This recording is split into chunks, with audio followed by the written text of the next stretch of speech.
Hello everyone, Sandra here with my Guild Wars 1 stream. And hopefully we won't have internet hiccups this time. Anyway, let's go ahead and continue on Imrahil. I want to get him far enough to be able to actually craft some things. Alright, there just yet, so let's get there.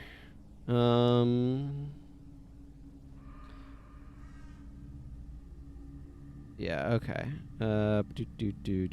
T-Hark Orchard is not what we're doing right now. We're doing Defenders of the Forest. Hello, mana guy. Welcome, good to see ya. Let's see, it would be a good idea to pick up Andraj's quest because this one is one that you kind of just do as you're going. So I think it would be a good idea to grab it. A bunch of these would actually not be a bad idea to just grab. I'm not planning on doing most of them right now anyway, but... Okay, House of Heltzer is now under Cursor control, as if there was ever any doubt. But I do want to head off. Let's see. Yeah, the defends. I'll grab them at a different point in time. I'll go ahead and grab June's quest here as well. You are absolutely welcome to jump in, mana guy. I'm just going to be heading down to Eternal Grove. I'm picking up some quests that I may or may not... some of them will get done on the way and some of them will not. But I am grabbing them nevertheless. Vash over there always makes me think of Trigun, I think, with Vash the Stampede. I know it's not relevant to anything, but here we are.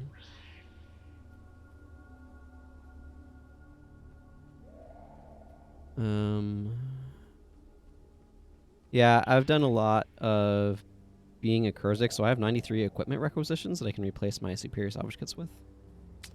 That's a fun thing. Wolfgar, yeah, I can sell you this scroll here. So what I'm planning on doing here is, because Mathilda does not make the stuff I want, I need to go get to Vasburg Armory for that. So I want to get there, and then that's just really close to the end anyway. Sure. So I want to, yeah, because this is stabs. These are okay, so this is a spot where you can make reasonable staves. Okay, cool. Also, I've found a, what was it? Right here. Oh, I'm forgetting this one. Aptitude, not attitude. That I can put in this wand. So I can make this one a 1919, which is close enough for my purposes. Okay, so if you want staves, you can make them here.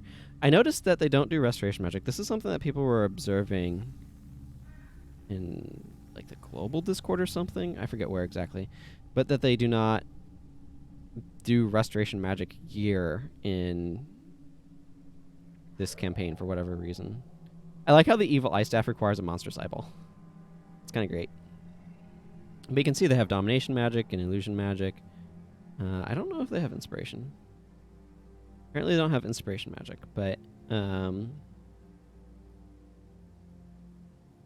blood magic, curses, death magic, air, earth, fire, water, divine favor, healing prayers, protection prayers, smiting prayers, immuning, spawning power, and channeling, but you'll notice there's some that are missing, so they don't necessarily have literally everything. Hello. How goes things? Have you done any more tweaks to your Beast Mastery build at all? Kind of curious how that's going. I need to check this one. I don't know why I still have that floating around here. Whatever, I'll worry about that at a different point. Let's add... That is not where I get our heroes. Okay, Akora, Dankoro. Norgu's pretty sweet, I guess. I'm doing a lot with Sasuke lately, so I kind of feel like just bringing him along still. Raza. Yeah, the last stuff you talked about in the Discord, where you're fighting ice imps, as I recall. Elias, I guess, maybe? I think, why do I have 2 plat on this guy? Elias is MMing, right? Yeah, I'm going to bring Elias.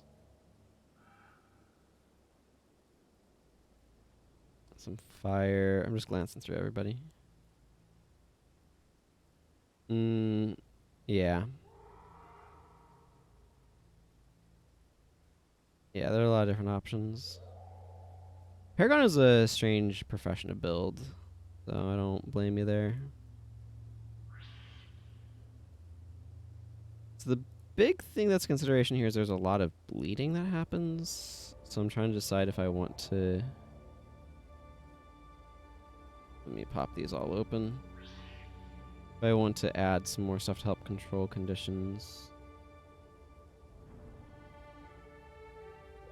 Because I could stick with Stunning Strike.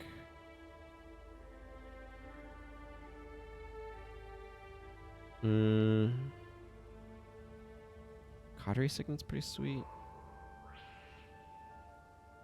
Yeah. You're definitely going a very different direction than typically would be. Part of me just wants to go into motivation and bring It's Just a Flesh Wound. But I think I'm just going to stick with this, maybe? I don't know. Now I'm questioning what I actually want to do with this character right now. Why do I have Inspiration Magic? Oh, because I was capturing Power Leech. That's why. Speaking of which, I don't think there's anything I want to capture on the way south in Ferndale. I think we passed Mantra of Recovery, but that's about it. I don't want Shove. I don't want Aura of... Is it Aura of Displacement? No, I think it's the other one. Off of that one guy. So I don't think there's anything I'm looking for here. Again, I don't know where this 2 plat came from, but we'll deposit it. Let's just roll with this, I think, for now. I assume you're ready to head out, Mana Guy?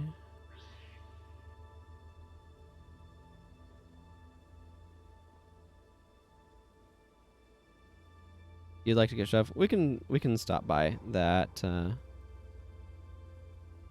Yeah, if you were running daggers, you definitely need to change up your bar a good bit.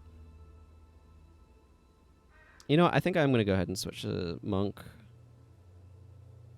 Just that way I can slot in Mend Condition. I think that's going to be more useful than trying to spread Stunning Strike.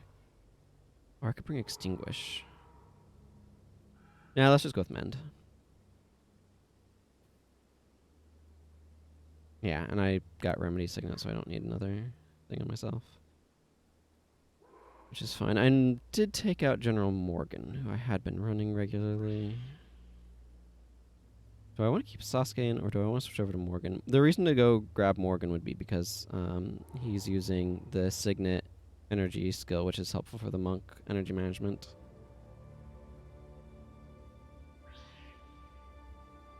Alternatively, actually, I could just switch over from Command. Yeah, you know what? I'm going to just switch over from Command to Motivation.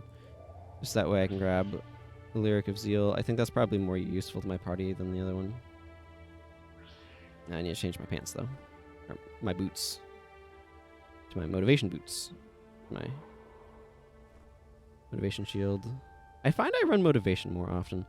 But this will allow me to be able to give more more energy to the heroes. It's not as easy for energy management as go for the eyes, but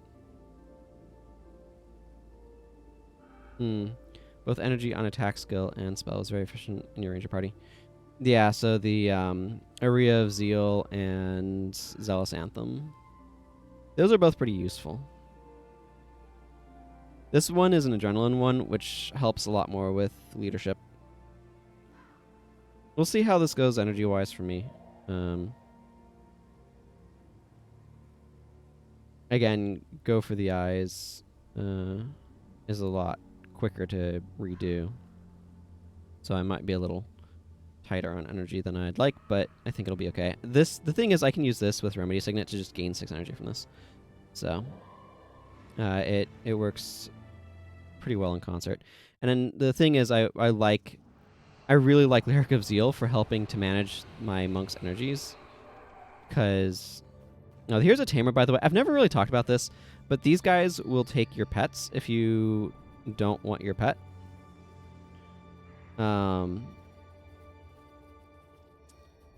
And allow you to get a different pet. That's the only way you can get rid of pets, is by giving them to tamers.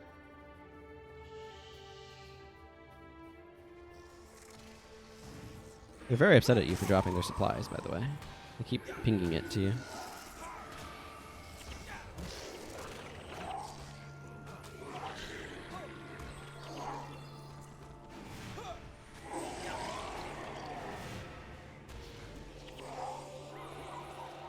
So yeah, if I need energy, I can just do that and get 6 energy off of the Lyric, which is really nice. I always like it when little things like that can kind of fit together nicely. Yeah, you have to cart the supplies from one end of the forest to the other. It's a bit annoying.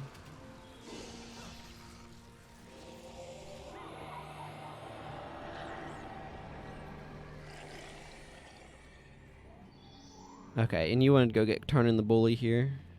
Shove is kind of nice on a ranger just because your expertise does make it cheaper because it's a touch range skill.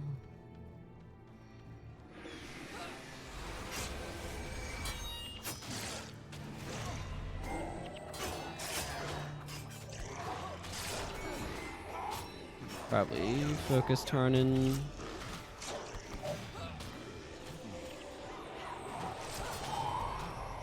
On account of him being a boss. Ah, I need to get my brain going for doing things here. Make sure I'm paying attention to the party windows. Basically what that comes down to.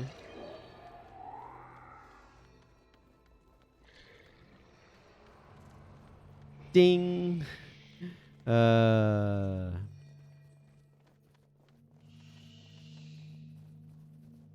Yeah, I'm also going to want to...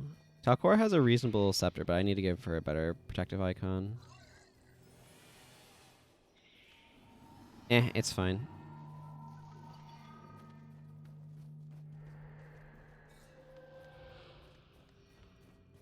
Gonna be insistent, but we're just heading... I guess it's St. Anjeka's Shrine. I do want to... Oh, we've gotten enough off camera that it's gone away anyway. I do want to stop by Melandru's Hope briefly to pick up... I don't know what I'm doing with my inventory windows right now. To be able to pick up the... Let's see, is there a gardener here? No, just a bunch of gatherers.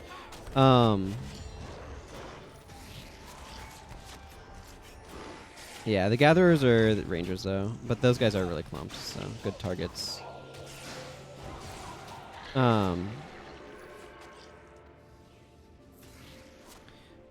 Empathic removal. Yeah, it's found in Melandru's. So we want to stop by there at some point. Ah, yes, and here's the sort of central temple complex, which is pretty neat. There's a lot of Gaki. I think there's also a dude over to the side that I want to talk to.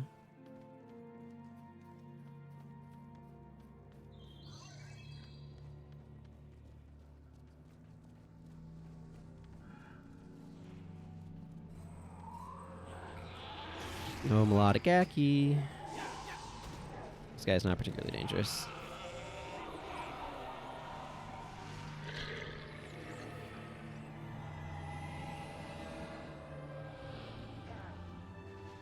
Yeah, I got my horn.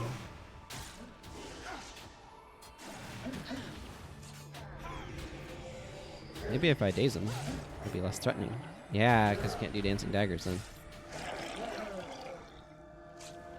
I do like the elite that guy has. I'm basically any melee attacker. Yeah, it's probably not a bad idea to... Yeah, Beak of Darkness guy is just over here, so I'm gonna go talk to him. Yeah, there's also the weapon, the experimental weaponsmith quest wants you to go over here. I'm surprised we haven't been getting condition more, but it's based on mostly knockdowns, I think, and shockwave. Shockwave also does it, but these enemies will knock you down, and when they do, you'll get bleed. Lead? You know what I mean. Hey, Oni.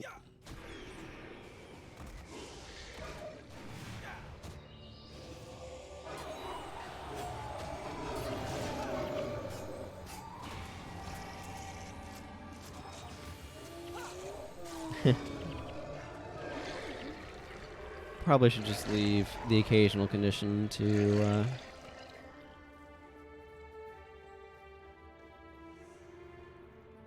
the heroes. Only worry about trying to use this when we've got a bunch going on. Ooh, and a skill point. I think you meant can we go nearby here? But accidentally added a T.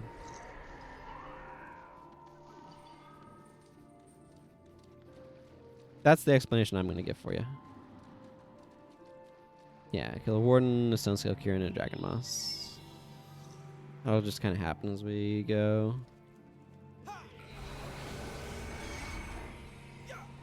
Like right here is a stone scale curing. They like to spread disease through tainted flesh. It can be very annoying. Also, these wardens are dying very quickly.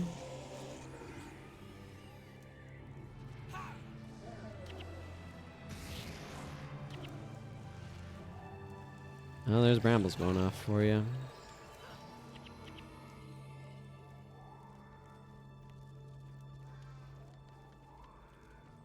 Mugra Swift Spell. That's the Mantra of Recovery boss that I was mentioning. I don't have any use for Mantra of Recovery because it's a fast casting. We got a Lux and Ambush. Yeah, heading towards the St. Anjeka Shrine. Unfortunately, something that's happening here is disease.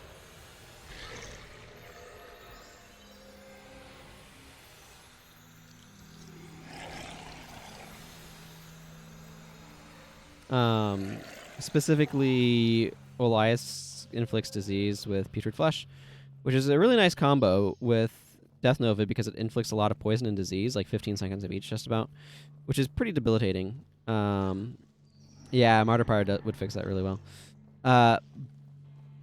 But the disease will spread from the human Luxons to the rest of us, which is somewhat suboptimal, shall we say.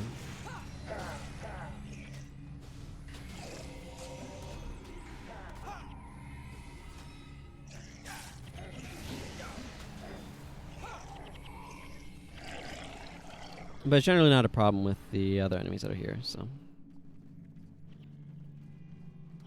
Nope. Got some more Luxons popping up.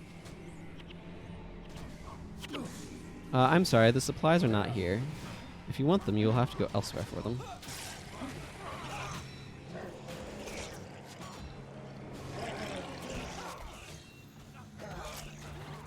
We'll get some energy from that. I didn't really need it, but meh.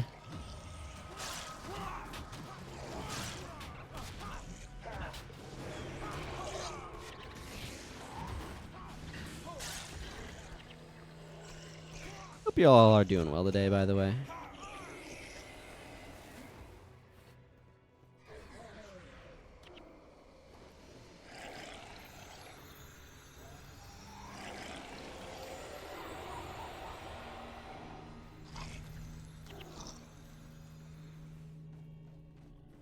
See.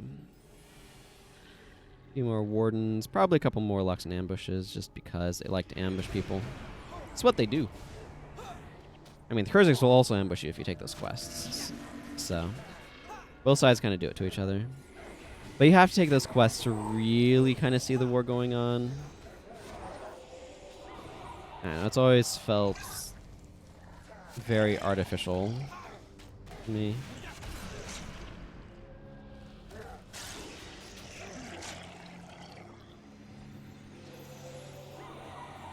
this supposed great conflict between the Luxon and Kurzik people just doesn't show up in PvE to the degree that I'd like in just like normal PvE experience.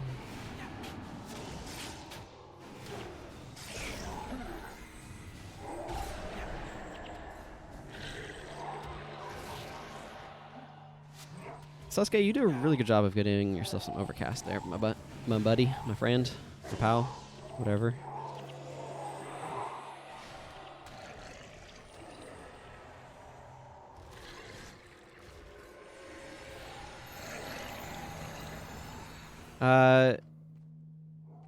Are you talking about the Shrine of... oh, this jewel stuff is reserved for you.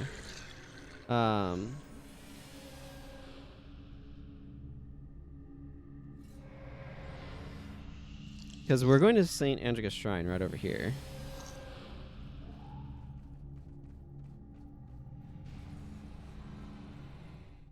Yeah, to St. Anjeka's Shrine. Yeah, this is where we need to go for... Like, I do want to also go to the other side. So that way I can get... the Loot Guarder's Conservatory, so I can go get empathic removal, but I don't need it just yet, so...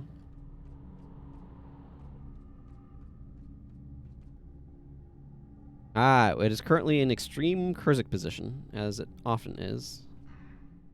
Oh, you probably weren't ready yet, were you?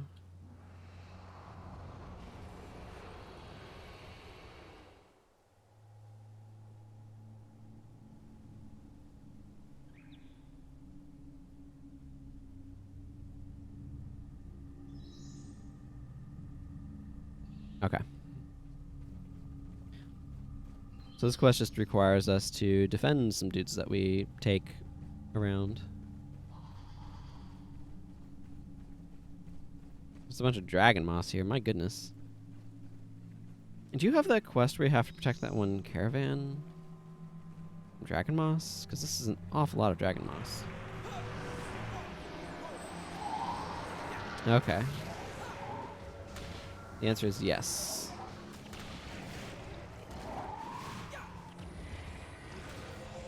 Yeah.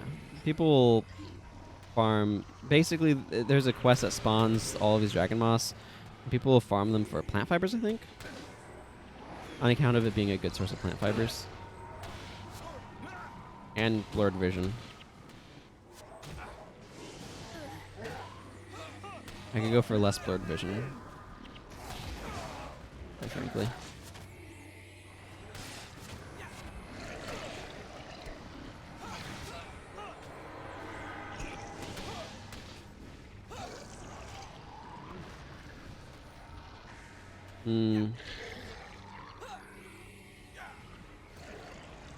Yeah. Kind of figured.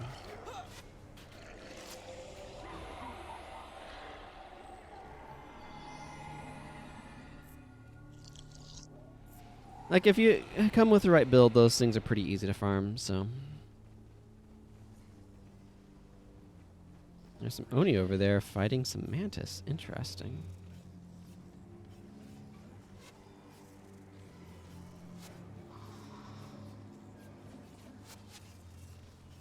Yeah, there's a lot of enemies battling each other out here. I kind of like. It makes the world feel like it cares about more than just me when the enemies are at conflict with each other.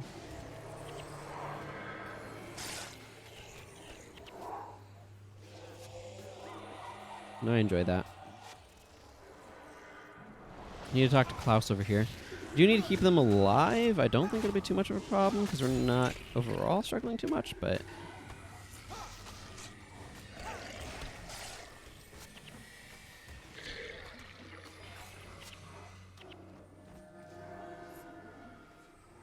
If Klaus and company do die, it obviously causes you to reset a bunch of progress.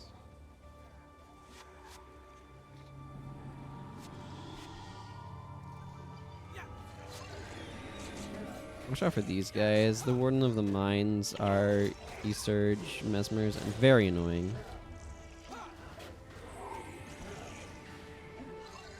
Of course, I guess I'm bringing my own E-Surge Mesmer in the form of Norgu, but anyway.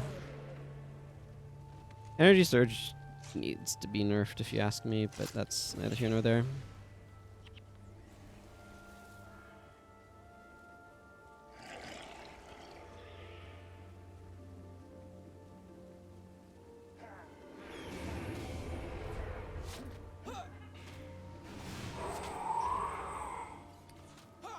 Oh man, Splinter Weapon did some really good work in there.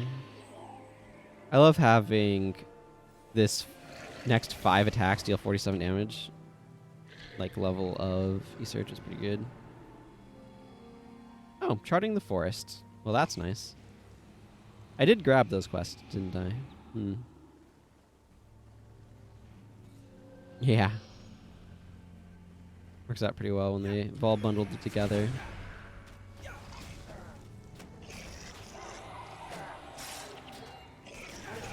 Quite well indeed.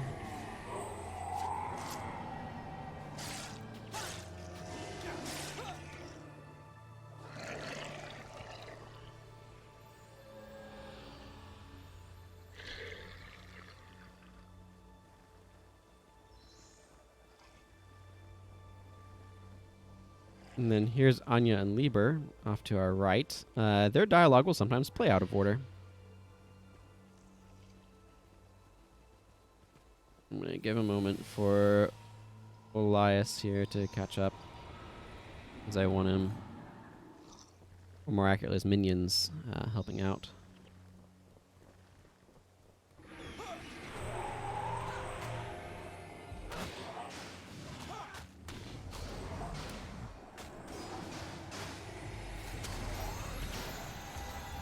Something's blinding me. Oh, there's a Spirit of Shadow song. Good old spammed renewing smash.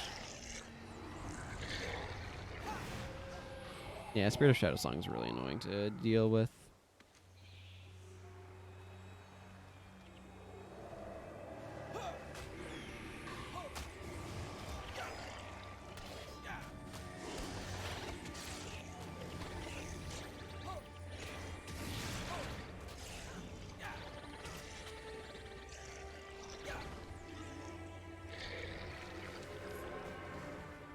Becoming a Juggernaut's one of those things. It's kind of like a mixed thing, because basically these people sacrifice themselves to become a Juggernaut, an immortal defender of the forest, as they'll tell you.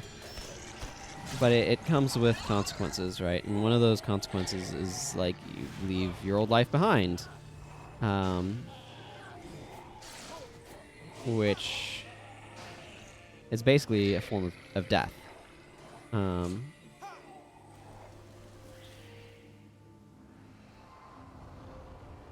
And so you kind of get the impression that people enter into it, because it's also, like, in terms of Kurzic spirituality, it's a way of, like, completely redeeming yourself. It's like, oh, you've made the ultimate sacrifice of all, like, all that you were to become one of these juggernauts that'll defend us. And so it's actually kind of a big deal, and has, like, it's a way of undoing a bunch of, like, social negatives that have happened. It's like a social redemption sort of thing.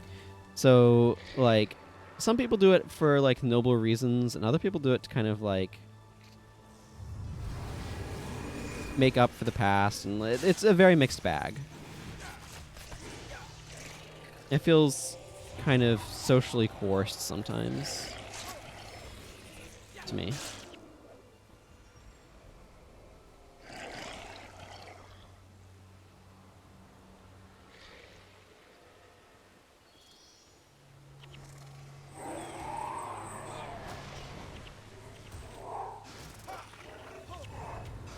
Not entirely a positive thing.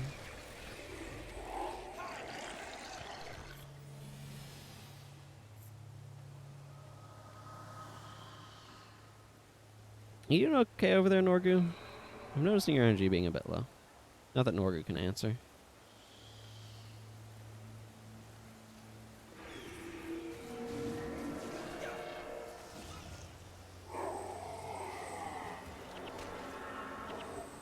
Yeah, this will help everyone.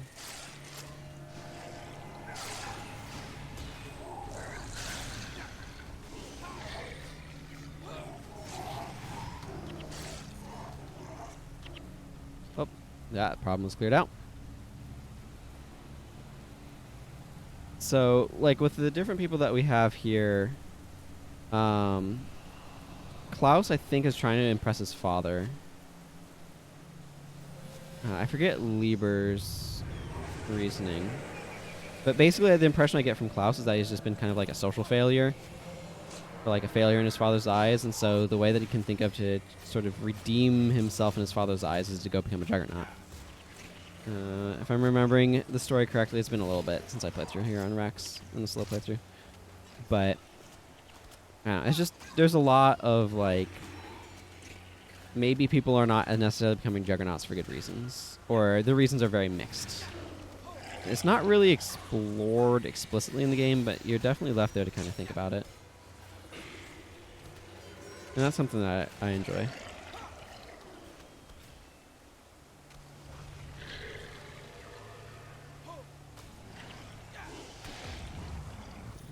Super weak undergrowth.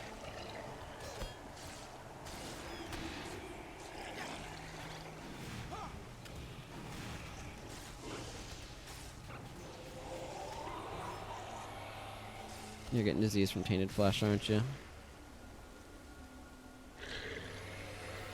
Yeah, this just needs to wear off. Typically, the disease doesn't last super long.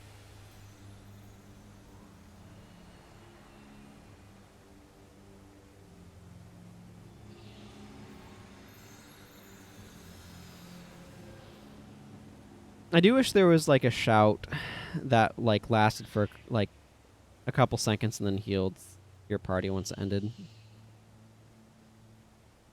Not for a lot, just for, like, I don't know, 30 HP maybe.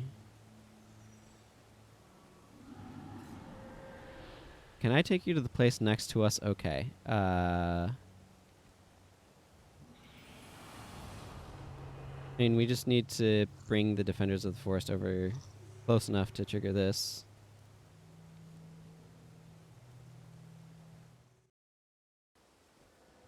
Hello, Miss Super Cereal. Welcome. This game is still around. Still chugging along.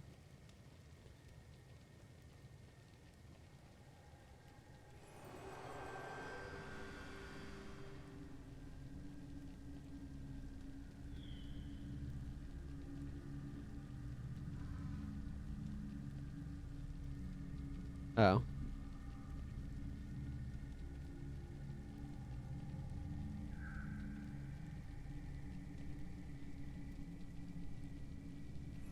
Yeah, I know. It does feel a bit silly that they ask you to bring them to the Eternal Grove when they're standing right next to the Eternal Grove.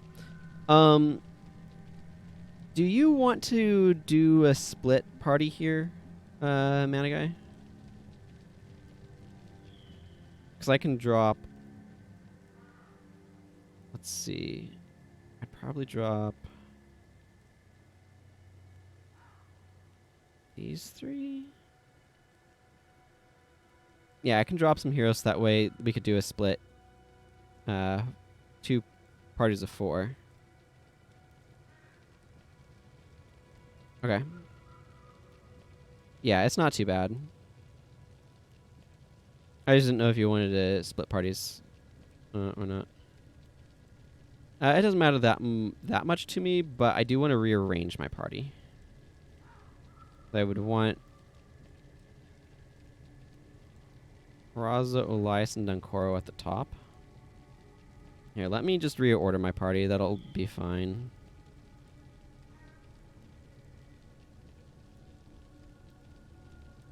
Raza, Elias, Dunkoro at the top. And then Talcora, Norgu, and Sasuke. There we go.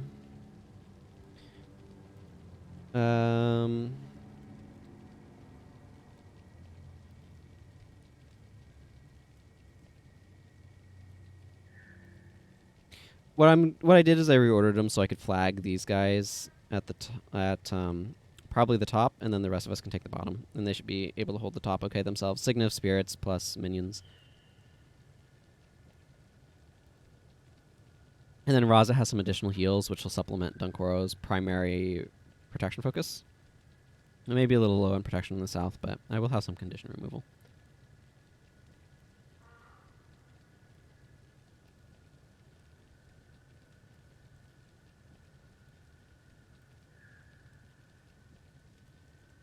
Gotcha.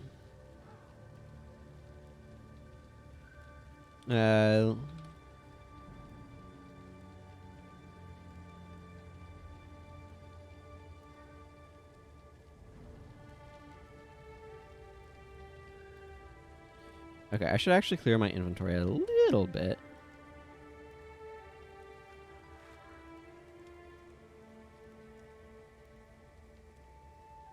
Alright, I do need to turn in that melodic Gaki horn at some point here.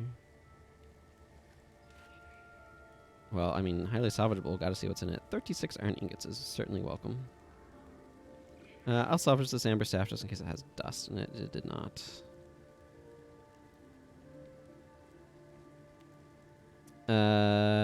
Wendell. No, around to Wendell, please.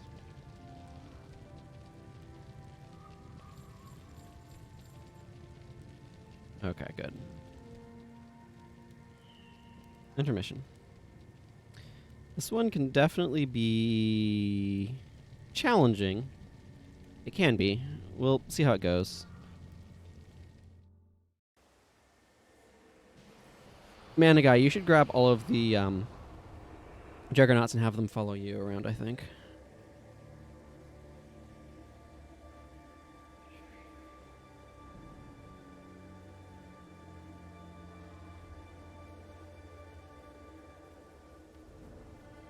Maybe stick with the north at first?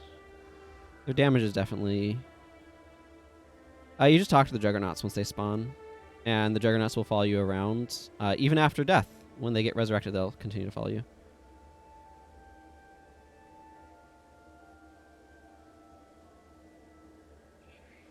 They're kind of slow and stuff. I just want them to not hang out by the trees, because they're much more useful in combat.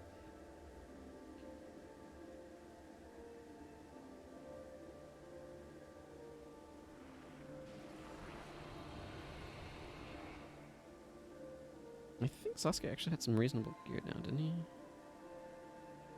No, he needs better gear. Well, I can get him some stuff. Vasburg as well.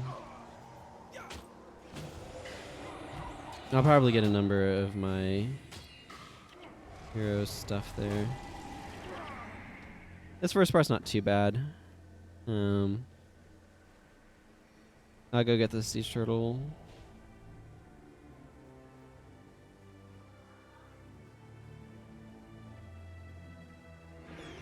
Or we can both go get it. That's cool too.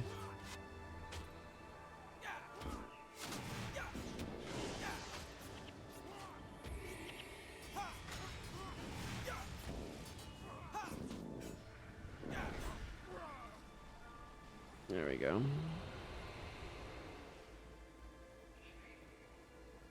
There's definitely still people playing though.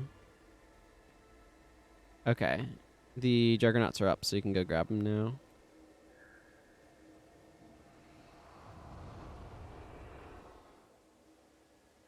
Yeah, this first part's not bad. It gets difficult in the second half.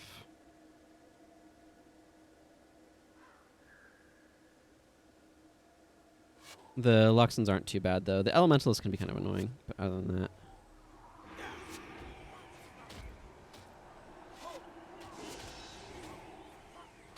are a little lacking in conditions to trigger my... thing with though.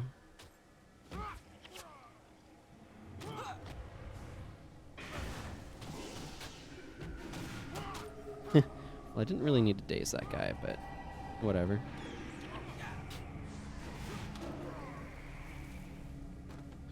Okay, these turtle to the south.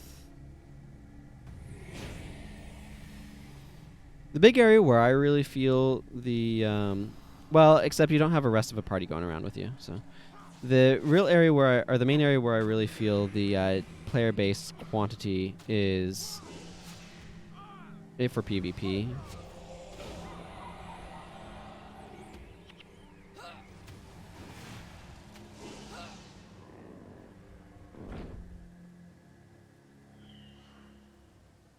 everything going okay over there?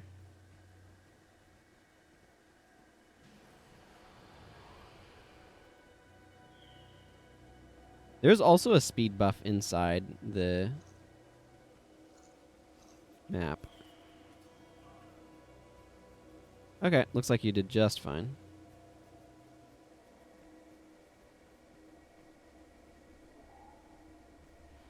Yeah, that's what I thought. Yeah, the Dragonauts are very slow.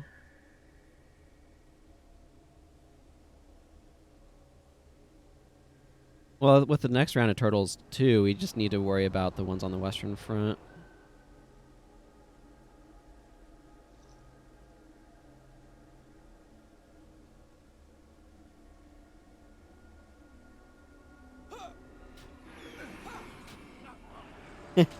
Oh, Meteor, doing good work.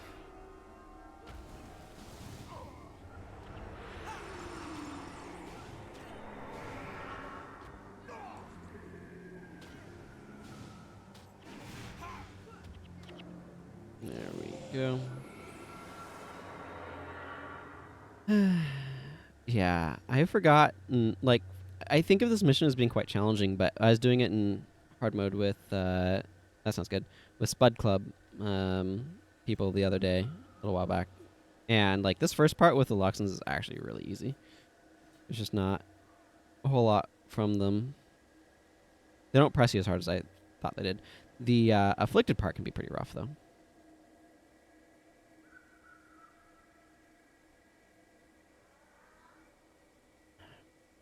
Analyze is just sitting over there, blood of the mastering.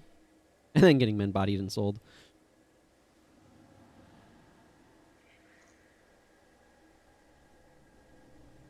So, as soon as we kill the next western turtle over here, it will advance to the next phase with the Afflicted.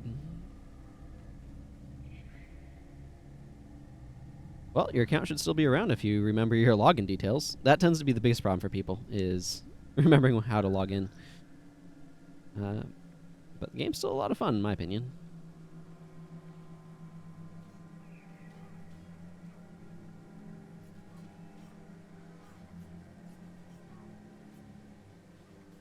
And eventually, the Juggernauts will even catch up with you and help. Won't that be nice?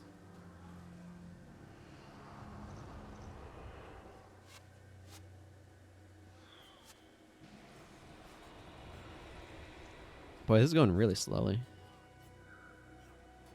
We'll probably see you later today. I'm planning on heading over to...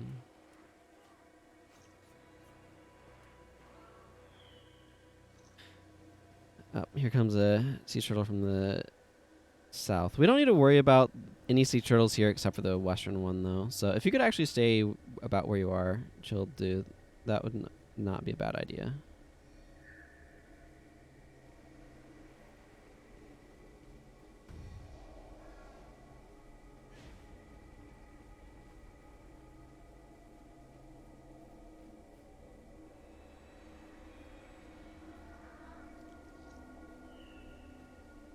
Yeah, well, I'm gonna go take out this one here to the whichever direction, the south, I guess.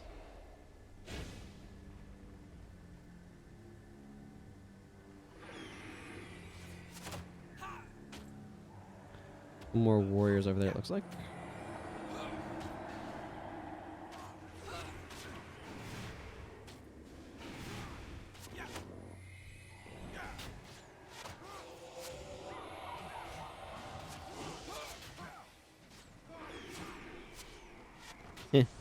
That's a strong combination.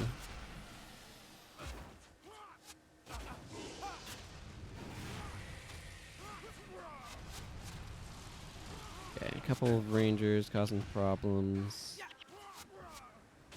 Now I'm getting myself obstructed like all kinds of business, which I'd rather avoid doing, but here we are.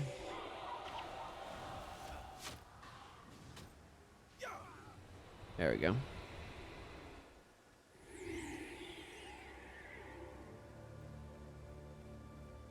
Okay, And then there's the sea turtle that'll advance us to the next phase.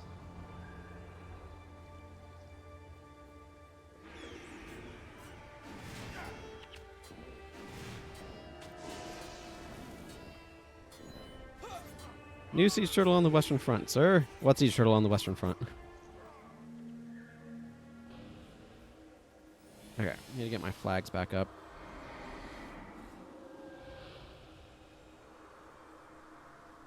Actually, I want to swap. No, Elias over there. No, Elias over there, Raza over here. I want Raza in more of a central position. And Koro can probably go back a little bit. No. Raza's flag 1, Elias' flag 2. I want Raza in a little bit more of a central location because he will help with the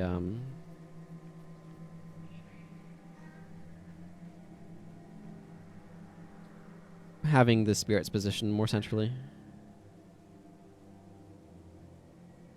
This is the part where this actually gets difficult. Because the afflicted waves are large. No, probably not.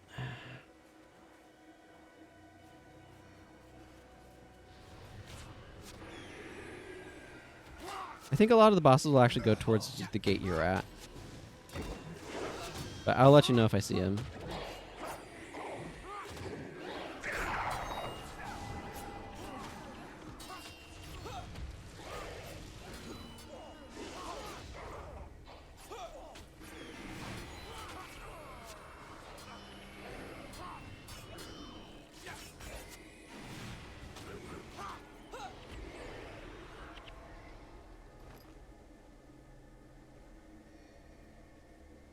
Okay. Sasuke got kind of wrecked there.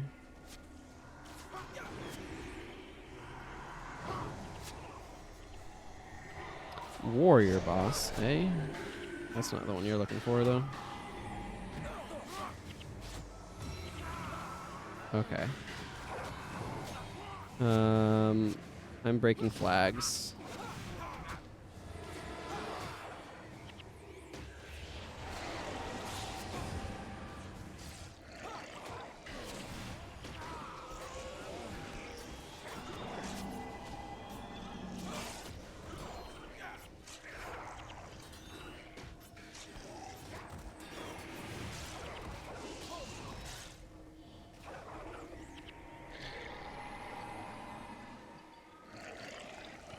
Okay.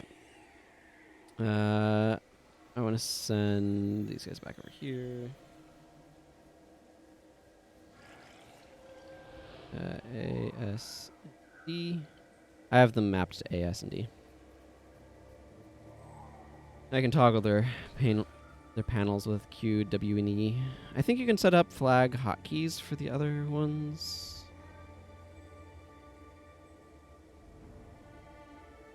Sasuke's really gotten the business handed to him, unfortunately.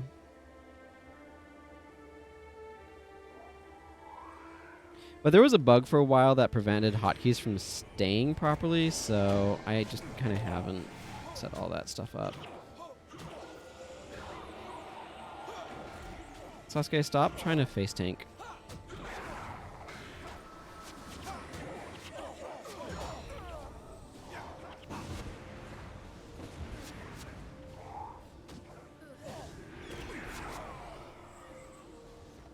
Okay, I'm recalling my guys over here because I need their help.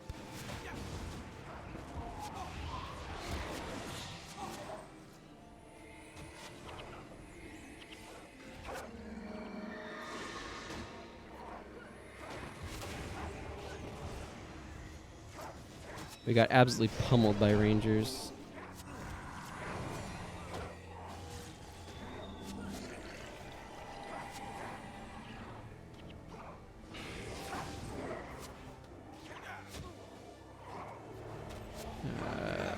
Elementalist problem here.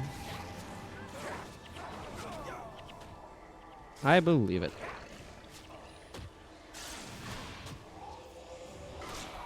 Menlo's competent. Okay, I didn't really need all those bone fiends going villainous here, but that's what happened.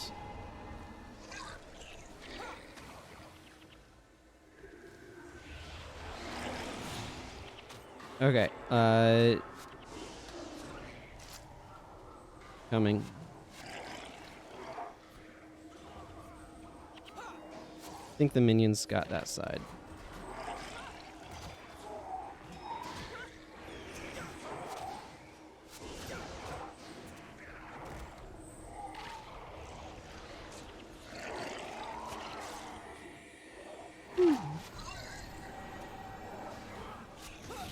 Raza, I really could stand for you to use that Death Pact Signet a bit less. It's like just a couple of characters have some serious DP going on. I think, okay, we have one group remaining, so we just kind of need to pay attention to which side it goes to. I think it goes to the north, though.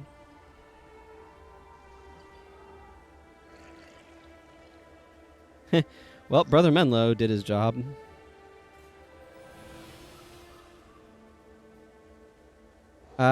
Yeah, this last group tends to be the one that has bosses, so if it spawns, it'll spawn in that group most likely.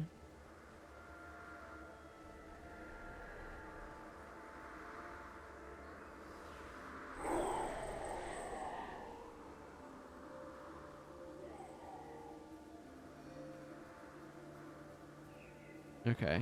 Yep, Assassin boss spawned, along with the Rit boss.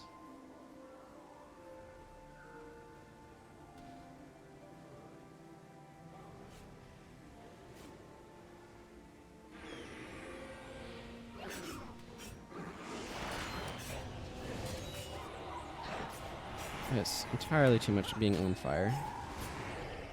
Assassin boss down. Use your signet. I'm going to try to do something about these warriors.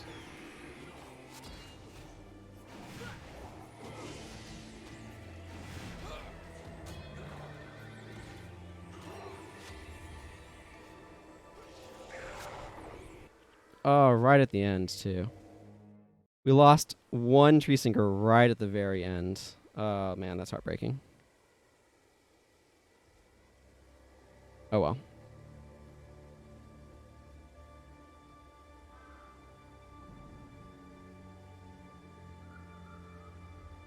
Let me just accept all those. Yeah, it was those two warriors that came in on the other side. They got into the Western Tree Singers and really did them a number. Let's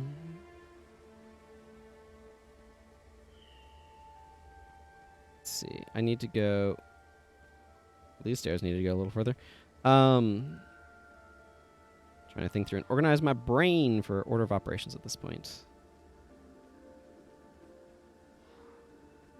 I want to turn in the Gaki quests. I do want to craft a bunch of equipments.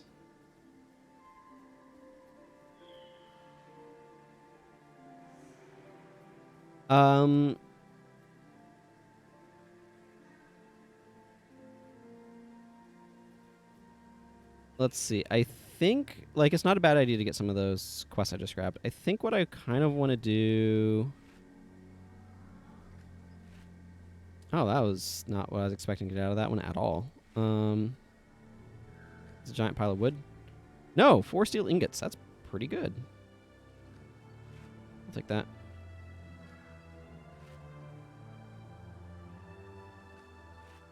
I'm going to clear out a little bit of this inventory here.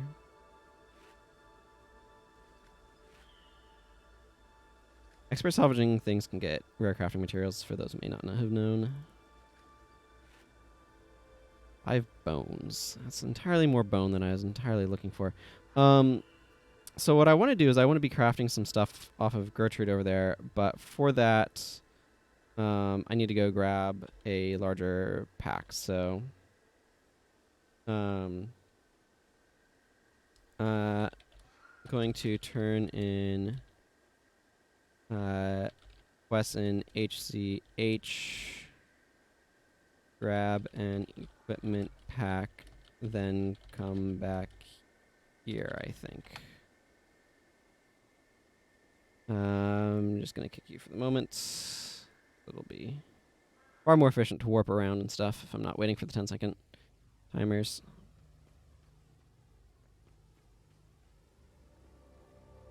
Okay, Vasily Lutgardis. And I'll grab your follow-up quest. And then Rutgers is a long chain of talking to people, but Scholar Andraj I've done, so that's good. Oh, yeah, sure. Don't feel like doing that one right now. Okay, let's see. I think then my next step is to go to the Great Temple of Balthazar, where I can get myself a larger equipment holding container. Is my current objective. Let's see. Drop off some crafting materials. Apparently I have more tanned hide than I realized. Not as much as I thought. And drop off these equipment requisitions.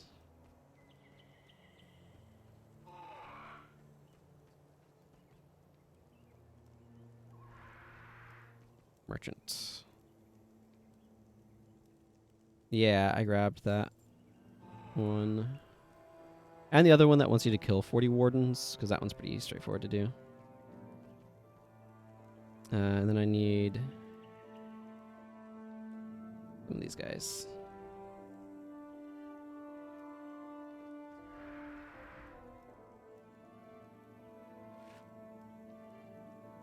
So I can make a heavy equipment pack.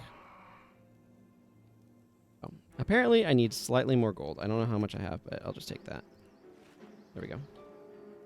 Okay, gonna require me to juggle some stuff around here, because this is how this works.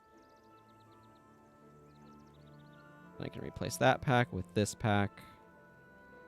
This pack holds significantly more stuff. I can get all the things I want into it. As for this one, I just don't have any use for it, but that one can be merchanted, so I will sell it to this merchant.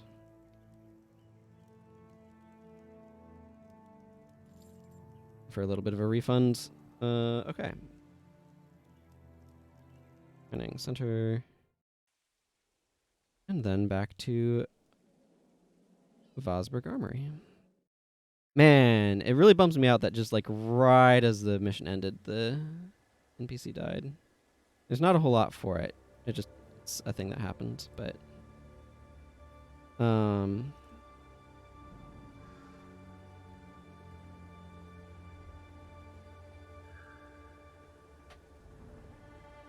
there we are. Okay, you can get glass arrows up in this next zone.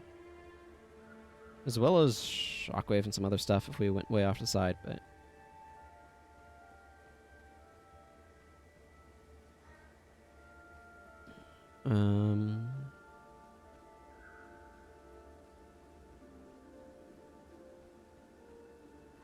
okay, how much gear do I want to craft? Like, I'm just going to be crafting this guy stuff over time, because I eventually want to get him a bunch of 40/40 sets for various reasons. But it's going to take time to get there.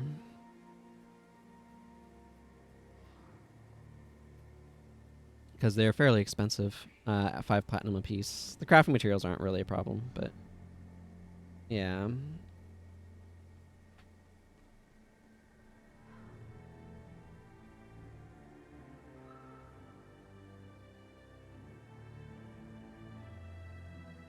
Okay, so what do we got here? We got a Domination Scepter, Illusion, but I don't need that one because I already have one. Blood Magic, Wailing One. A lot of these, a lot of these could potentially be gotten through other means as well, but I don't need the Elementalist ones either, so that saves me a bunch. I don't need Divine Favor. I'm going to go ahead and get... Okay, let's see. Oh, these are iron ingots. Interesting. That's communing and channeling. Yeah, because I can use Jade Brotherhood things to get the Domination Chakram, which I probably will. Okay, let's just withdraw like 20 platinum and get like 4 of these. Or something. I want the illusion one. Give me... Okay, so that completes my illusion set right here. And then I do want this healing Ankh.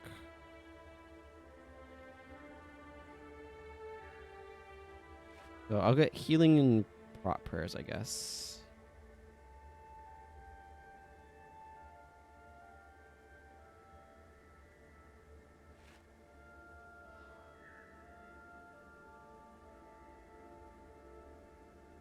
Where is the wands? Healing rod. Okay, I'll just grab another 5 plat and make the prot rod. Oh, I need to grab more iron. This is one of those things where I'm just gonna like keep making stuff. Okay, and then I'm just gonna make the smiting set as well. Wherever.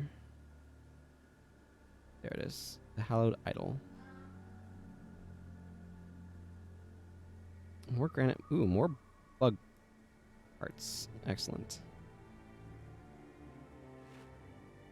Okay, that's good for now.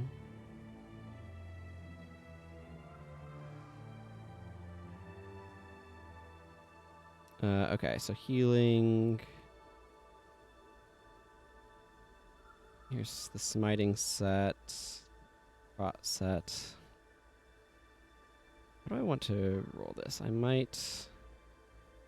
I might do is put the headpieces going down that side.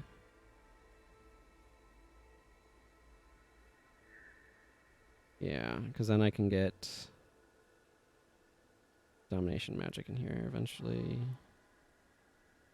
I'll put the shoes down over there. I know, just trying to think of how I want to organize this mess so that it works a bit better. That really chewed up a bunch of crafting materials, which I'm actually kind of glad about. I'm just going to drop bone and tanned hide over there for now, because then I can drop these off and clear up some space, which I like doing. Okay, cool. Right then, that's enough of that random crafting for the moment. Although, now that I think about it, I should have left that open, because it would have been good to make some... I think Elias... Yeah, Elias is in a fine spot. Raza probably could have used something better. Dunkoro definitely can use something better. I probably want to make Dunkoro a staff, though. She's got a fine wand, but she definitely needs a better one of those, but I might look for a collector for that. He's doing alright. Last guy definitely needs an upgrade, though. Okay, well, whatever. I'm not going to worry about that too much at the moment. Because I don't want to have to go grab the Shunlai chest again, because it's a pain in the rear end to get to, because they spread the zone out way too big. Ready to continue? Mana guy?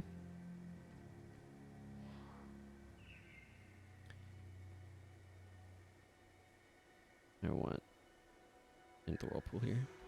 Okay. I'll probably be back off camera to craft more stuff, realistically speaking. And I might look into some collector options as well. Just because crafting those, the crafting materials I'm not too concerned about, but the 5 platinum that you need is kind of chunky.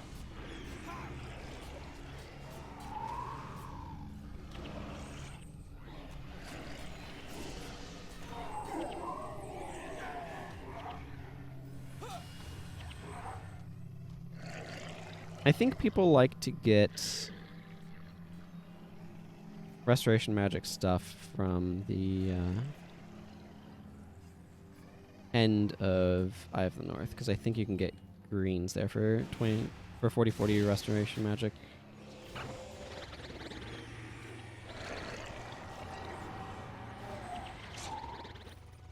As I understand it. Well, the Afflicted did not survive the wildlife over here. Not that I can blame them. This wildlife's pretty nasty, and there weren't very many of them.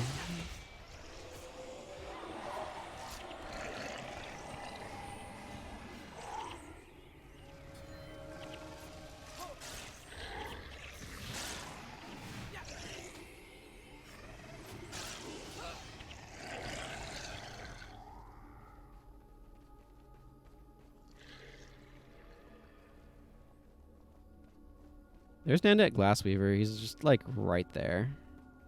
It wouldn't have been too out of the way if you'd wanted to capture it if you didn't have it already.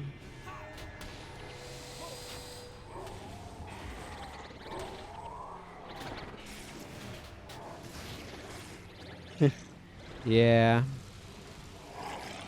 I definitely remember when I was doing the slow playthrough of Factions and really looking at all the stuff they're talking about. I'm like, this feels a little too real.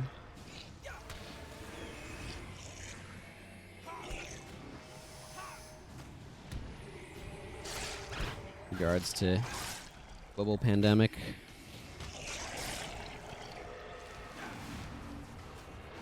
Hello, Kamea. Welcome. Just look down at chat. Hopefully I pronounced your name all right. And hello. They certainly did not. There we go, through the Blood Drinkers. I feel like I'm taking a slightly more southern path than I often do.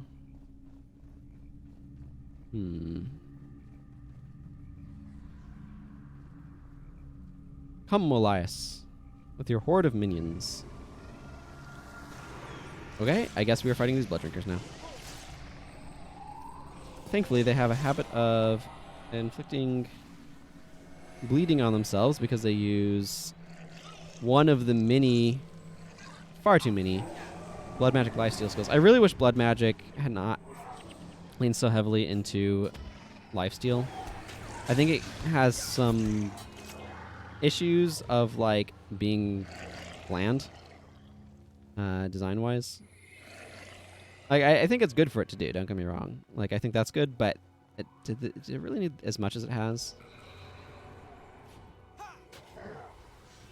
Okay, this Warden of Seasons needs to go down.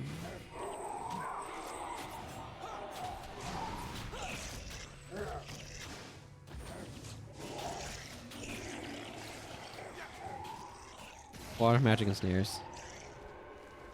Yeah, I mean, Water Magic and Snares is the same sort of thing. It's like, at a certain point, it's like, yes, but did you really need to keep doing this? Like, it definitely feels like there's some things where it's like, here's the identity of this thing, and we're just going to lean into it. And I feel like if you look at Prophecies, that's, like, less dominant, and it's as they kept adding more skills, they just kept leaning into, well, this is what this does, right? I don't know why I dazed this Warden of Winds. It doesn't do much for him, but here we are.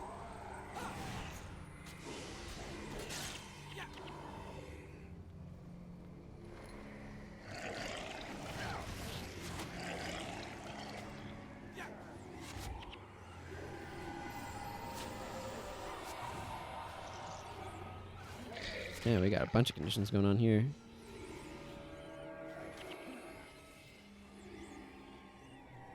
Nah, missed my chance to get energy off of that. Oh well. Spawns have been weird. I think we're taking just a weird path. Did you keep the lockpick? It's always the most important question here.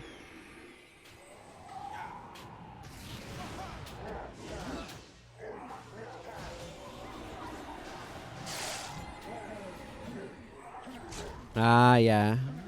I prefer to sell keys, but I don't know. I don't like chests giving out purples once you get to a certain tier of chest. It just feels real bad.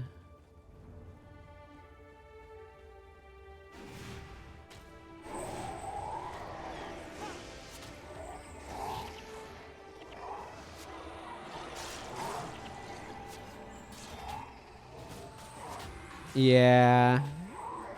Yeah, trying to get skill hunter is very resource intensive. You need a lot of experience points first, or you need a lot of skill points or tomes, which are also very expensive. And you also need a lot of money to buy Sickness of Capture.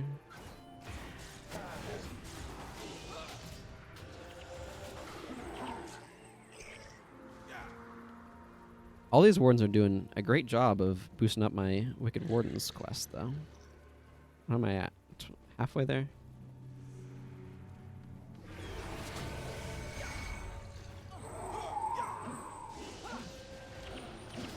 The great thing about using a knockdown build in this area is it uses their own brambles.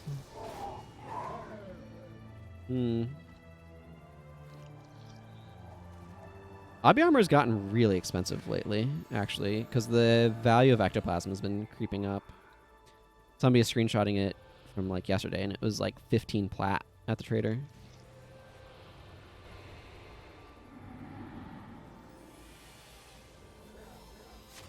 Okay, these guys are coming to get us.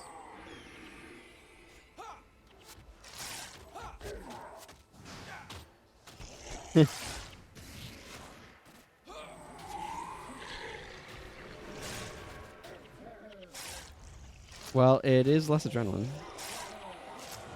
Yeah, it's kind of neat to see. I feel like I remember back in the day Ecto being more like around 16 plat.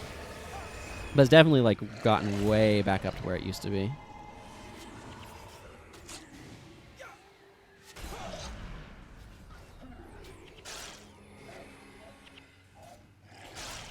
I cannot see what I'm actually fighting through this gigantic, enormous fern.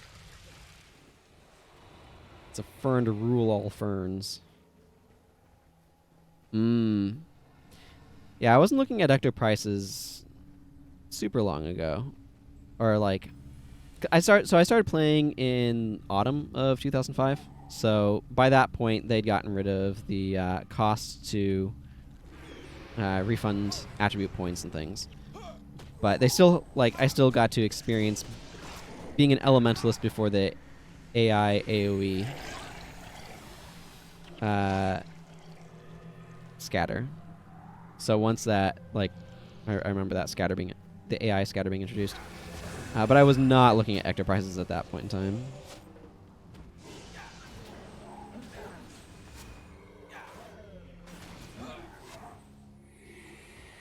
I can assure you that one.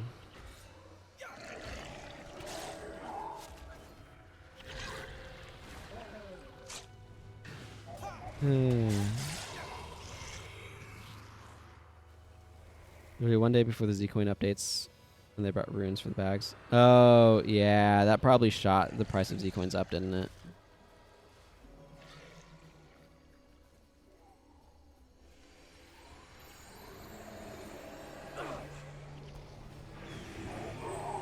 Okay, they're gonna clear out some of these. Oh, yeah, you stole. Yeah, you sold. Yeah. Plus, it might have been nice to hit them. Yeah. I usually don't interact with the player economy that much, although I need to, because I've been doing some Bogroots runs with my alliance, and I've gotten a couple Frog Scepters I need to sell. I forget which attributes offhand, though. I'd have to check.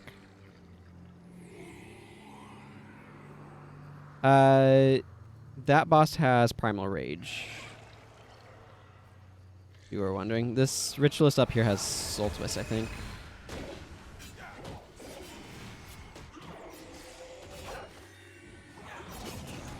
What if I don't want to be blinded?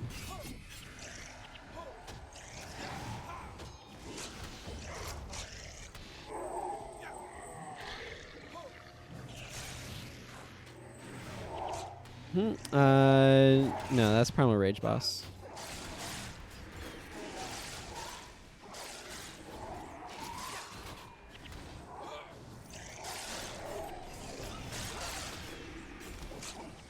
Yeah, it always feels bad to like do stuff at a time when things suddenly go a different direction. Ooh, I wonder if this will be good for Talcora.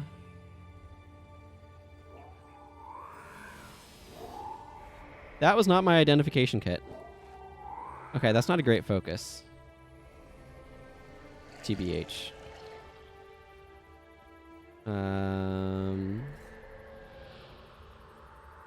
It's better than that focus, I think, but only barely. That's gnarly looking. Why didn't they bring, like, the Plagueborn skin would work really well in the Realm of Torment.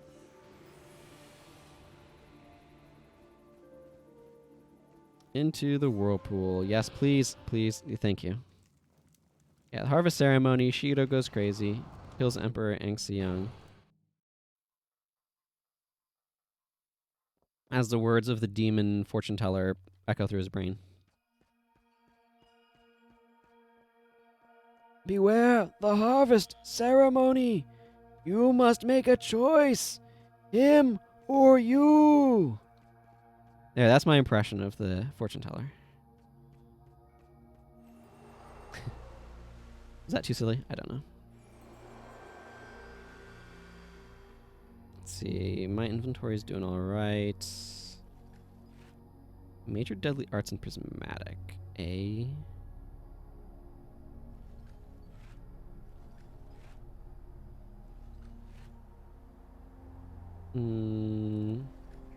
I really like the runic axe skin. Pretty reasonable skin. Okay. This one you want to be ranged, generally speaking. Also, I don't want Elias here. I don't want Elias here. I think I'm gonna grab Jin. Yeah, I want Acolyte Jin. So this is Acolyte Jin's bar.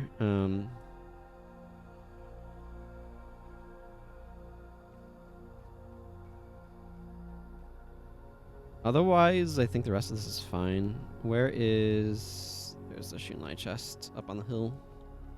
I probably don't... it doesn't hurt to bring this, I suppose. Still.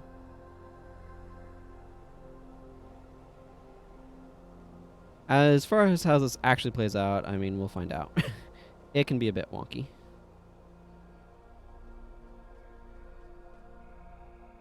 Nope. Nope. F9 to get to my bags. That's how I drop these off. Oh, into there. Thank you. I wonder how much money in monstrous parts I have. Some of them are fairly valuable.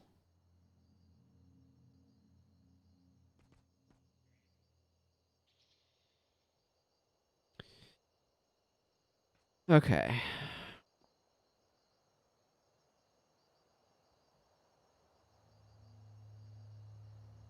Yeah, that's probably fine. I've run that sort of build here.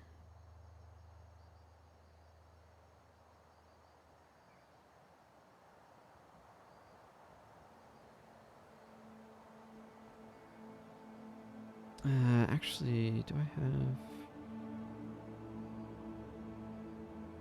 Might not be a bad idea.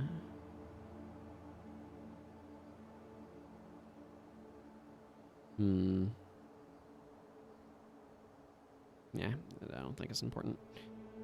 All right. You have the green checkmark of ready, which I could have seen earlier. So yeah, we'll see how this goes. Sometimes we need to proceed through the whirlpool. Sometimes the Kunaving decides she doesn't need to run away, and I don't entirely understand the mechanics behind that. It's a little confusing.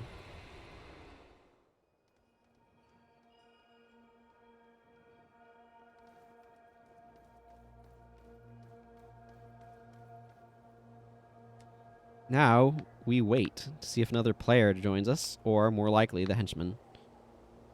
These missions were really cool ideas, but they're a little slow to get started now.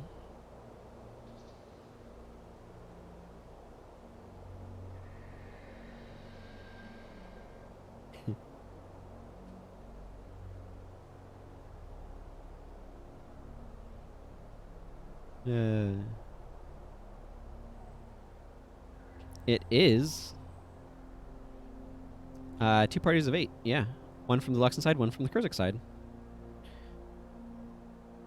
But, you know, you have to have somebody joining from both sides within the, like, approximate minute window, so you usually just get a bunch of henchmen. Which is a little underwhelming, to put it mildly.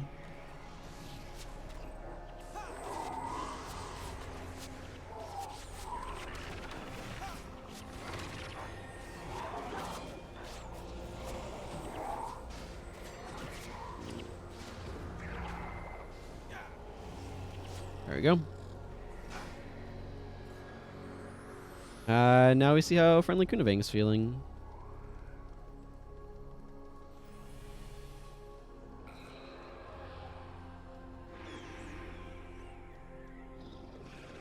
Here comes Dark Chain Lightning to knock over our party.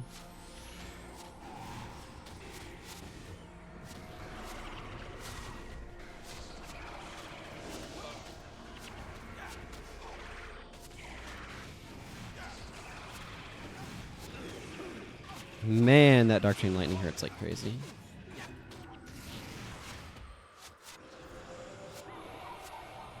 Yeah, and then this is what happens, is she runs off, and you're like, but no! And then she regenerates her health, and you have to fight all of the afflicted.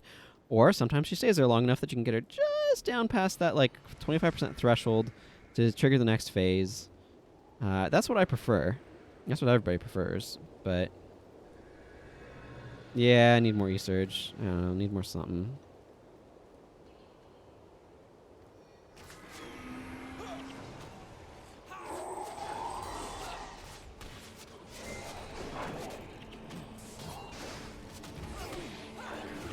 Ooh, Playboard Armor. That sounds exciting.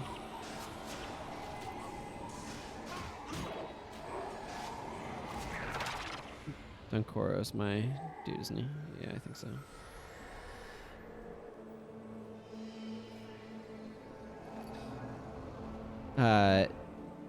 Yeah, Dunkoro's my mend, so if he has conditions on him, I need to be removing him.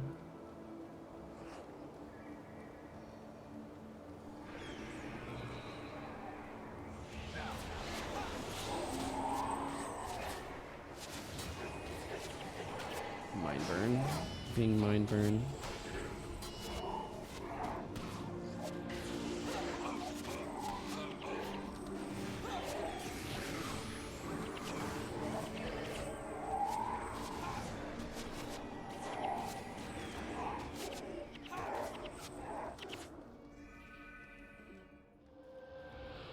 Unfortunately, the AI is not smart enough to know, oh, I have Lyric of Zeal on me, I can use the Signet to get energy back. In the case of Acolyte Jin, that would be quite helpful.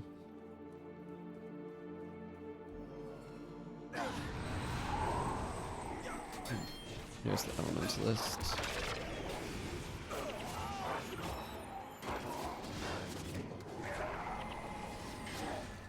Okay, well, that was momentarily extremely rough. Then cleared up. That's nice.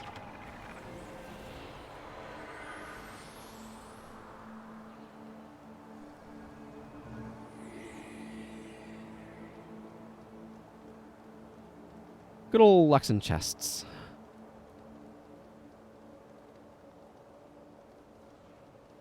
And here's Kunavang, not entirely regened, but, you know, pretty heavily regened.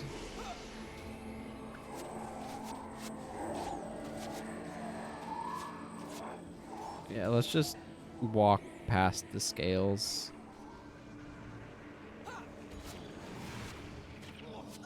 Scales are really annoying, though.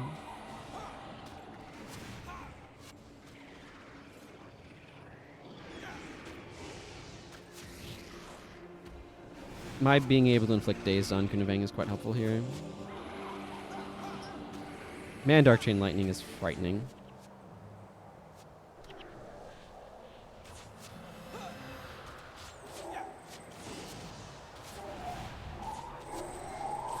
She's also resistant to interrupts, but Dazed works pretty well on her.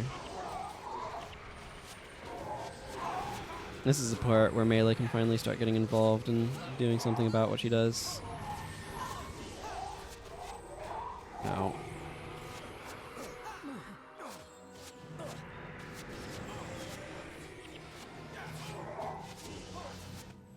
Cool. Victory is ours. This is a spot that like always confuses me a little bit of like confuses not the right word. You got the quest. Okay. That is not the map. That is the friends panel. So there's like this trope of like, oh, you don't owe me anything. Just being in your presence is worthy enough. And it's like, why don't you just like be like, yes, thank you. I will take whatever gift you have to offer.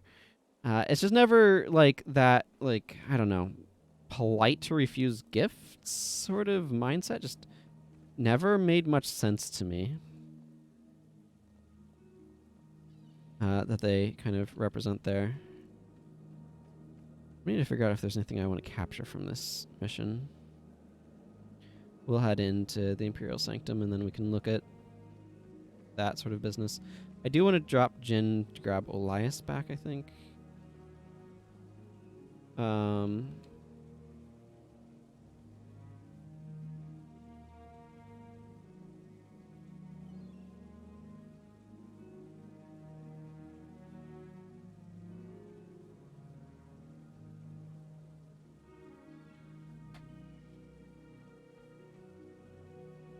Because I would rather have Elias in this section. Kind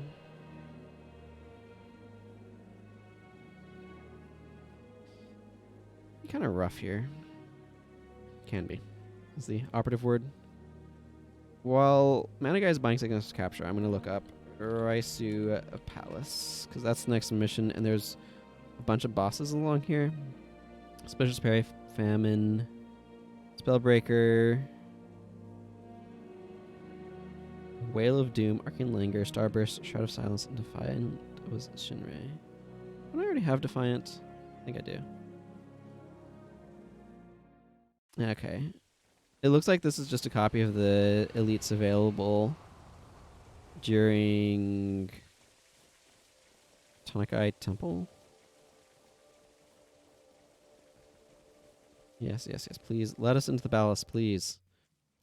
So none of those actually really appeal to me.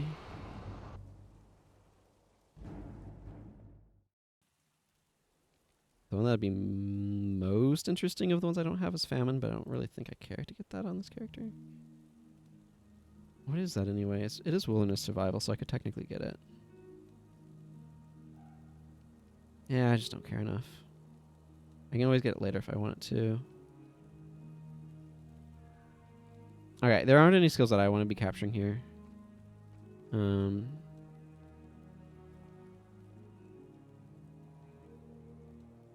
I do want to turn in my quest to Captain Say, though.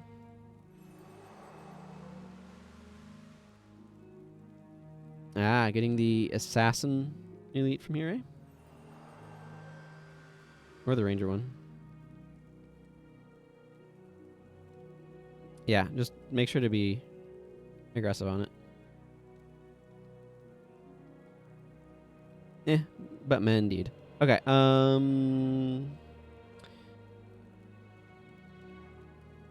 this is fine. Let's just enter mission. Get going. Do the thing. I usually like to grab Danica and Talon, but I think we're going to grab Danica and Sin here. You can grab a skill from Kunaving if you want.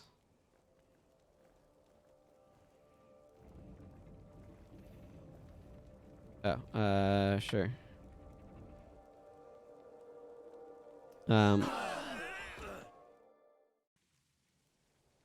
Okay, let me know when you're ready.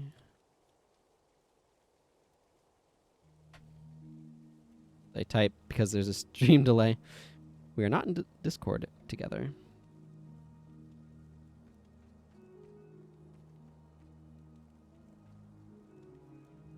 All right.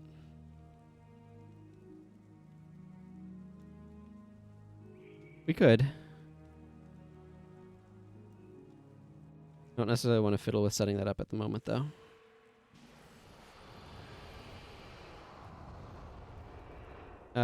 So if I got this one, it would just summon Archimedes and St. Victor. That's not bad, but it's not important to me. I'm gonna grab Sin and Danica, like I said.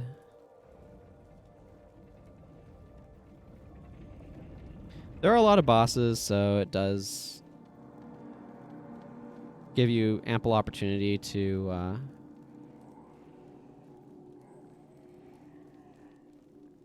yeah, I don't know. There are ample opportunities for the skills to recharge, but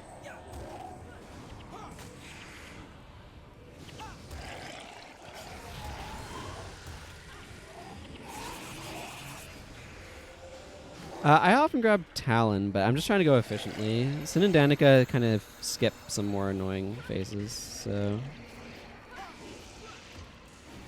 that's why they're popular and why I'm grabbing them. I've often grabbed Danica and Talon.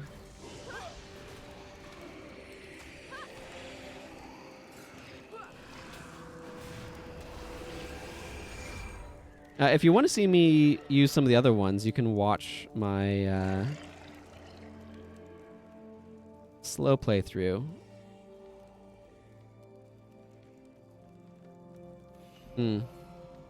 Where I grab a couple of the different ones. That's up on my YouTube channel. !YouTube will get you a link there. And you can find the faction slow playthrough.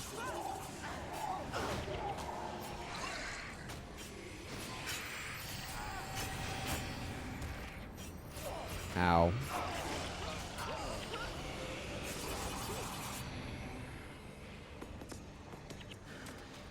Oh man, those elementalists are a pain.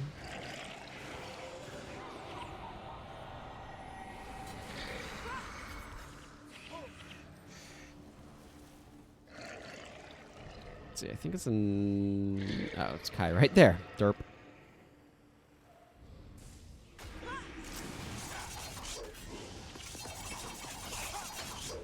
Argo, for what it's worth, just knocks this down and does not skip very much, in my opinion. Argo is not especially useful here. Talon is nice, skips a nice room to skip. I don't think I've ever grabbed Nika.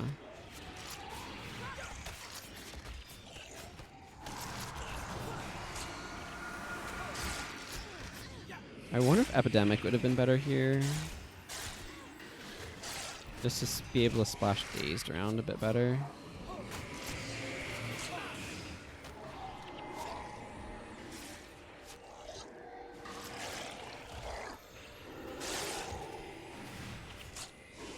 Yeah. She skips Burns area, I think. Panaku turns off the vases, the traps towards the end, and I never found that to be a big deal anyway, so I don't know. Like, Master Togo calls out, oh, here's where this person would be useful, so Creative Restoration is annoying and friggin' obstructed. Yeah. So definitely which one you grab has a pretty big impact. Frigging ramps and ranged stuff.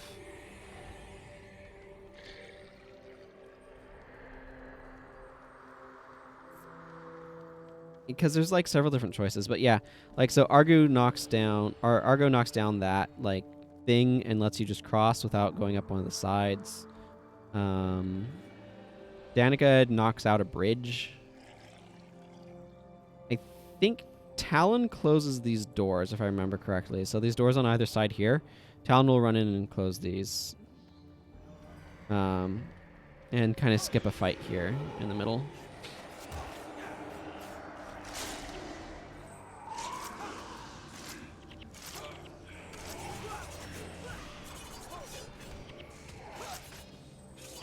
which is useful.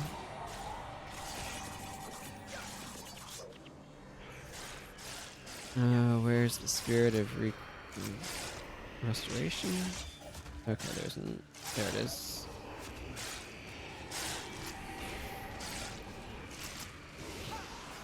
Defiant was Zinri. I don't need that back up. Yeah, that one I already grabbed. Vengeful was Kanai is the other one I'm thinking of. That makes me think in that vein.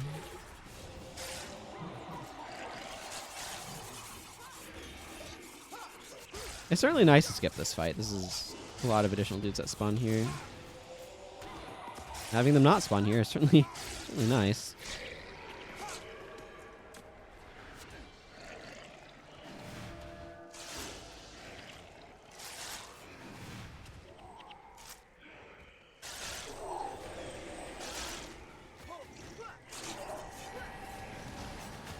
Okay, Shuriken Warriors, if you guys could stop spawning, please, that would be pretty fantastic.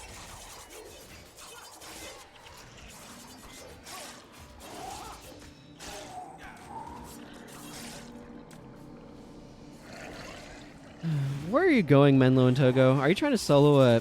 No, it wouldn't be a solo. It would be a dual fight. Two against one.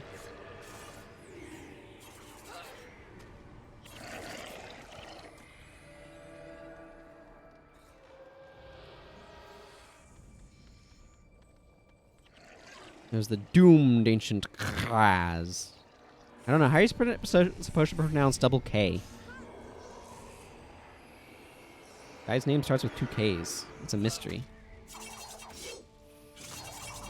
Hey, Fear. Good to see ya. How you doing? Hope you're doing well today. Mana Guy and I are just kind of pushing towards the end of the old factions campaign here.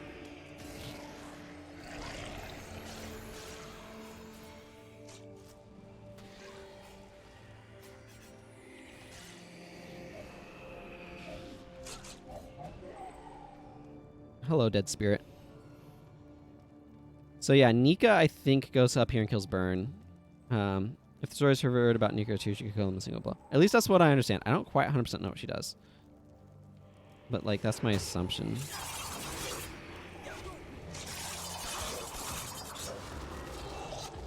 I should try bringing her sometime just to see what it is that she does. I will admit to large quantities of ignorance.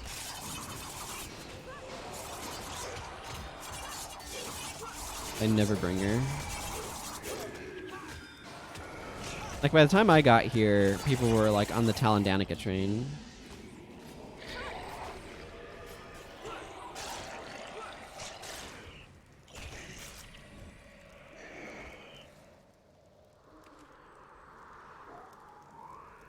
Kusun over there is always a bit nerve-wracking to fight. If you can get a good early dazed off on him, it's not a problem, but... Shelter also completely neuters his terrifying nature.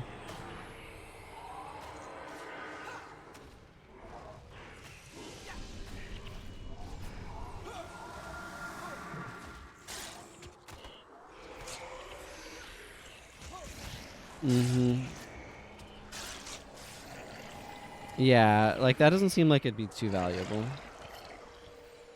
If she takes out both Burn and Kusun, though, that would be pretty sweet. I doubt it, though. That would be too sweet. I want to wait a moment. Let Elias's minions catch up. Let's be careful here. It's easy to want to just rush in to Kusun, but then get absolutely wrecked. Oh, well, here comes Kusun. Okay, got the dazed off. We should be fine.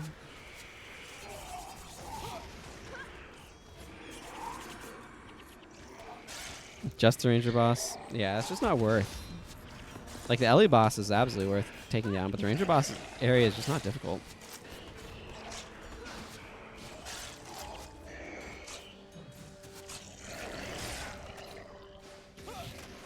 Like, the Ellie boss is the real threat. And also, well of weariness are cutting down on our minions. Granted, we already are at, like, cap, but never mind that.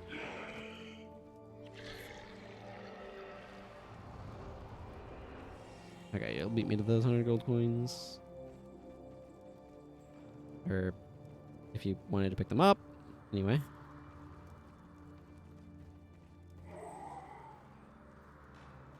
And it's up here that Sin does her thing. I think it's Sin first.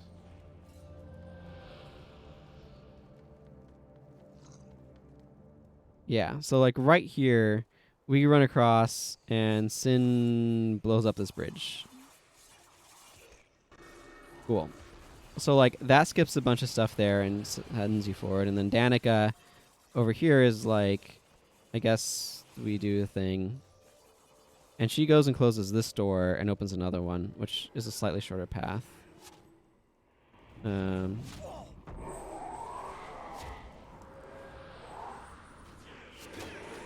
So I think those are kind of, yeah, like why those ones are popular.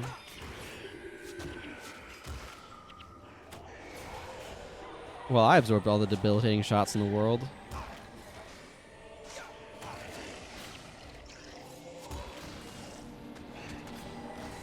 My goodness.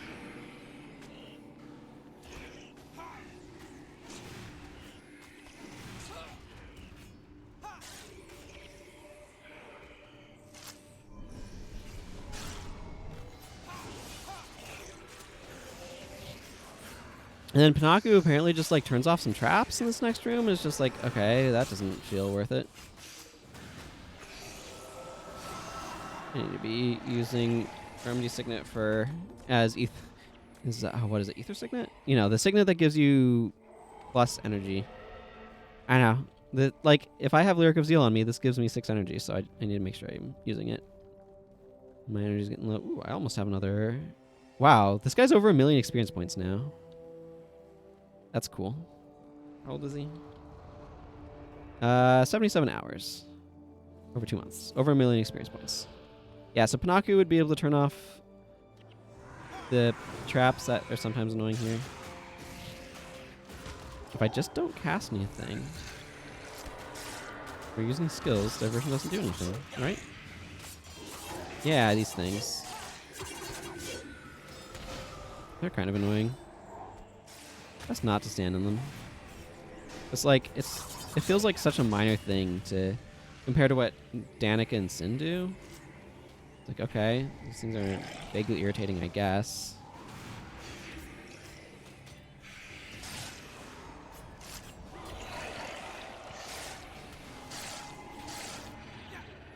Take that, Shuriken Monk. Hey, Vaz.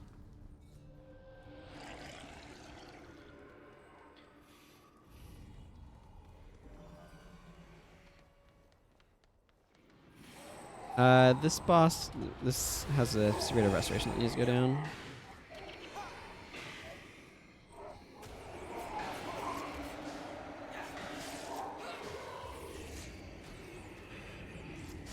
Yep. We got some aggro to the side.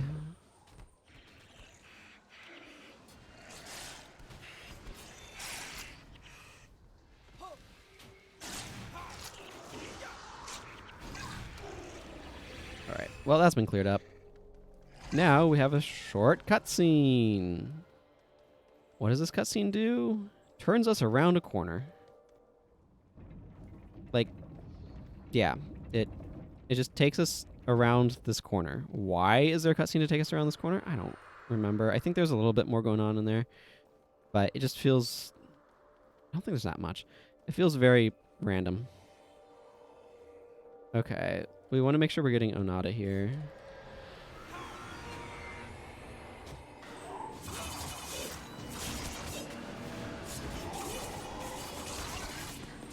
Okay, down.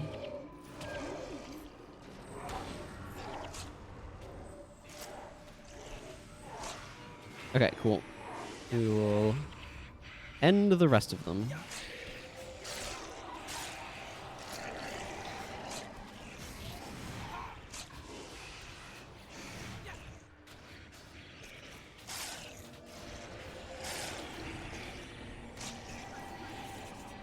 There we go. Hey, Master's Reward. That went pretty smoothly overall. I'm particularly happy with how smoothly the Elementalist boss went, because that one can be a right pain. Okay, this is going to want an entirely different set of builds. For one thing, Elias is no good here. Let's see. How do I want to do this? First of all, let's bring this thing up. My skill pool that this guy has access to. Elias, you are not needed here. I would rather have... I think Master of Whispers has Signal of Spirits. Yeah. Yeah, Master of Whispers is set up well for this. Technically, these don't do anything, but it doesn't really matter because it's just needing to spam these skills. Yeah, I think Sasuke is fine. This guy has too many interrupts. That's not too bad. The interrupts don't do anything here. Effectively. So I would rather bring Energy Tap. Let's see. Those skills basically don't do much.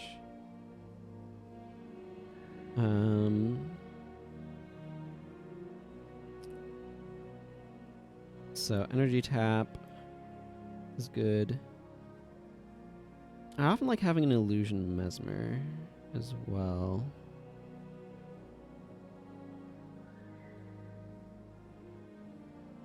Trying to think about what other skills I might want to bring. Mind Rack's not a bad idea. Go with those. Aneurysm would be really great here, but I don't think I have Aneurysm currently on this guy, so I want to be a little bit light on how much like energy denial stuff I'm running because it stacks poorly. Very poorly.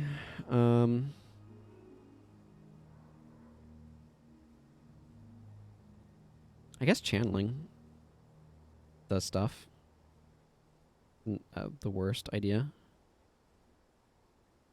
And yeah, sure, why not? Let's just go and bring Ether Signet. This is the skill I was talking about. If you have low energy, then it pops your energy back up. Yeah, I don't feel like I need to change him. If I have Nightmare Weapon, that would be good. Are you bringing Wild Strike?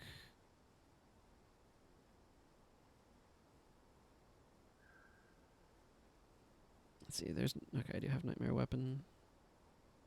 I'm going to slot that in. It's often a good idea... I'm not going to worry about trying to change them up too much. I could change them to make them a little bit better for this, but... we want to be able to get rid of stances on him, so that's why I mention it.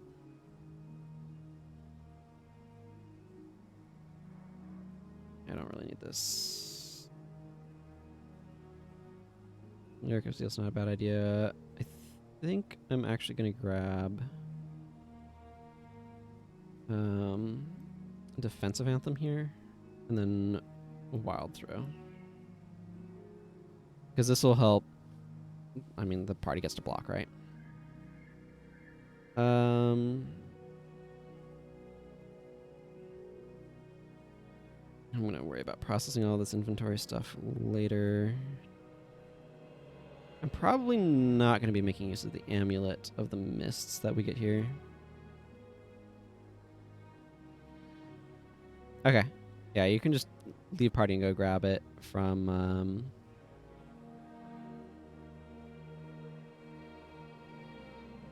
from probably Kaineng. Okay, I do have a Droknar's key.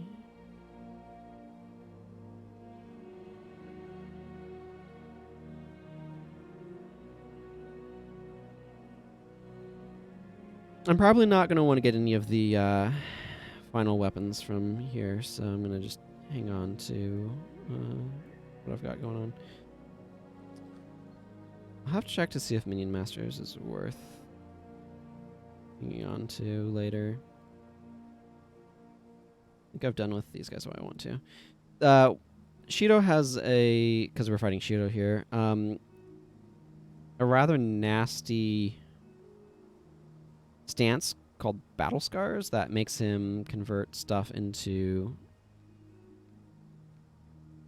like, makes his attacks deal life equal to the highest amount of damage he's had. So stance removal is kind of clutch here for helping defeat him.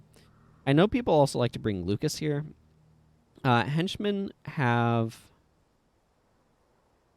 the, like, skill that you can get. I don't have a better way to phrase it. But the special skill that you get. So you kind of just want to spam Wild Strike on recharge and stuff, Fox Fangs, typically. But yeah, that's overall probably fine.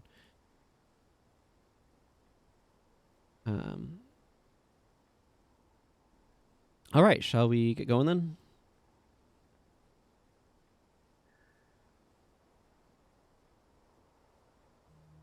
I mean, Jagged's fine. So on that bar, like Jagged applies a condition that might be useful. I'm assuming you're going to be picking up the blocks skill from Univang. Also, we can potentially get banished, so that's something that's important to remember with multiple players. The banish effect can be quite nasty. Heroes can't be banished, but henchmen can be. But people like to bring Lucas because he has a really useful skill.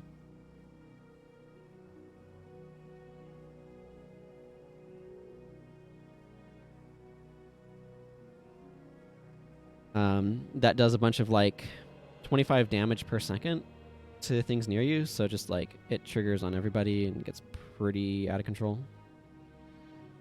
This is not an especially difficult mission, if you ask me. It can be really difficult. It's basically like you either take Shiro down very quickly or he takes you down very quickly, is typically how this mission goes. Okay, well, let's go. Let's go do the thing. I want to do the thing.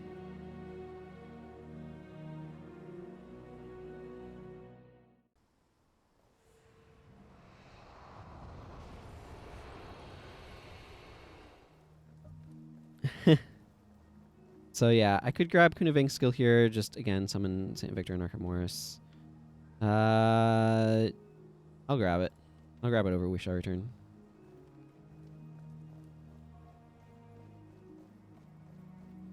I don't really have... I should move these points over to command or something if I wanted to use We Shall Return anyway. But we got a couple of other reses floating around, so it should be fine.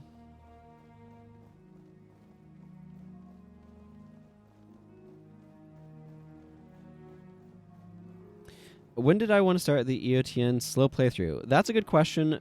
Probably fairly soon-ish. Oh, well, I got banished. My heroes aren't following me, are they?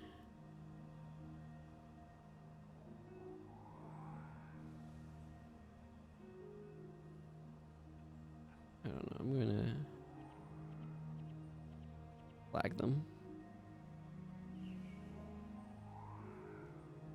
Hello, Oracle of Time. Journey to the top of the sill, where you will find a celestial orb. Run through the orb, and it will restore you and your friends to your destiny. Yeah. So, there's some spirits of the mist here that will, like, attack you and stuff. I may be able to get through them because I have a bunch of things.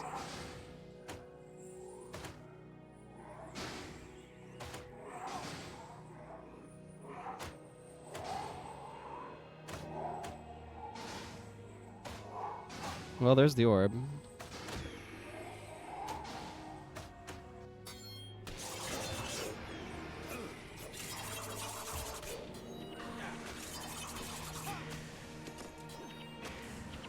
Yeah, this is what happens when you come here with players. Or with, like, henchmen and stuff.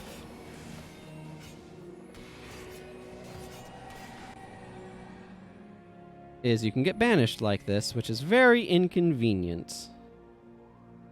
If you can kill the Paragon, that would be kind of sweet.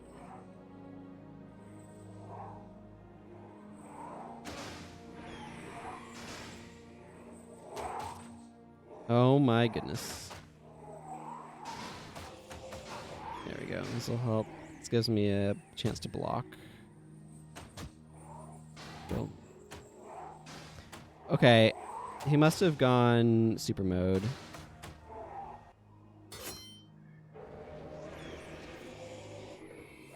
Yeah, okay. He got down to impossible odds territory.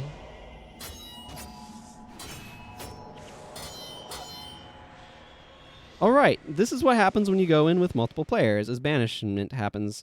We can try that again, except this time I'll just like flag my heroes from the start, which should hopefully help.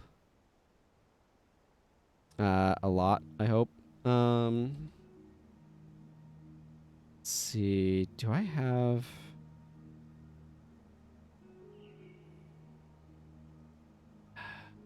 What I'm wondering is if I should try to bring in increased move speed skill. Whatever. We'll just go back in and try again. So he'll also banish like henchmen and stuff. If it goes poorly again, I'm gonna drop Sasuke for Lucas.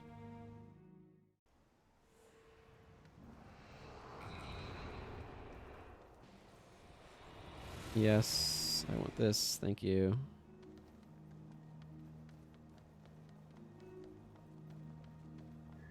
Flag him about there, I guess. Or no, leave it positioned there. Yeah, just kind of in that nice central area there, something like that. Like this is basically if you go in by with just yourself and heroes, you completely invalidate the banish mechanic because he doesn't use it. Because he doesn't banish heroes and he won't banish a solo player. So, I need to re-flag after the cutscene anyway.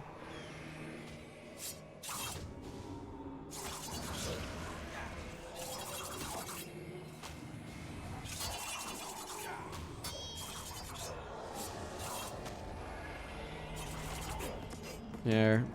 Get you back. You do get a morale boost whenever you take out a bound thing, however, so there is some advantage to it.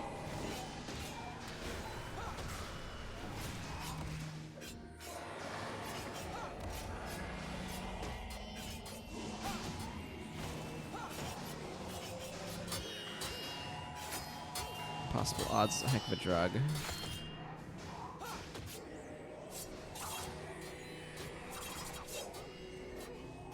Okay, Shiro's dead. There we go. That went a lot better that time. Okay, yeah. When do I want to start the EOTN slow playthrough? I want to do a couple things first. So what I want to do, long story short, is probably going to be another... Not next stream, maybe the stream after. So I want to... Yes, thank you for the Amulet of the Mists. I want to finish prophecies on this guy, and then I think I have... Yeah, I have the Iron Forgeman, so I'm probably going to do Sorrow's Furnace with this guy as well. This should really reward more than 30 Zaishin Copper coins for completing it, but whatever. Yeah, because I don't care for any of these caster things, do I? No. These are cool, but I don't need them. I'd rather just let another character go get this. I don't think I have any use for these bows. Yeah, not really. I appreciate that they added this Draconic Scythe. Wish it came in a couple different varieties of stats. And Adeptive Spears, I think, is the same sort of... Yeah, it's just a Sundering. I don't care for Sundering. And I already have shields that have this effect. I don't need the skin. Because this was the first time they did it, so they didn't know what stuff to do. I do think the Adept of Steel has some sweet stuff. And the Adept of... Like, Shiro's daggers are really cool, but you have to be an assassin to be able to use them. That's not strictly speaking true. You can do some other shenanigans to boost your attributes, but... So anyway, the Eye of the North slow playthrough is going to happen after I do Sorrow's Furnace. I do want to get it going relatively soon because I want to get some of these other characters up in the Eye of the North as well. And I'm going to start off by like, here's an Elonian going to Eye of the North. Here's a Canthan going to Eye of the North. And then here's, yeah. Here's a Tyrian going to Eye of the North, and then continue on Rex Templaris through the rest of Eye of the North that way. But like this character doesn't need any of these weapons, so I like that they gave something more interesting than centering on those. I wish they'd done that in the other ones. There's not really a whole lot else to see here. This book still needs one more. So yeah, the long story short is I want to do some additional stuff on this guy in Prophecies. It's probably... We got, what, about 3 hours left in this stream. I do want to go capture some skills off in the Eckvold Forest. And then I want to head over to...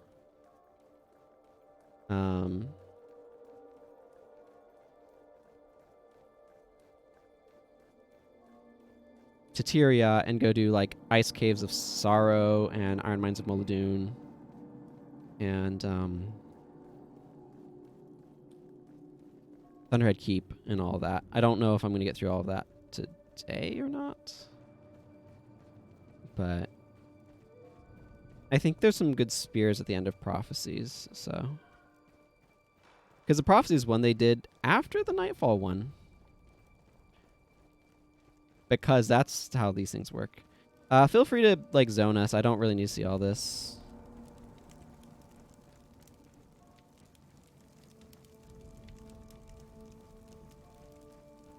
There's a few wardens left.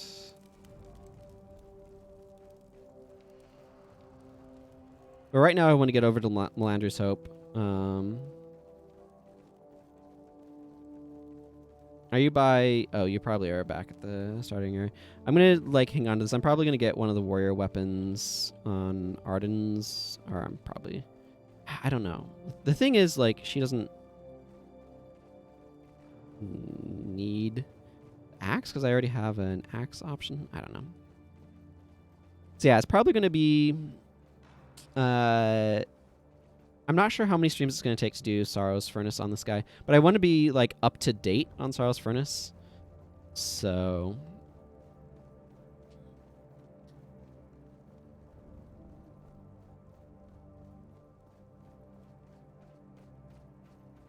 because that one is like, again, it's super lore relevant to Eye of the North, so I want to make sure I'm doing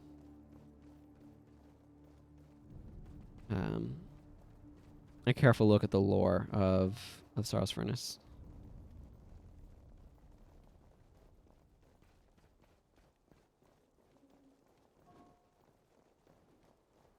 And there's the ministers arguing amongst themselves. I don't know why I'm taking time to do this.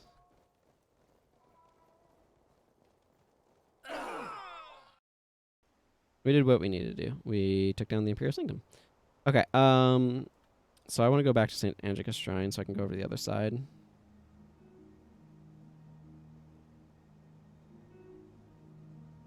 Eventually, when this timer finishes.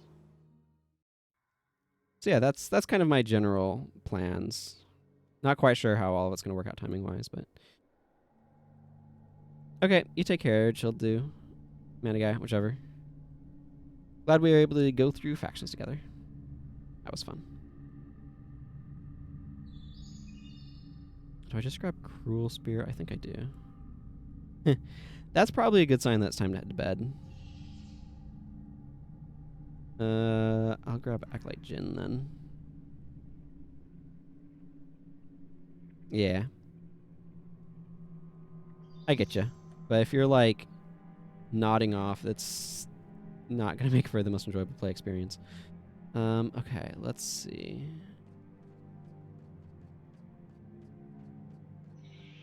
I might get the Gavel of the Nephilim for Arden's, actually.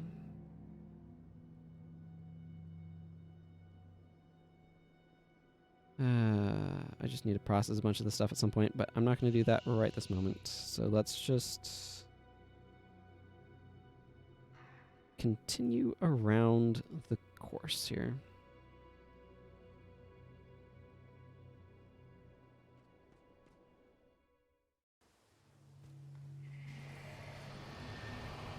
Oh. Before I go, I really need to be adding Splinter Weapon to Raza. Splinter Weapon is kind of a big deal. There we go.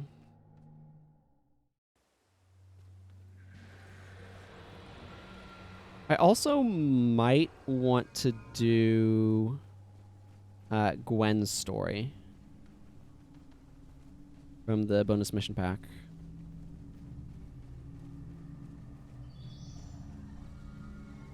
Because that one leads into Eye of the North as well. The other ones don't.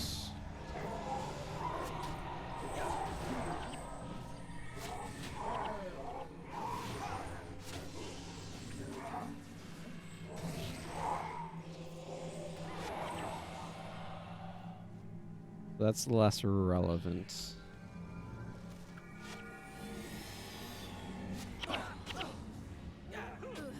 Wait. Oh. Well, I can get there this way, too. It's just a weird direction. Also, what happened to my party?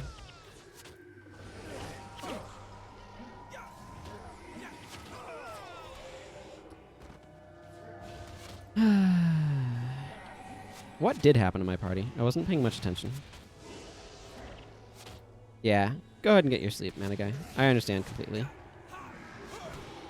Time zones being what they are. You can always catch up on the VOD later. Yes, that is definitely it. Your lack of presence here is deeply compromising my party's structural integrity. I wasn't even going anywhere, and just suddenly these traps went off and decided everybody should be conditioned.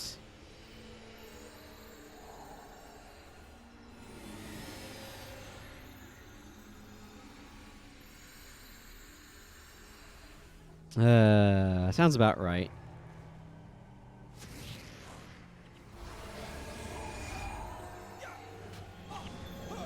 There we go.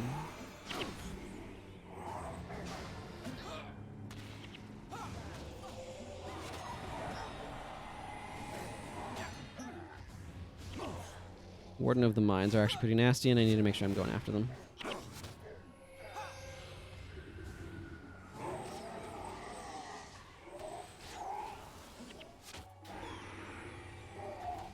Norgu, please stop degenerating. So, when the Spirit of Laceration dies, it does bleed everyone. Just pointing that out. That that's happening here. I'm taking a really weird path to where I'm trying to go. I don't know why I ended up going this way, but here we are. I mean, it technically works, but...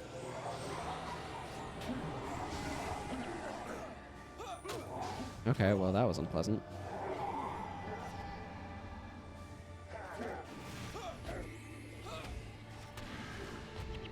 Shockwave guy right in the middle of the entire party was not really what I had in mind.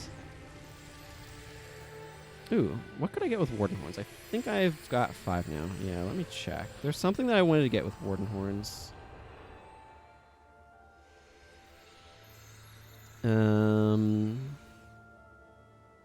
Maybe it was his curses offhand. That would actually be good for both me and... Oh, it's Master of Whispers, not Elias. That's part of what's going on here. Yeah, because Master of Whispers is curses, so it'd be good to get him that as well. Set him up with Curses 2020 set. I think I actually want 10 Warden Horns eventually here. Yeah, Elias would be helping a lot here.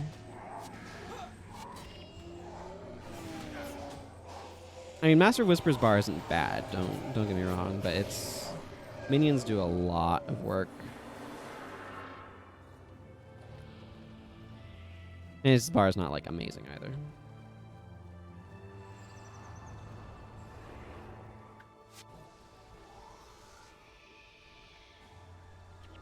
Okay, fighting those spirits is aggro these wardens. That typically is what something that happens is if you attack the spirits of dudes, they come in to investigate.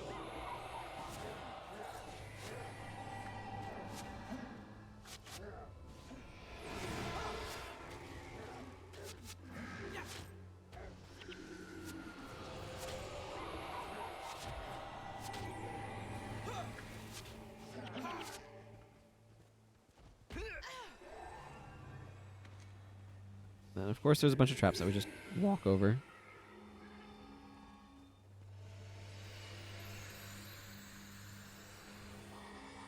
There we go. That's mostly cleared up.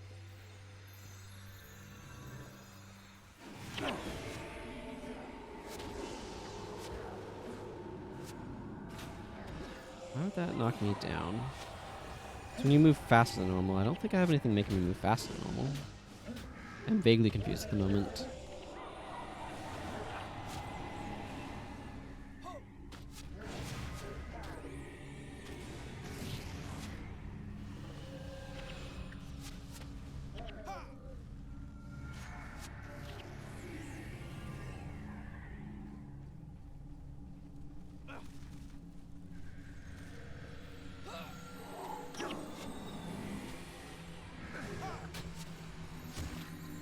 You all are the ones that need to get gotten.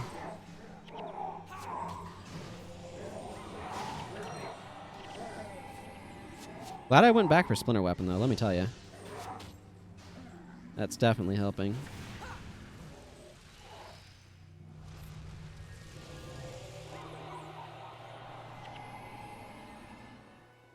Raza's energy management spell got interrupted by his target dying, which is suboptimal, but what happened? There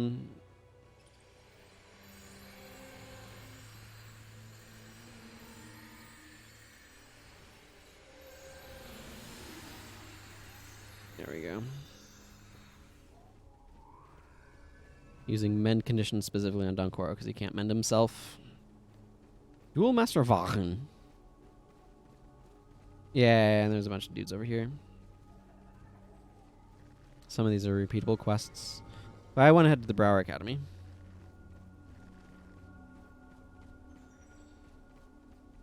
This is not, to repeat myself, the path that I was intending to take through here, but it is nevertheless the path that I've ended up taking. I think I might grab Weakened Knees. I'm going to be passing by that area.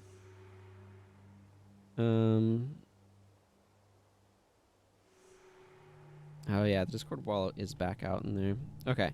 Where was that NPC that wanted Warden Horns that would give me a 2020 curses thing? The Ultram Ruins. Oh, that's... Okay, just over here. For some reason I was getting confused with a different area.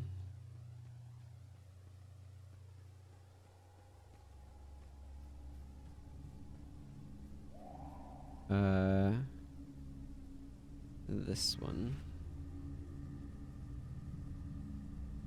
Master of Whispers, you will eventually be able to use this when I give you a better option that way. That'll be a little bit incoming.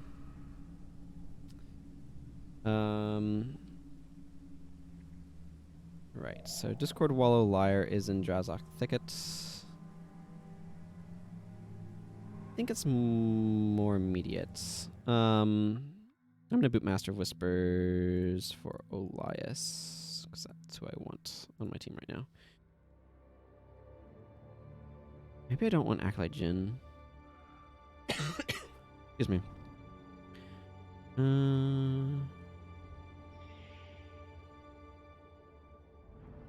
Whatever. I'm not going to worry about trying to figure any of these things out at the moment.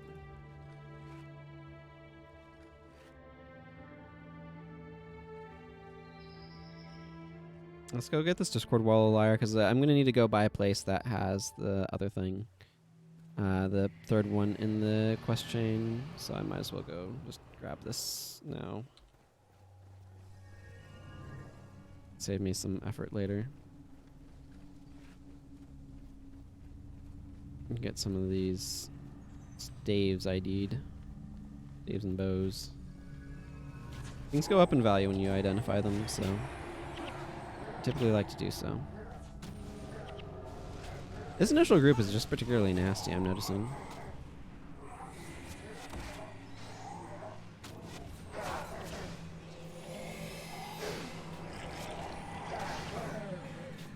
Everything gets a bit easier once you start getting the minion hordes up.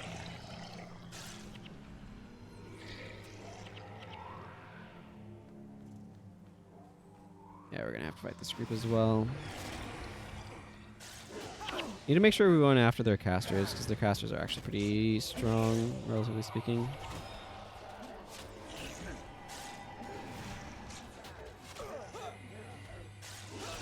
These Wardens of Spirit always confuse me, because you'd expect them to be ritualists, but they're mesmers. Which I find unduly confusing.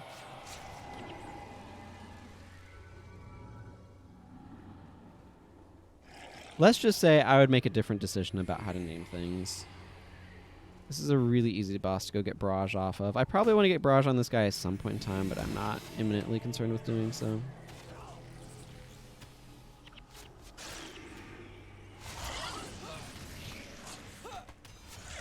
At that point, I probably should just have saved my Spear of Fury. But whatever.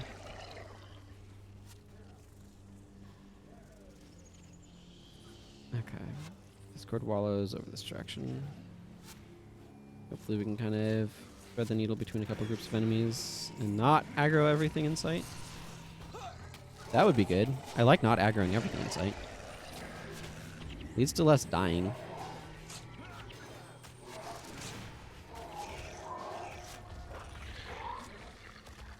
Okay, well, we're at least fighting this group.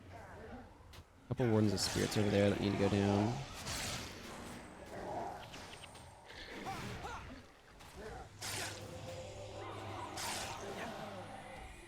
Where they get us all with their E-surges and stuff.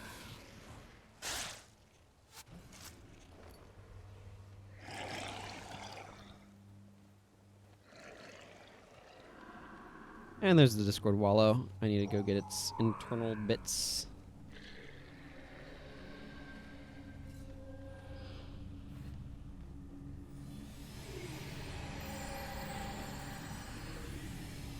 I hit the wrong button.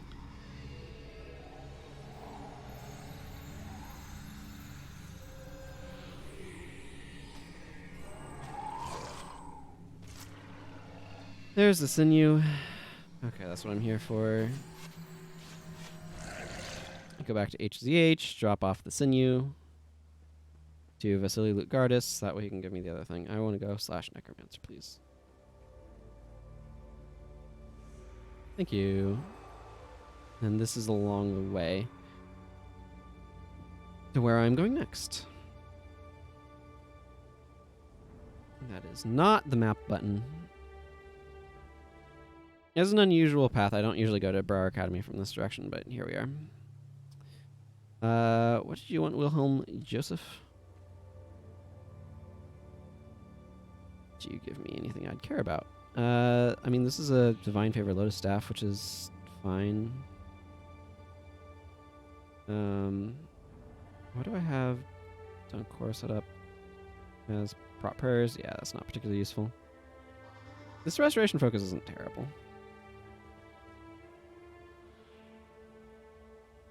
Christopher Roy. What's your story? Ah, so if I get dredge bits, I can get a Lotus Staff for a Dunkor if I so desire. Although I think I'd rather give him a 2020 set.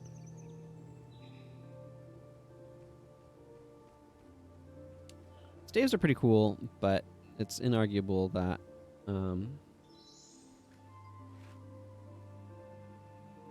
quick cast time and recharges are just stronger. So the main advantage of a staff is the ability to add an enchanting mod to it, and that's definitely useful for protection prayers, but it's not so important. You know what I mean?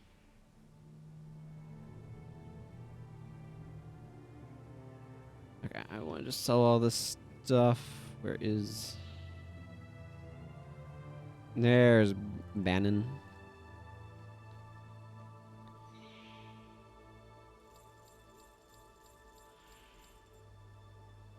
Thank you.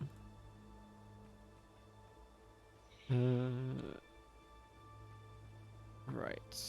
Yes, I need to go the Himalaya's Hope direction. Like I said, I'm going to capture Weakened Knees, because I think Weakened Knees is not a great skill, but I think it's an okay skill.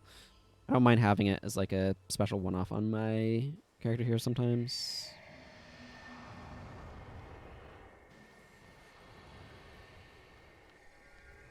Does mean we'll have a little bit more to contend with conditions-wise. Oh, you know what part of the issue is, too? Norgu's bar is all wonked up, because I was setting him up to fight Shiro. Okay, I need to go unwonk Norgu's bar. Okay, he had... Not those. He had Cry of Frustration, Power Drain, Shatter Hex. I don't remember. Oh, Power Spike. Yeah, he was like this. I don't want to run him like that. Still.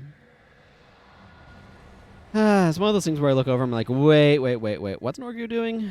That's not what I want him to be doing.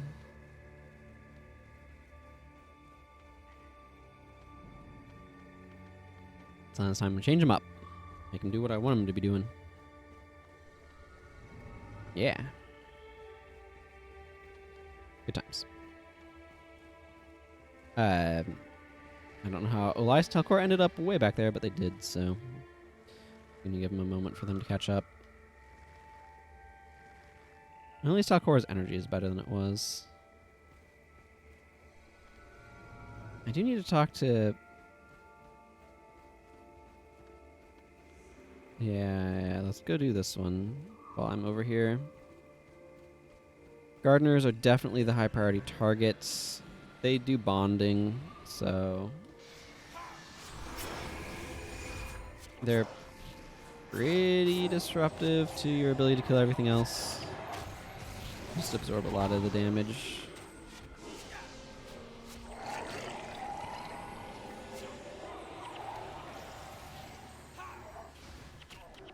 I think I have a Sign of Rejuvenation I should probably be giving to Talcora, but anyway.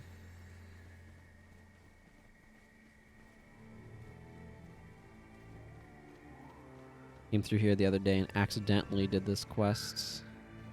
Step. Mana Guy will remember that if Mana Guy is watching the VODs. Gardener. Again, high priority target.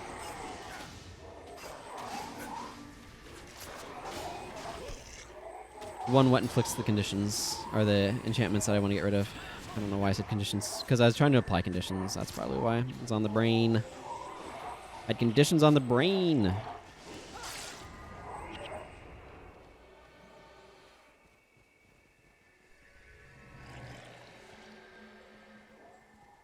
Okay, now I need this Rhythm Maker Drum. And there's a Ranger boss that walks with the Necro boss that I want to capture off of. The Ranger boss does not have a good skill. Archer Signet is not a good skill, incidentally.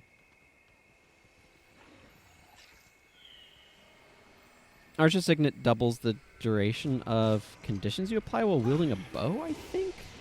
You just used it, but I didn't look at it. I could look at it on Backlight Jin. For 19 seconds, conditions you apply while wielding a bow last 100% longer. It's just like, I don't need to make my conditions last twice as long, typically. Like, the only ones that would be really useful with are, like, technically it's just, are you wielding a bow? So you can use other, that doesn't require bow attacks, right? To function. But, that being said, I feel like a lot of the bow attacks, or like the bow skills that I'd want to do that with are elites. Like, I'd want to make burning last longer. Just a thought. Okay, there's none duck, Thorch and Rock. Oh, Belly, that's the dude that I want to go after. I don't know how quickly we're going to get over there, but...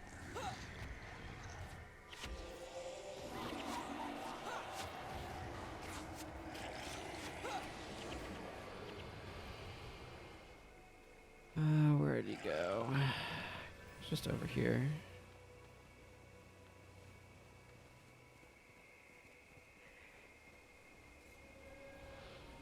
I do need to go up this way in general. There's the group. Running off. There's the rhythm drinker.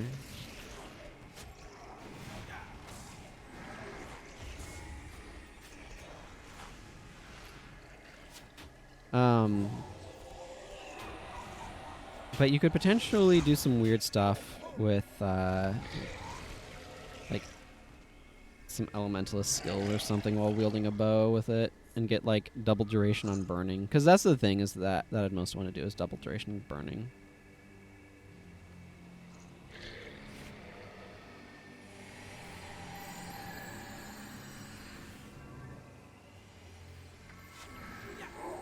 That's easily the most useful thing to do with it. In terms of, like, just raw power. Or double duration blinds as well.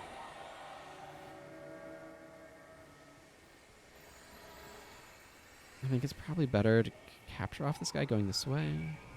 They make a circuit of this area, so... If it's going that way, right? Clockwise, I want to go anti-clockwise.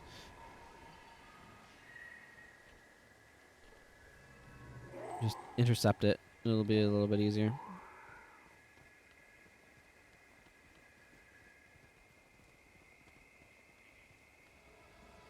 Let's see. So what are good sources of blind that you might want to double... I mean, obviously Ranger has throw dirt built in.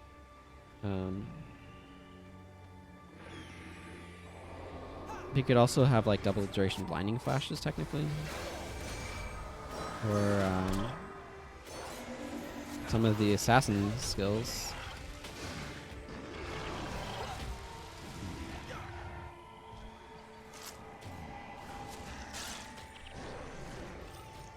There we go. I'll put a few points in curses just to make it slightly less terrible. But let's be clear, this is not amazing right now. 4 seconds, yeah, that does barely anything. That ain't worth using at 3 curses. You want some actual curse investment. I should be putting points in command just to make We Shall Return a little stronger. Okay, at this point I just need to head north. Because I need to get over to that outpost over there, which this is leading me towards, which is good.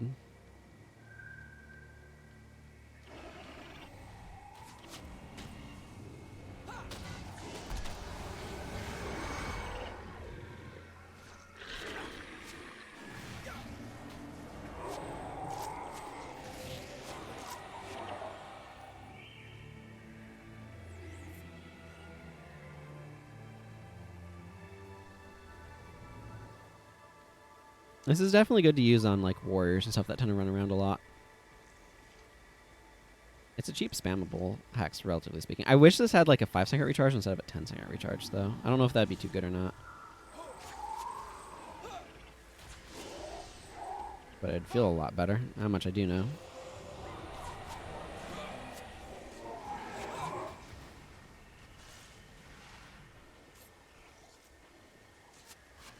Okay, looks like we've got a couple of these foe groups running around.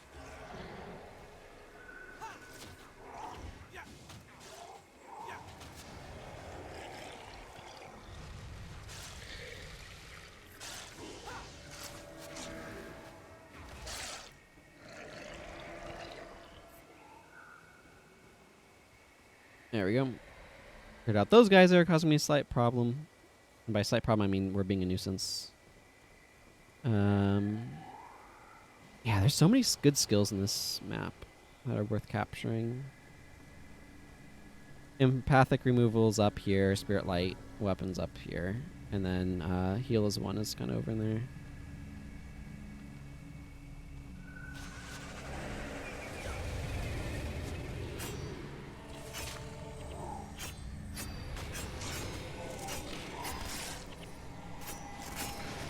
way. These twisting things on me, I see.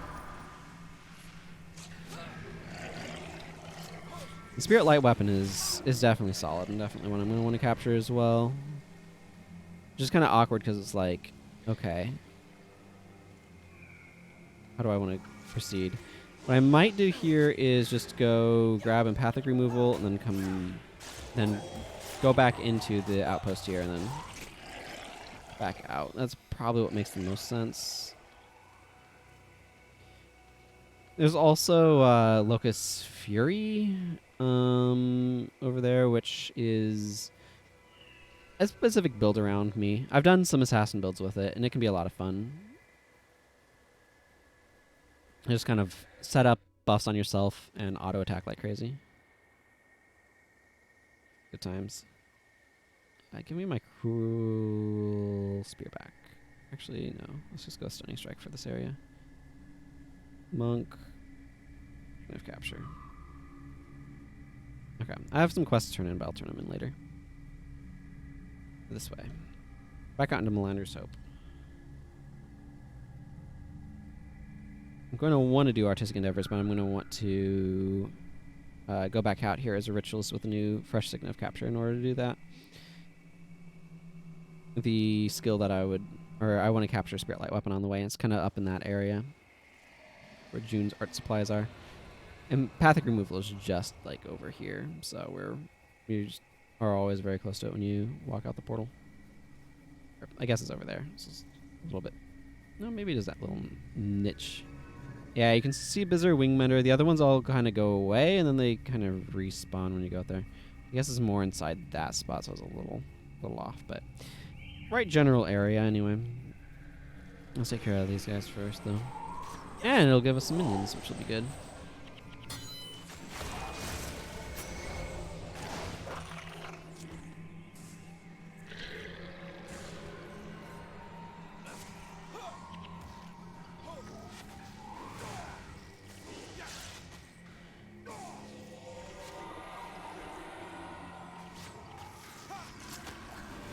I mean, I don't mind having Maelstrom on me. It doesn't do that much damage, and it's not on the rest of my team. This is a really nice elite to have on a lot of professions that are more support, because it's no attribute, so it doesn't require any attributes and just does all the things. Very versatile. Really good bar compression. Really solid that way. I'm quite fond of it. I don't know why I'm finishing all these guys off. I'm just planning on warping back anyway. See, I can go like, boom, and remove a hex from that person. Its hex removal is condition removal from you and another target ally, so really flexible in that regard. Okay, let's go back here. Let's grab my... I'm going to go back to Cruel Spear. Flash Ritualist. And Sign of Capture again. There is some use here for Men, Body, and Soul. If I brought Men, Body, and Soul, it would allow me to support my team through some condition removal, but I don't think it matters that much. Go grab Spirit Light Weapon. I'll put a point in Restoration Magic. Make this a little bit better though. This becomes real good with a lot of command investment, but I'm just not investing in command that heavily because Lyric of Zeal helps manage energy for my team, so I kind of want to keep using it.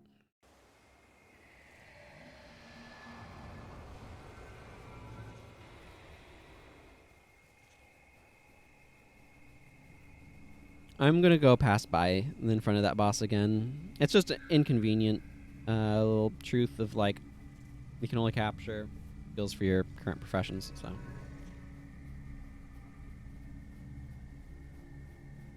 It's just inconvenient sometimes.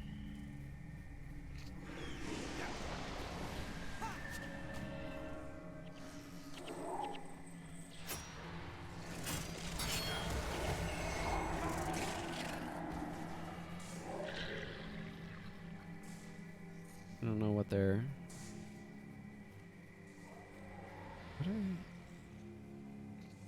Oh, they're getting attacked by Bizarre.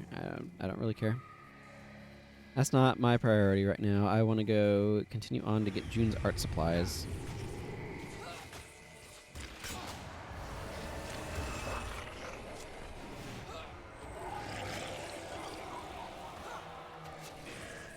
The art supplies are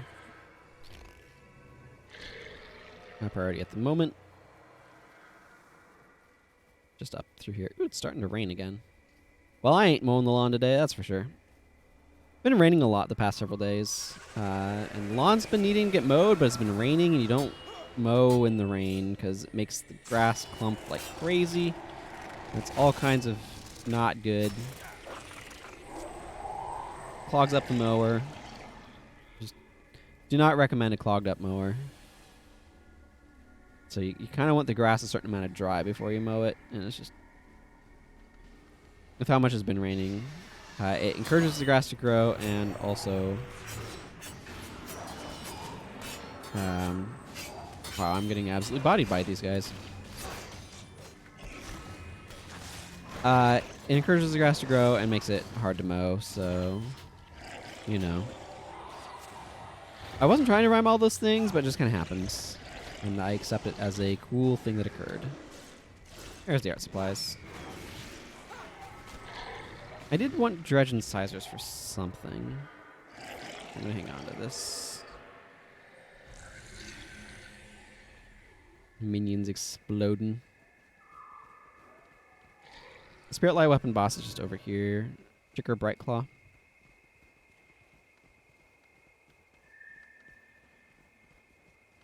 Vanna, I would like to buy some vowels. There will be, like, spawns, so I want to let my party kind of accumulate a little bit here.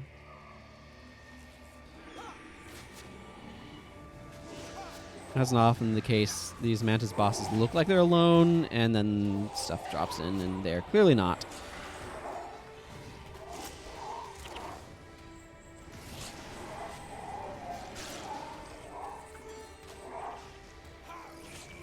I mean, sure, Elias, you can have this. It's probably not very strong at the moment. Yeah. No, it's not very strong at all. But it gets up to pretty sizable numbers, and becomes a pretty solid skill. I quite like it. I do want to move on from here to get an outpost that's kind of around the side, because it's going to be useful to have. That's going to summarize a lot of the skill capping I want to do at the moment. I guess I could go capture Signet of Spirits as well. That's not a bad idea. That's in the general area. Up in Ferndale.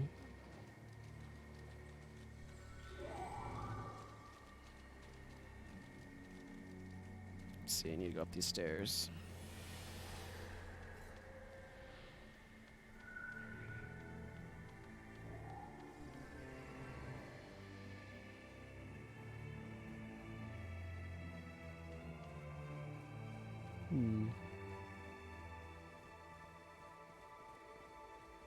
Maybe I should grab the Melander's headpiece too.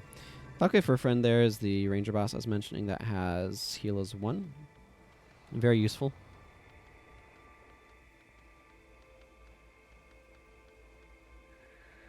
Signet of Spirits comes in handy in all sorts of ways, so it's probably worth picking up.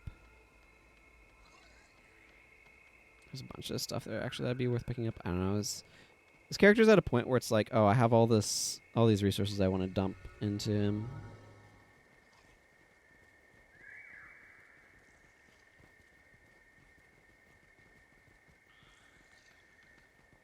There we go. Jade Flats.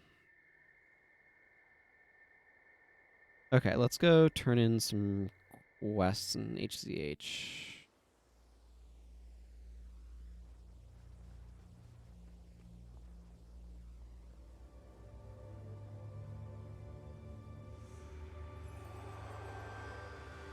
June is the older sister of one of the henchmen from Xingzhe, by the way, if you didn't know. Which I think is kind of cool.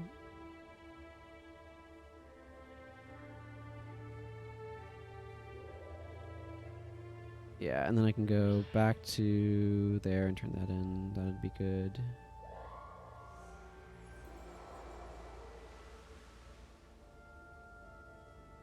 This requires me to go back to a location in Ferndale, but I don't want to head that way at the moment. Vasburg Armory. Where are... Yeah, Dunmill Gorhopf. You are the one I need to speak with. Thank you.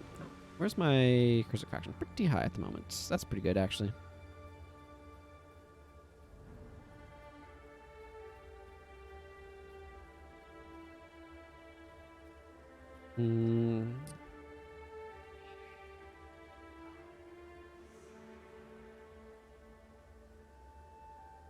You have to do an entire step on its own before... Yeah, that makes sense. Last of the breed, 16 zones, those are kind of obnoxious. Okay, Zoo and Heltzer. Your language actually translates to House of Heltzer. They just left it in like this. Never realized it's Zoo Heltzer in English as well. Yep. House Zoo Heltzer. Good old HZH. That doesn't actually surprise me. They clearly had a lot of Germanic influence, so I'm guessing your language is more of a Germanic one. But they clearly had a lot of Germanic influence with this, so.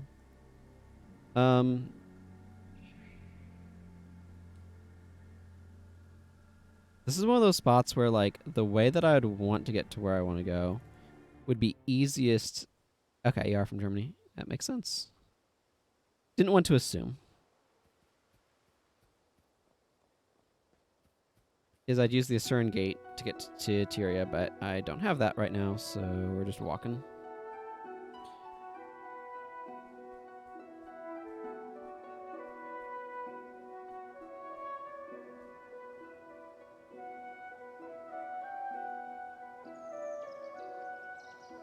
Couple of things I want to do with my inventory.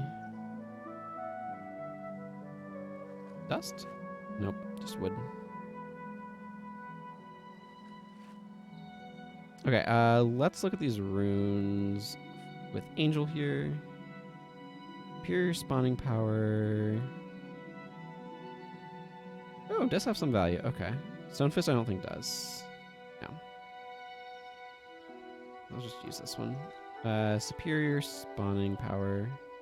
Will that be enough? I don't know. Prismatic I don't think is worth anything. And Major Deadly Arts doesn't sound like one that'd be worth anything either. Okay, that's kind of what I thought. So that's just going to get merchanted. Oh yeah, and Superior Death Magic. Okay, that doesn't have any value, and Disciples is definitely not. Okay, cool. So that means I'm going to sell this Superior Spawning Power rune, I guess? I suppose? Or do I want to save it for... let's actually look at Ritualist runes here. Yeah, I think I want to sell it, because I think I'm going to... Hang on, I want to see how I've runed up Parias, because I'm pretty sure I ruined Parias up. Okay, yeah, he's Resto. Yeah, I think the way that I'm going to want to do it is I think I'm going to want to go major commuting, major spawning on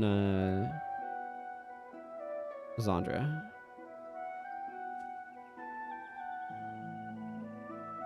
Okay, then that stuff can be merchanted as well as this.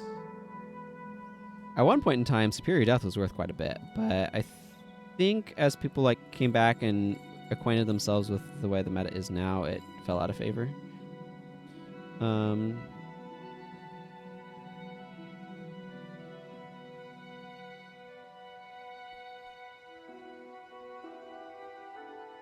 All right. Let's go. Actually, let's check what monk resurrection skills I even have going on over here right now. I've never picked up Flesh in My Flesh, have I? No, should be seeing it around here somewhere. I do have a restore life. Okay, so I could go restore life on... I think I'm using it on somebody, but I could go it on Elias, which would be better. Did I ever get any res chance? Does not look like it. Okay, let's give Talcora Signet of Rejuvenation instead of Signet of Devotion, and let's give Elias Healing Prayers. Let's give him Restore Life, because I would rather be using that.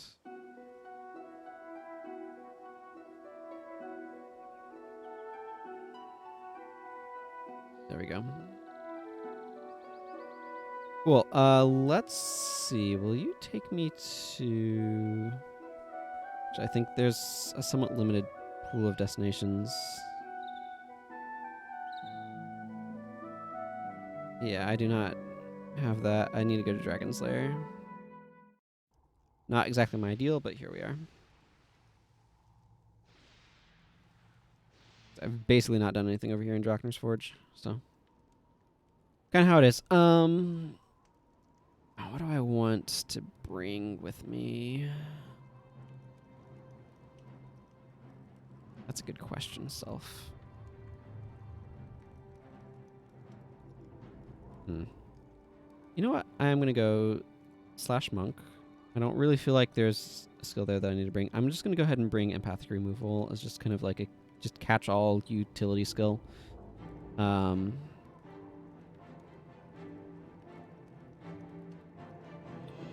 Wild Throw is technically useful against some of the enemies that I might be facing.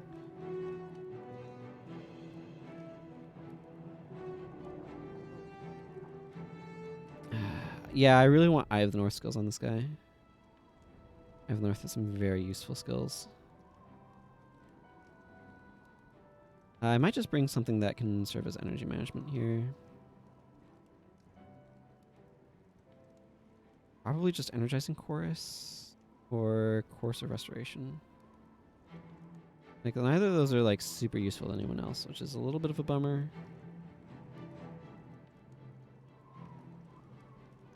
Or I could just bring a 44% chance, go for the eyes, which doesn't feel great, but maybe is alright. It's not thrilling. Let me tell you. Well, Energizing Chorus is what I'm going to bring. It subsidizes There's Nothing to Fear, I guess. Or do I just bring Course of Restoration for myself? Oh, this doesn't have a recharge, so I'm going to just roll with it. You know what, actually?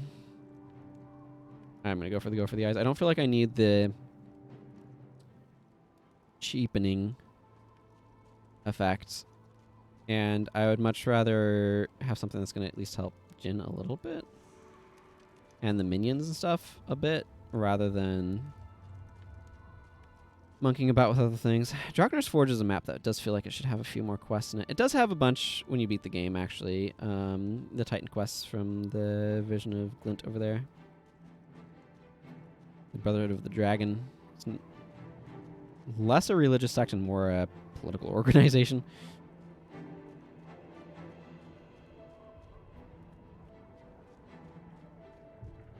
These guys show up here, but they will soon be replaced. Some of them with other dudes, Menlo and company.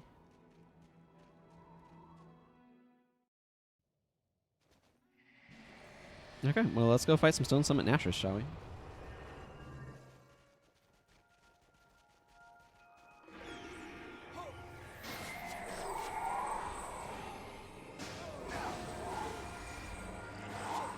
Yeah, take that. Beat you to the minion.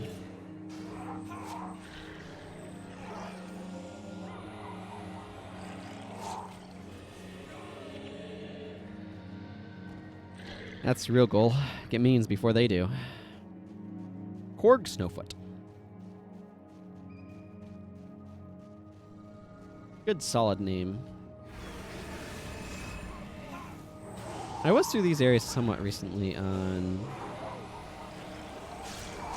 Was it... I don't remember who. I do need to spend some time on Giru, though, in here. Get him through prophecies and such, as well as set up his gear.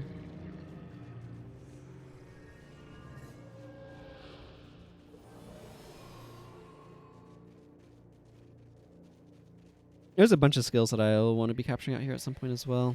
Okay, I guess we're fighting these guys. Yeah, that's 2 life siphons and 1 skill. Very handy, that.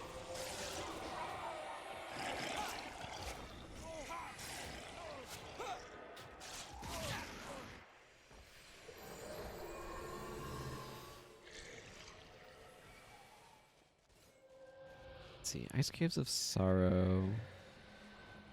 I think it's quicker to go around this way. The Ice Caves of Sorrow will have... I guess I could pick up Mark of Protection there? That's not a bad idea. Keeps me on the monk path. Yeah, I like that idea.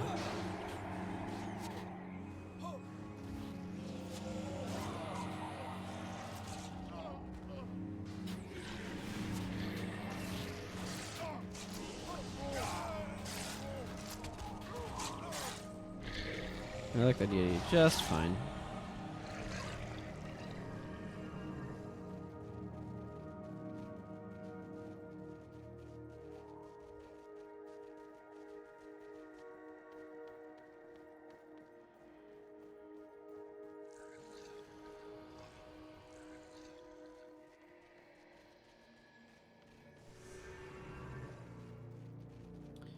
See, I don't think I have it yet. Nope. Just Shield of Regen. So yeah, it'll work pretty nicely to pick up then. I think I might hang on to save yourselves though. So probably replace Go for the Eyes. Trying to think of what skill I want to swap the Signet of Capture out for. I think it's Go for the Eyes. Well, I'm going to swap those, I think. Yes, cool.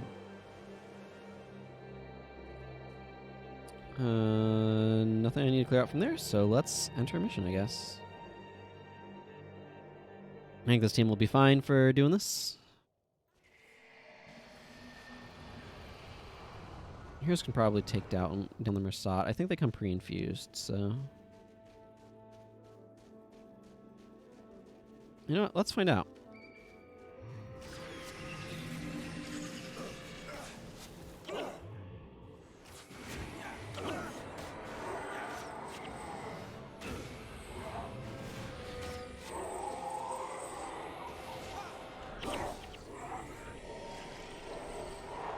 Well, aside from a massive quantity of electrocution, that didn't go too badly. Would have gone a little bit better if I had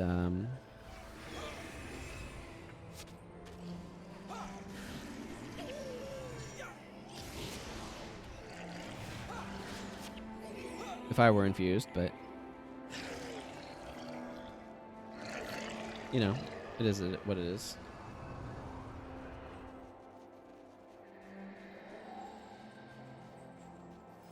Prot Spirit's the thing that you need to fight. That particular skill.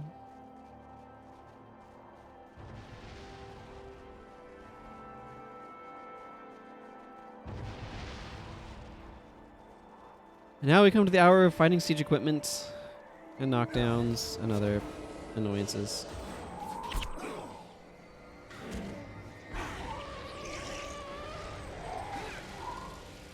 Fortunately, we have a decent amount of hex removal going on. Yeah, it's going to be a while before we get to a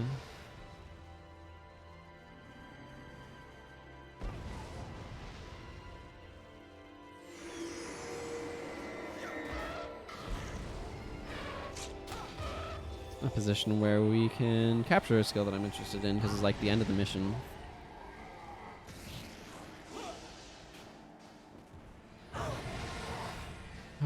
Man,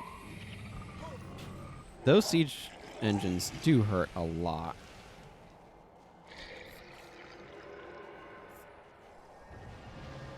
And I'd really rather not get smacked by them, but not a whole lot we can do about it, unfortunately.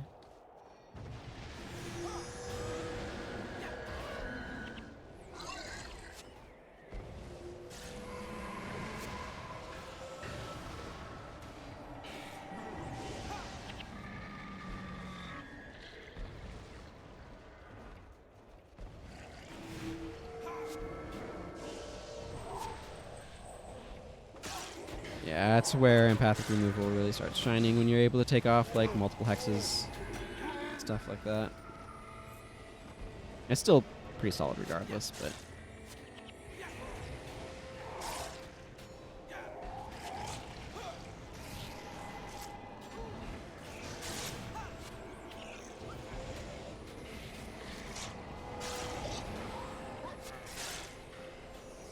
get out of here, Stone Summit Heretics.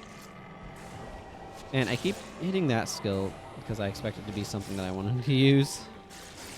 The way I've rearranged my skill bar, kind of mentally confusing me.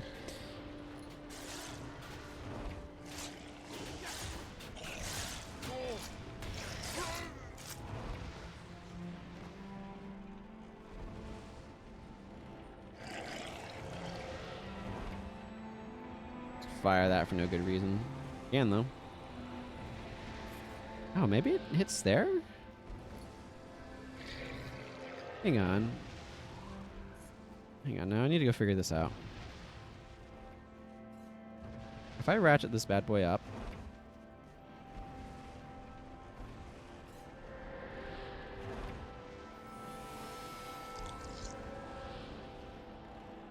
Okay, I don't know where it's hitting. I don't know why that Dolyak just randomly died. It just did. I'm very confused.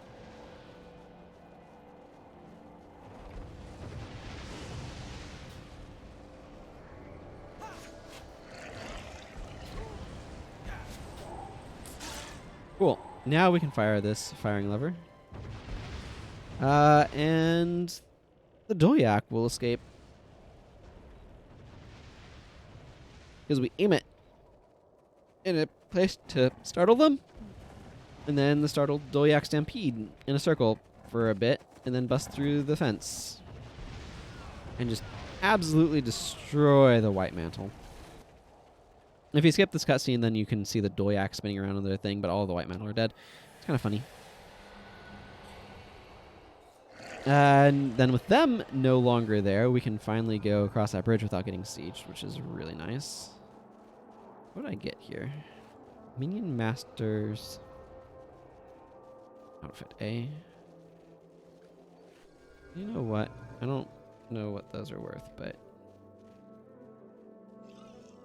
Shiro Elias would appreciate Minion Master's insignia,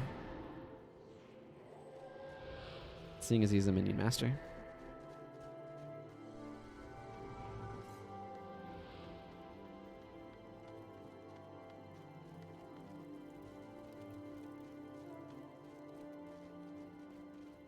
Gives them some more armor, and I like my Minion Masters to have a bit of durability. I think Minion Master insignia have some value these days as well, just because they're a little bit popular. I like Undertakers, the plus armor while health is low on Bippers.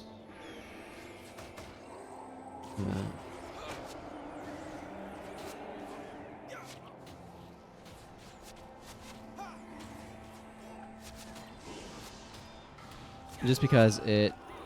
Ooh, simultaneous expiration up there. That's kind of nice. Because it helps them not die when they spam Bip too much. That's my thinking.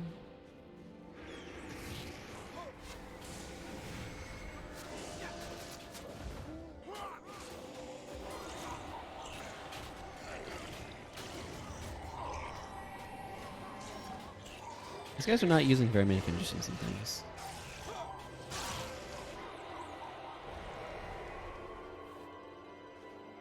For some reason I was expecting a few more. Excuse me.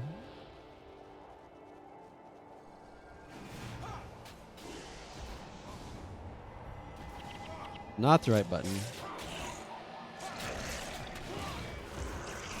Now it is.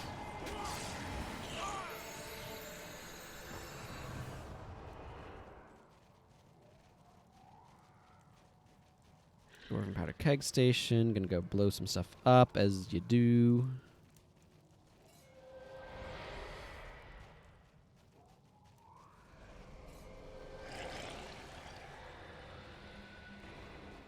It does bring up the question of who was in charge of the Bloodstone area up here before the White Mantle started rampaging through the southern Shiver Peaks. And as a reminder, Gad's encampment's over here, but like they've come down quite a way south from Kryda generally to get to these areas, so I'm not quite sure if they went down Lorner's Pass or what path they took to get here, but... Wait, now we need to get Saedra out of her cell as well. It's the same cell, but you know.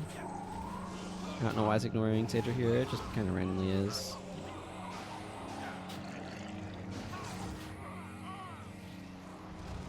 Feels a little bit arbitrary if you ask me, but yeah.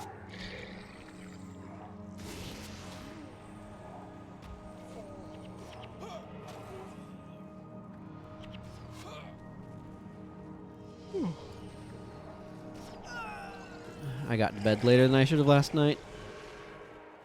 Unfortunately. Had some ideas in my head I wanted to get out. It happens.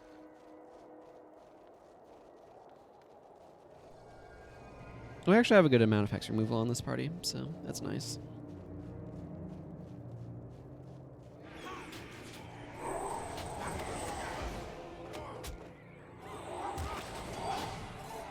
It's always unfortunate when you don't have enough hex removal and then you get coated in hexes. And this team has 2 copies of Remove Hex and a copy of Shatter Hex right now.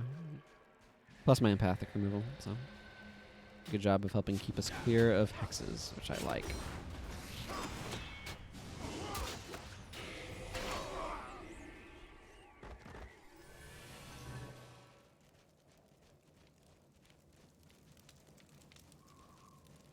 We can fight those Mersat.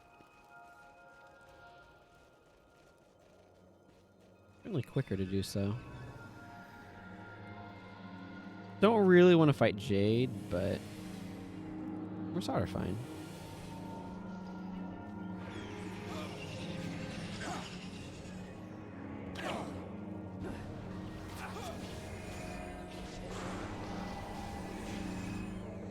I definitely need Prospirit if they try to do shenanigans to me, though. The Thunderclaps are really annoying. Frankly, the Thunderclap is probably the biggest issue there.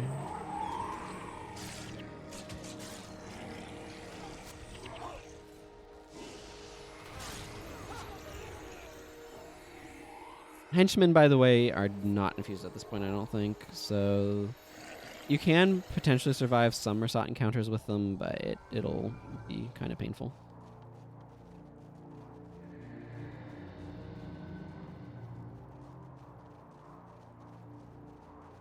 Saedra and Avenia.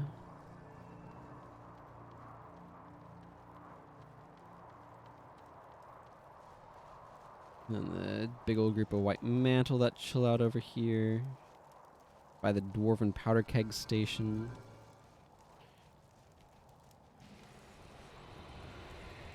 I'm just kind of waiting for the minions to catch up a bit before really rushing in here. Whatever, I'm gonna... Okay, apparently I'm not. Wow, I'm just triggering all the guilts and stuff.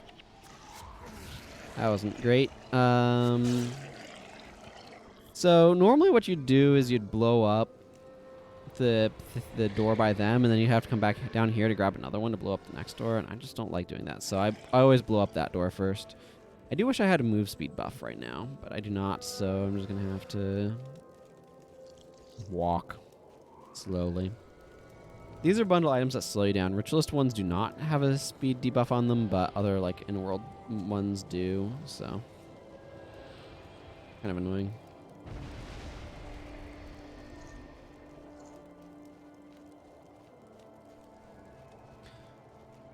But also, I think mechanically it's a good idea. It makes you more vulnerable to being attacked by melee attackers and such while carrying these things, which is good for PvP. So, if we're going to kind of implement the base mechanic at that point, that's kind of how you want to do it. I kind of want to precast Prot Spirit on Saedra.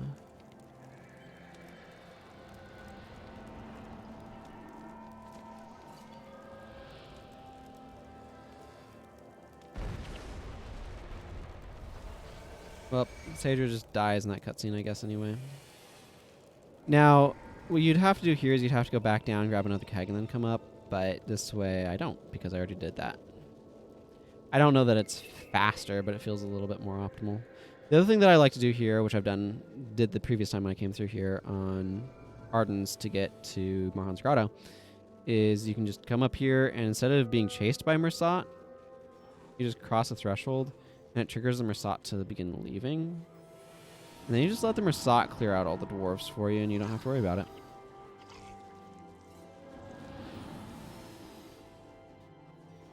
Just have yourself a nice little dance party. Little dance number here. Watch as the Mersat just slowly make their way across. The thing is, the Mersat seem really threatening, and they are, but they also get themselves killed on the siege equipment because they move so slowly. And they move really slowly, so that way you can run ahead of them and actually avoid getting caught up by them. You don't want to fight that many Mersat at once, by the way. Those are all elementalists, and they're just going to spam Thunderclap until you're just spiked dead. You won't be able to do anything because Thunderclap interrupts you, so you really don't want to fight the like dozen or so that are there. So 1, 2, 3, 4, 5, 6, 7, 8, 9. Yeah, it is a dozen. The bonus requires you to do some more Mersat fighting and talk to a guy over there. They kind of set this stuff up so that way you had to come back after getting infused was the idea. Which I don't necessarily hate as an idea. I do wish maybe some of the bonuses somehow in previous areas required you to be infused, like in Kryta, but I'm not quite sure how that would even work, so... You can just like sit there and AFK for like a little bit and then come back, but I prefer on stream to follow along a little bit because it's a bit more interesting. There's typically a monk boss towards the end of this. Hopefully they spawned in.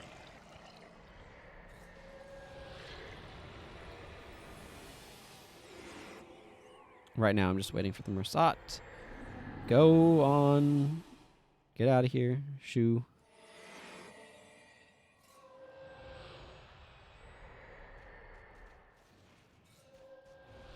My parents watch from the mists. When I go to meet Balthazar, they'll stand beside me and tell him of my bravery.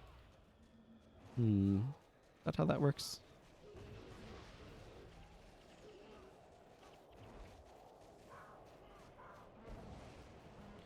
Green lightning, thunderclap.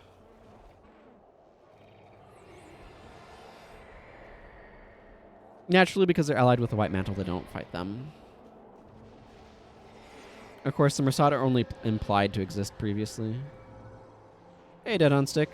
Welcome. Yeah, this is the Ice Caves of Sorrow ending, where there's just a giant wall of Mersat elementalists. I just triggered them, and now I'm slowly following behind, and they're going to get killed by the dwarves on... or the Stone Summit.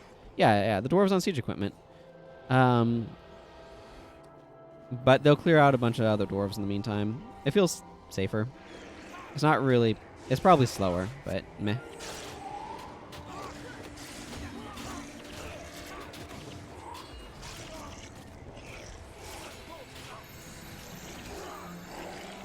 How are you doing today? Hope you're doing well. Yeah. Watch those guys just get absolutely wrecked over there, by the way.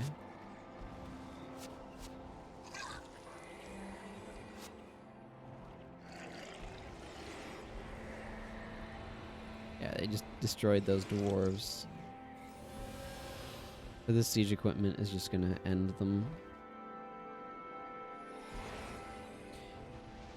Because they move so slowly, they just stay in it.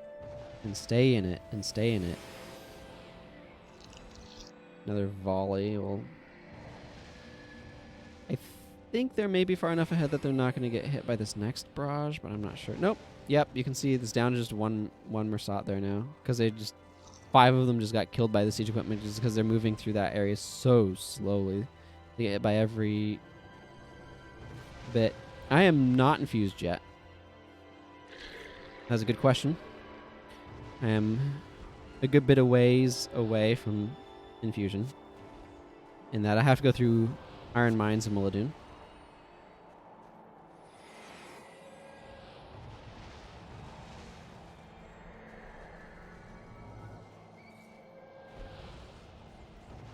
I can fight small groups of Mersat, though. Small groups of Mersat are okay. Because the heroes don't get wrecked by a Spectre Agony, and I have a Prot Spirit to stop me from dying. So. Works out alright.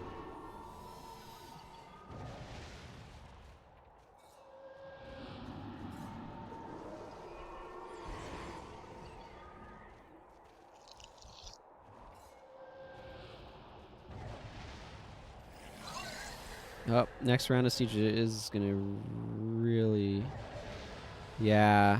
No, it's down to like 1 there. This one I'm fine with fighting. 100 health. What did I say? It's 100 health when you're uninfused. Everybody's friggin' saying it's like 80 something. It's not. It's 100. Mrr.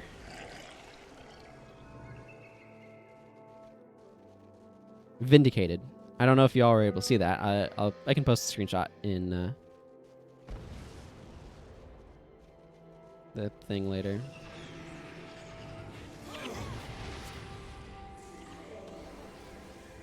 No problem. Once they're like absolutely wrecked like that.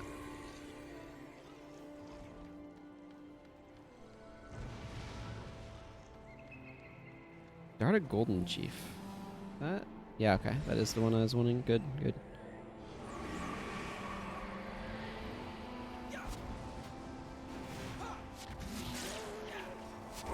I don't know why everybody's saying it was like 80-something, because the wiki says it's 80-something. I don't know. For some reason, that's just something that's bothered me. Because it's like, no, I'm positive that this is 100 damage.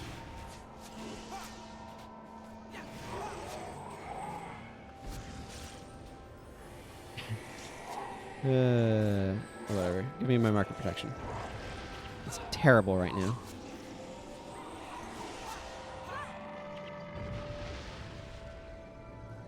Market protection really does not need to disable all of your other protection prayers for 5 seconds. It really, really doesn't. Like, this skill is overly bad. Like, it's really, really, really powerful effect. But I think it could use a buff.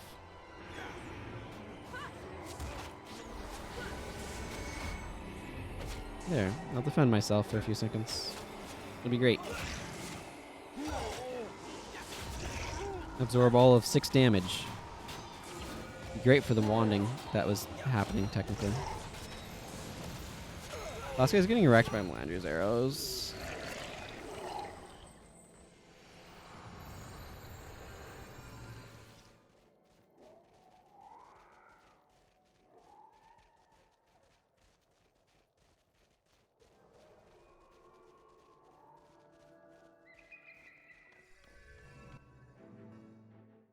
Okay, Iron Mines of Muladun. I don't think there's anything that I want to capture here.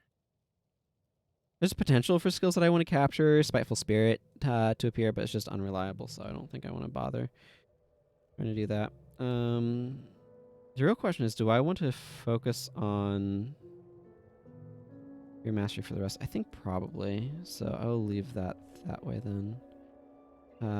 Drop this back over here. Go for the eyes. I didn't really feel like I was getting a ton of value out of empathic removal. A little bit, maybe? What I'm debating here is if I should switch over to, like, Mesmer and grab Expel Hexes instead. Just to help clear up some hexes. Or if I want to leave it on empathic, which little bit broader, I guess. I'm not entirely sure. There's not a whole lot that I want to capture is the general point. I guess I can also just go back to Stunning Strike. That's fine.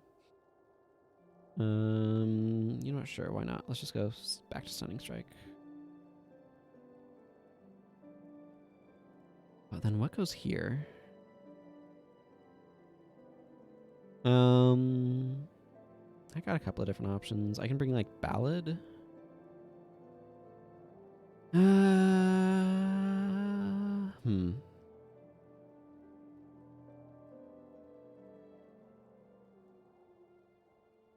Could bring, you know, let's just slot an Epidemic. Sure, that works. I don't think it's gonna matter that much, but here it is. I want to change Acolyte Jin's bar. I think I'm gonna leave her as is. The reason why I'd consider changing her bar would be a bunch of enemies being immune to poison and bleeding. Would be strong motivation. Makes Elias a little bit less good as well.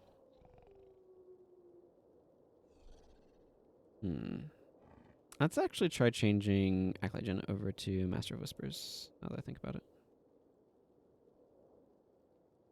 I think that's probably going to be a little better for the area that we're going to.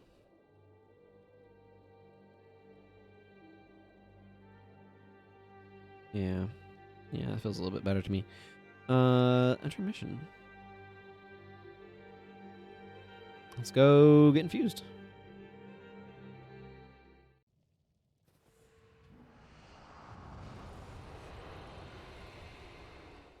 I'm gonna need to look up some capture locations when I go to the Ring of Fire. 'Cause I know that there's a monk and Mesmer Elite that I'm gonna want to capture in Ring of Fire.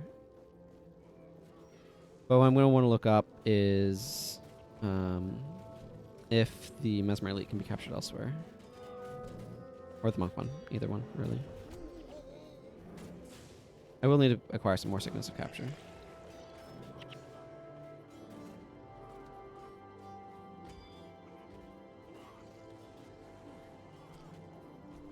Okay, I was hoping we could avoid fighting stuff here, but it looks like we've kind of gotten caught up, so... Not going to be able to do that, unfortunately. The way I'd hoped.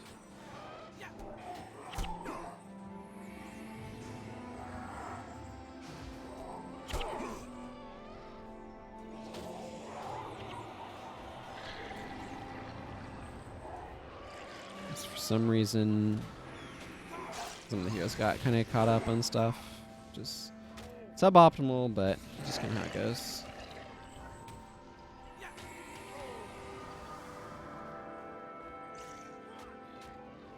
I mean, they didn't. It's just they put a lot of the enemies that use it in groups, so you get hit by a bunch.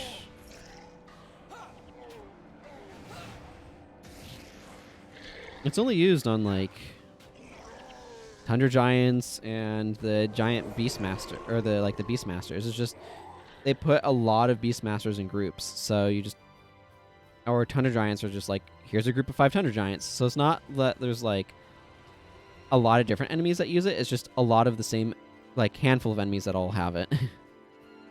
It's really annoying though. I fully agree with that sentiment that I think you were expressing. It's like right here, these 2 Thunder Giants both have Giant Stomp. Because it's the same enemy. The big issue with Thunder Giants, too, is they knock you down on critical hits, which is really annoying. Also, the Azure Shadows have Sign of Judgment, which also knocks you down. Earthbind would be hilarious against them, though. I think it might allow me to get through their anti-knockdown shenanigans. Azure Shadows are bad for minions. They don't leave exploitable corpses, and they deal holy damage, both of which are not good for minions. But here we are.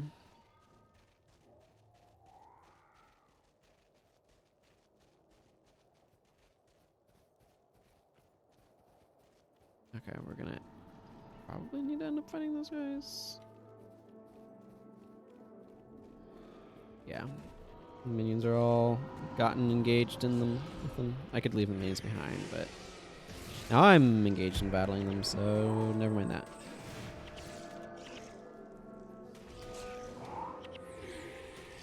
It is fun to use Giant Stomp as Try Asa in the bonus mission pack, though. They did a really nice job of giving you access to some of the skills that monsters have that are particularly obnoxious in the bonus mission pack.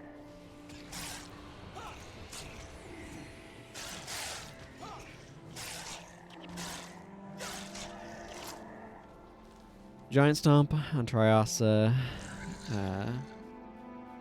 Spectral Agony, or oh, what's his face?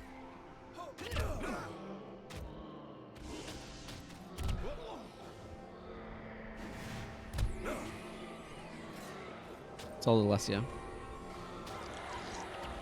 Got there.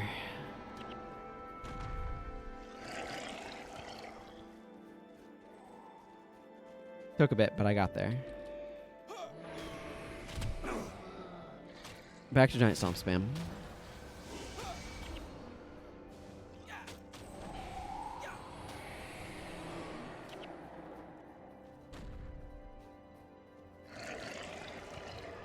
The mountain trolls up that way. Oh boy, this is a lot of giants. This is a spot where having access to Don't Trip would be nice. Ward of Stability would be really good.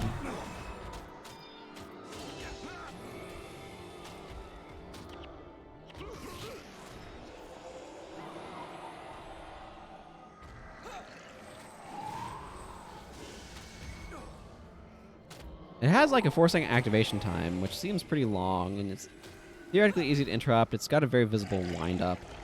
It's just a skill that really rewards you for bringing a bunch of interrupt skills. Kind of what it comes down to.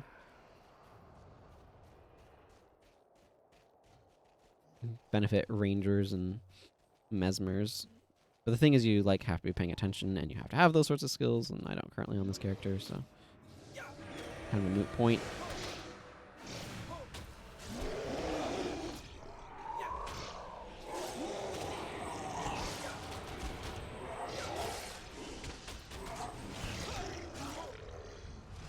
Yeah, give me that ornate buckler.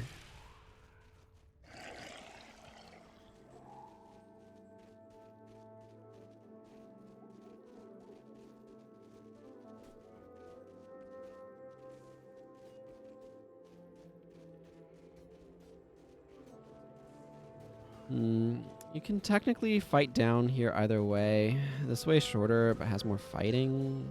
But you know what? I'm going to do it. If I feel like it.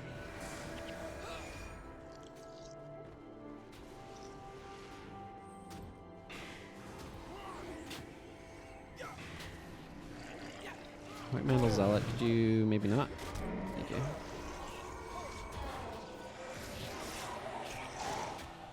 And there's the knockdown.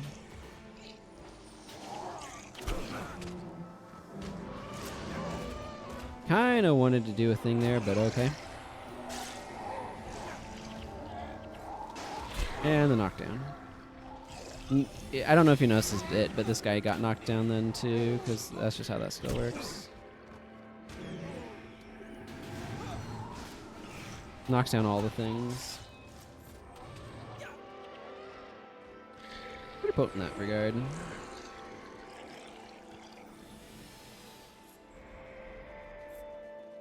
Like it knocks down allies as well as enemies, is what I'm saying. As long as they, can be knocked down. Just why it doesn't knock down the user. User can't be knocked down. Yeah, there's definitely a shorter path. Like, this takes you around. Like, it gets you to the same area here. This is just this big brawl going on that I usually try to avoid, but it doesn't really matter.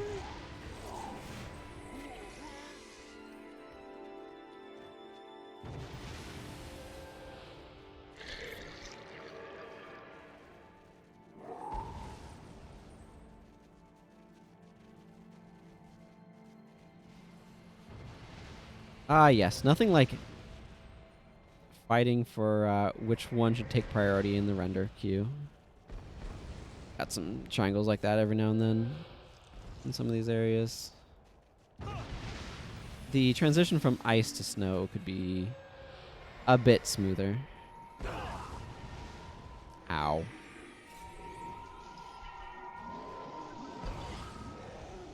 You can disable that siege equipment if you go the back route, but then you don't even need to deal with it, so I don't know.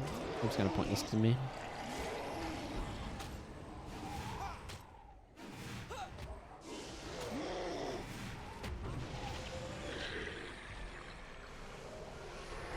It'll be okay, Blade Scout Rider, by which I mean I'm going to ignore you, and you can just stay over there. Yeah. Like, they could have fixed it too by just, like, taking one of those triangles and deleting it. Or something. Or, like, angling it down further.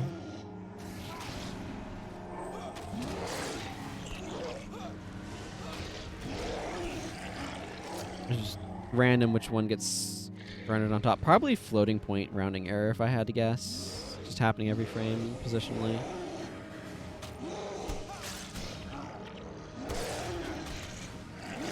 Because IEEE floating points can't store certain values at all. They can get close, but like 0.1, there is no 0.1 float representation. It just is like a 0.9, and it just rounds it, kind of. I prefer decimal in C# for when I need to handle things accurately. It's definitely bigger data type though.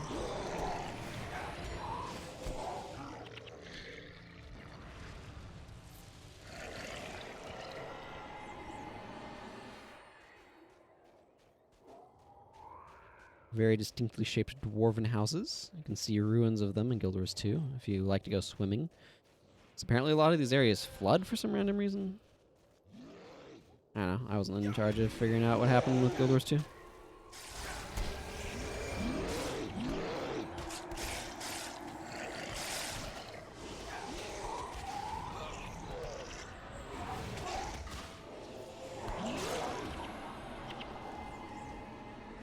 There we go. See, this is something that I wish could get updated, is the pop-in. So, like, if you see this tree right here, if I go to the right spot, it will cease to get rendered, like right there. Not rendered, rendered. Not rendered, rendered. And that just has to do with how they're calculating whether or not it should get cold, which is the process of, like, determining, is this thing in camera and whatever. And so they're like, because it's a lot cheaper to not draw something than to draw something, right? Particularly back in the day. But their algorithm is, shall we say, a bit aggressive at removing things. Which leads to the behavior that you just saw, which I'm not particularly fond of. But it'd require a complete rewrite of the graphics engine in order to get rid of, and that's not happening. At least I assume it would. It might be possible for them to... Yeah, that would be my guess as well, is that, like, see this tree right here? Boop. Pop. Like, that's pretty egregious, right?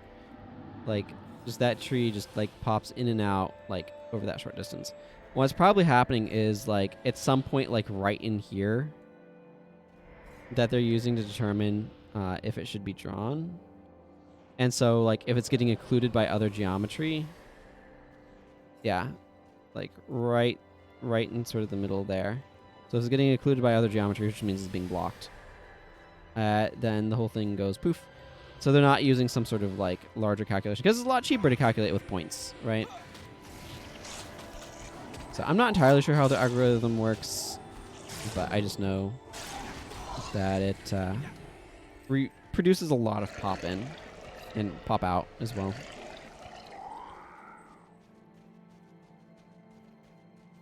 And again, a lot of it's to make it run efficiently, right? They want the game to run efficiently. And so doing cheaper calculations allows that to happen. Like, allows it to run more efficiently. But it's not the results we would necessarily want these days. I don't know where Raza thinks he's going.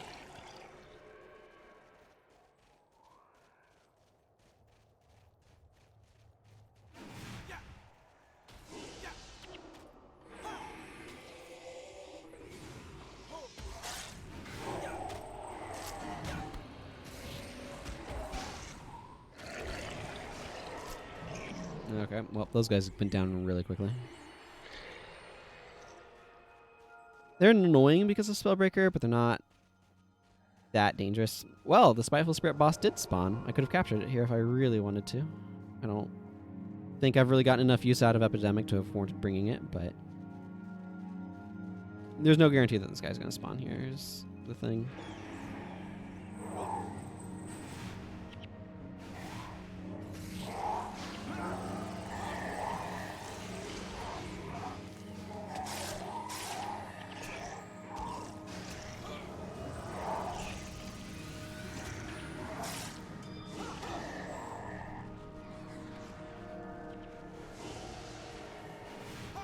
Here, enjoy. You're dazed. With the 5 seconds you have it.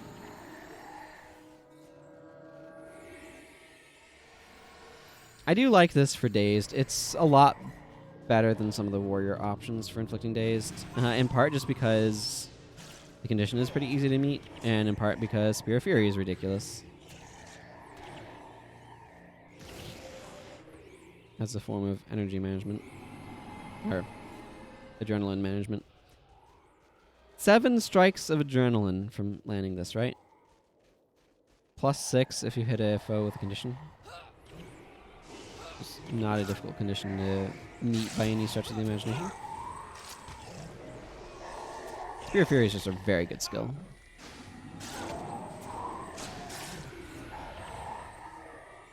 It's a very good skill. Our minion master is going to be losing a lot of minions here. So many Azure Shadows is just kind of unavoidable.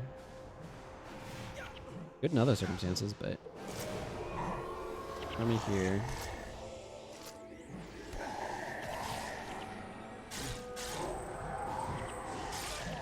I certainly debated whether or not I wanted to bring the MM.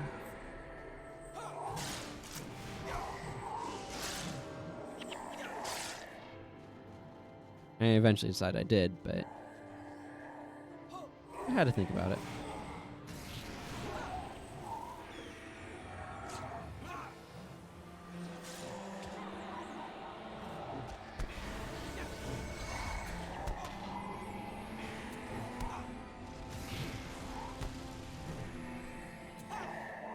Yeah, it took a while to get a condition on.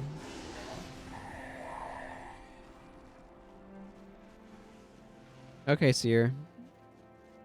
I'm arriving.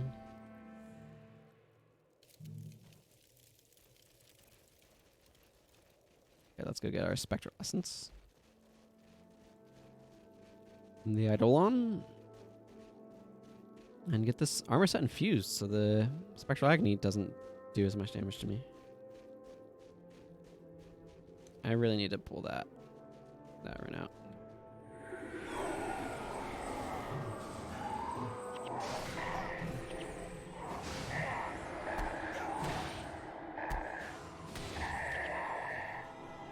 Yeah, out of minions, I'm not surprised. A couple dead Glacial Griffins in here, which is thematic, but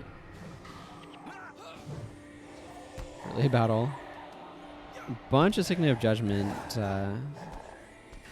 Bam.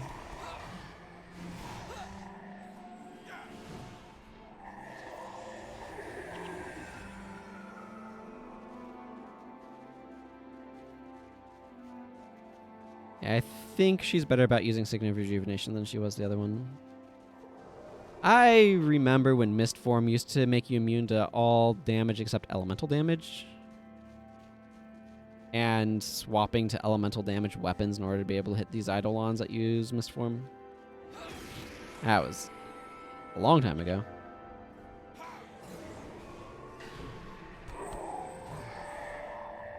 Hasn't worked that way in ages.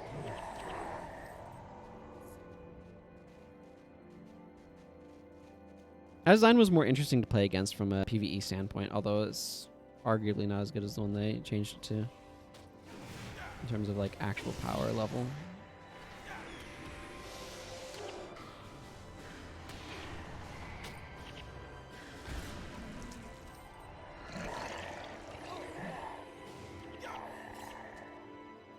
Finally got some Azure Remains. Haven't been wanting to drop, have they?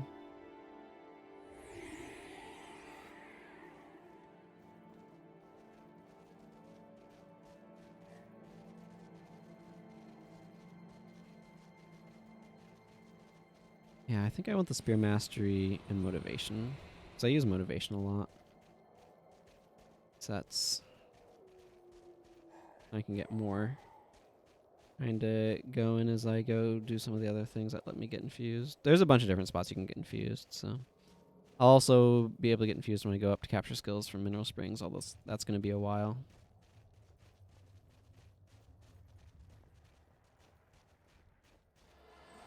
Just a trek back to the Seer. Here in my payload of guts. Yep. Payload of guts. Seer, please infuse my armor.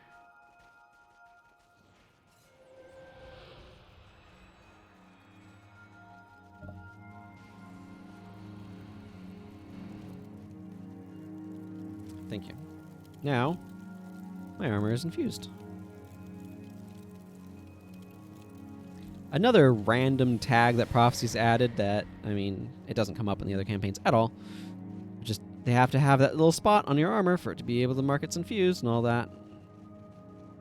Wonder if they wish they'd come up with a different way of handling the Mersat, mechanically or not. From what I understand, infusion used to only infuse one piece of armor at a time. Now it infuses the full set. But certainly would have changed things around if it was only one at a time. Now Spectral Agony is way weaker, as you can see.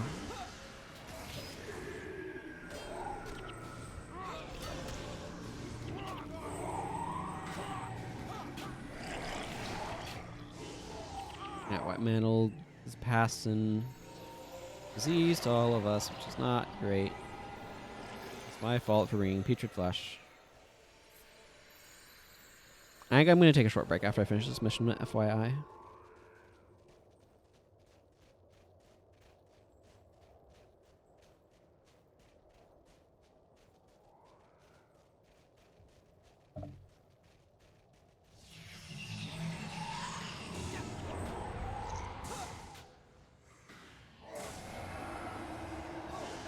Oh, draw conditions.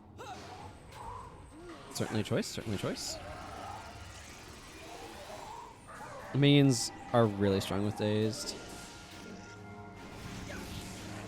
Incidentally.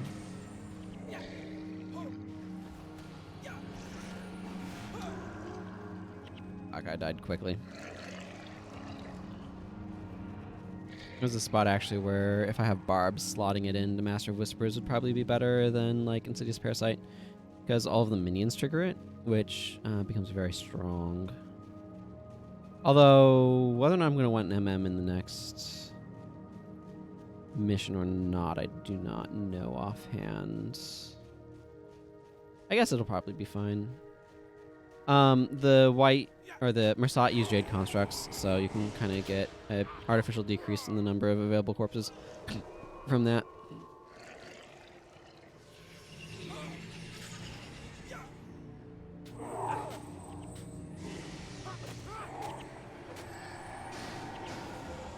Ooh, a Mersat token. Mersat tokens are a good source of dust.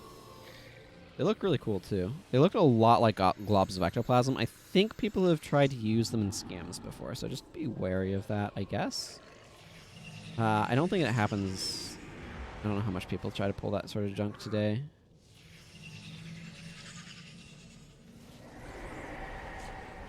But... yeah, definitely was a thing people would try.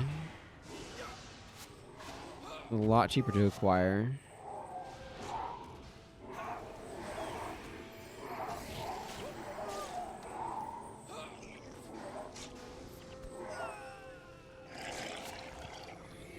There's a number of things Arena did over the years to try to make it so that way scamming was harder to do. But you can still get scammed if you're not paying attention, most likely. I don't know how little attention you'd have to be paying to get scammed these days, but... Well, 100 gold coins is 100 gold coins. I'm gonna go pick them up. Let the minions take out the jade armor. Marcus was the barrage boss. I think they changed the way that the spawns here worked to make it easier to capture barrage off of him.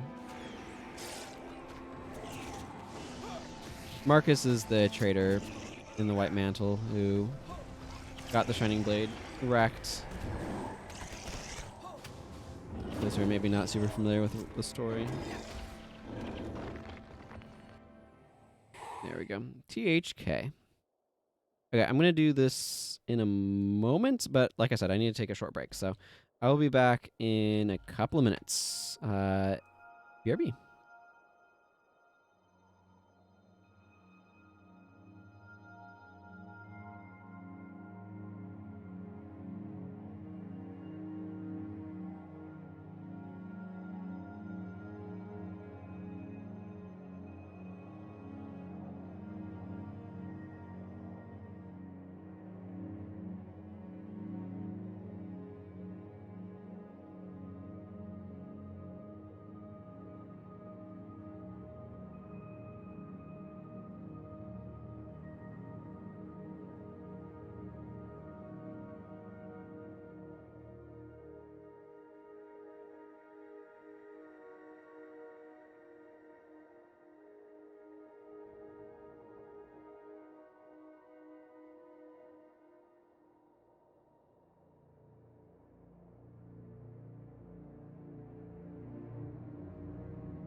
Alrighty, I am back, everyone. Let's see. Anything that I want to change for this one? Good question, Self. Good question. I don't really feel like I was using Epidemic much. Do I want a chance at like life transfer or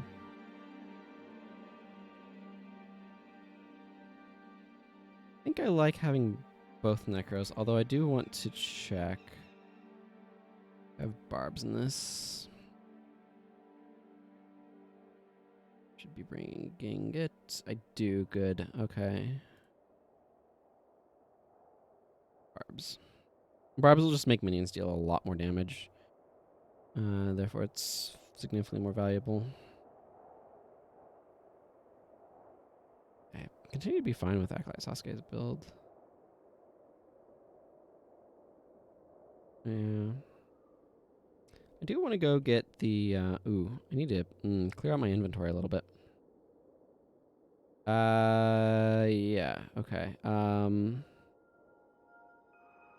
gonna kick these guys for a second. I do want to grab something from Lion's Arch. There we go. Don't hit the wrong scene. I do want to go grab something from Lion's Arch. I want to clear out my inventory. I guess I should go to the merchant first.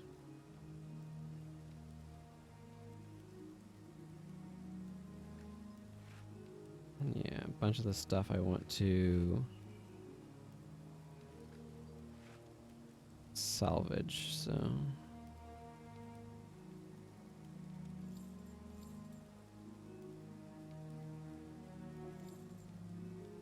What's going on with this Warhammer? Okay, well, it's getting sold. Huge jawbone, don't need that.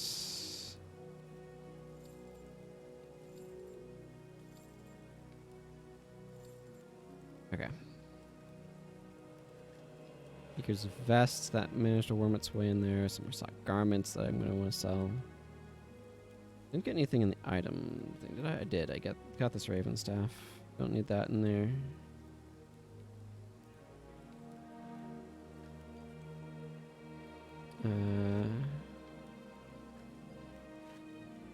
Yep, that's kind of what I was expecting. Good.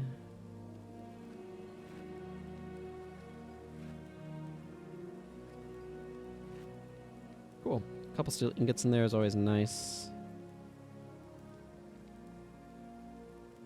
I don't need more cloth, so... At least not currently, anyway.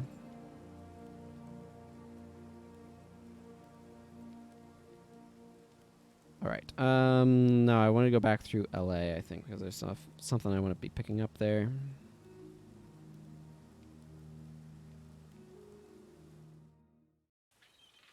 Basically, I want to pick up the headpiece for this costume. So I want the Melandria's headpiece.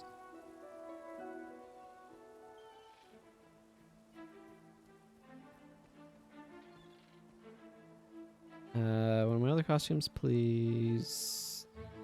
Melandru. Helm. Thank you.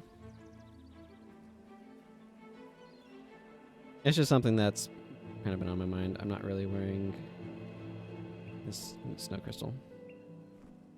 Anyway. And then I'll go back down to THK and we'll do the really hard mission that's become really boring. Okay, then this is silver, white, white. Get up to the right coloration. What's the rest of it? Yeah, let's go with this full leafy look. Okay, so there's a bunch of different skills I could potentially capture here at Thunderhead Keep, but what bosses spawn is random, so it is therefore unreliable as to what I'll be able to capture, and that's not particularly exciting to me. So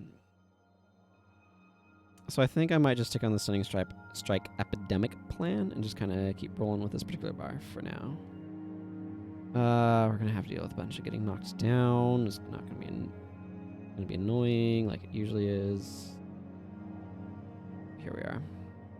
Let's just go. THK, then we'll get to Perdition Rock.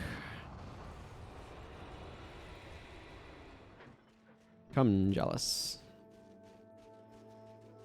Fortunately, there's a bunch of giant herders here just waiting to knock us on our butts, which is annoying. There's going to be a bunch of Thunder Giants later as well. Less of an issue once we get out of this area, but...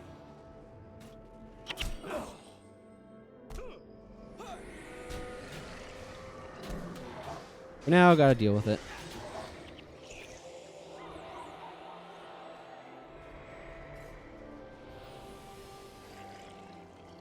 I don't know why I usually go around the other way. I traditionally have. Probably get some aggro from the...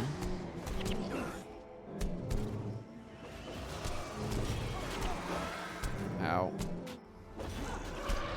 If you could maybe stop knocking me down, that would be great. Whatever. There's a bunch of snow dudes up there. I'm just going to ignore them. So why not? They're ignoring me. I'm going to return the favor.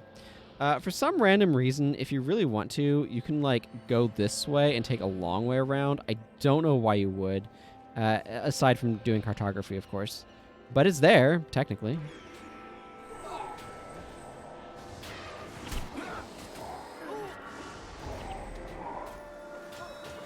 It has a thing you can do. So.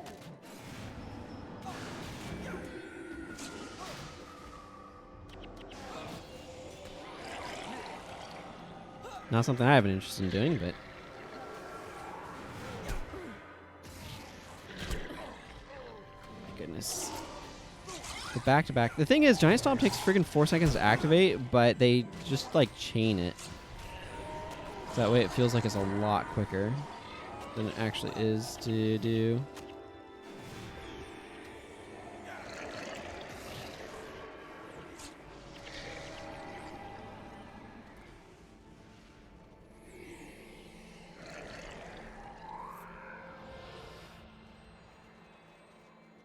Oh, all the Dwarven soldiers died. That doesn't surprise me, though.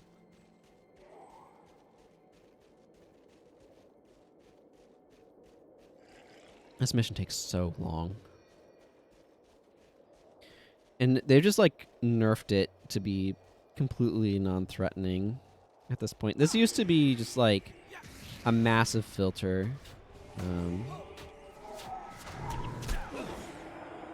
Just... the real, like, are you going to be serious about this game? Are you going to stick with it? Going to push through? I had some classes in college that are like that. The weed out the weak, as it were, or whatever, the non-serious, the uncommitted. Anyway, this was a really hard mission.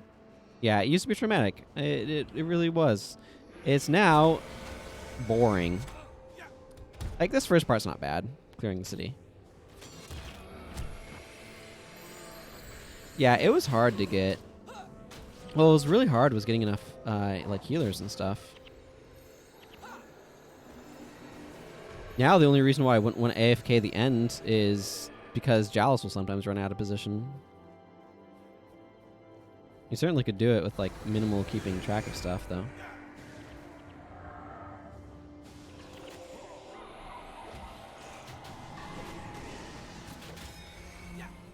Keep an eye on it, make sure Jalus doesn't get off the side. Yeah, there's a point in time where it's just like getting through here was rough. Especially like the monk options, because it's like the henchmen were not very good at that point in time. And so players were like looking for monk players to join them, but they're like most people were not making monks. And it's like, oh, you decided to make a warrior. So did a lot of other people. Congratulations, you are not getting a party.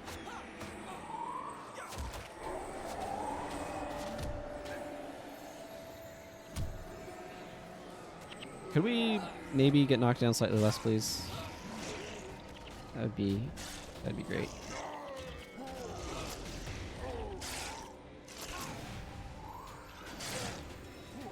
There. Give that guy business. Yeah, that sounds about right. I remember how hard it was, because one of my older characters is a warrior as well. I played him a bunch. A lot, actually. Has, like, almost a sixth of my total account playtime, even though I haven't played him a whole lot lately. And, because he's my main for a very long time. And, it was hard to get parties for him. And then I made a monk. And everybody wanted you in your party when you were a monk. Yeah. His mission was really, really hard back in the day. And it's been just nerfed to insignificance.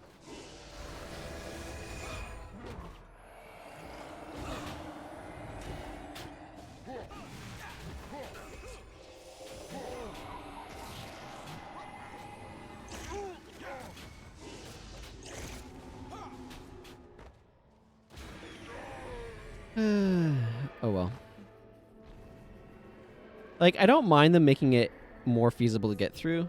Yeah, I agree. I think it was mostly a lack of knowledge. I do think that like, I think there's two things that have made it easier. I think there's been a little bit of power creep.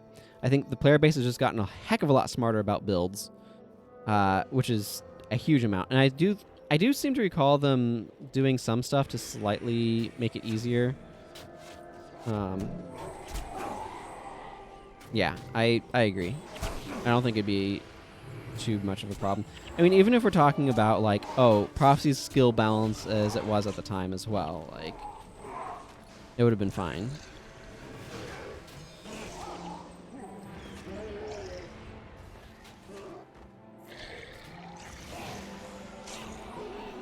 Mm-hmm.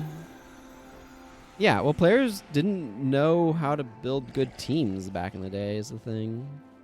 Fury Stonewrath. Ah, good old crippling anguish boss. Naturally. That is what this would be.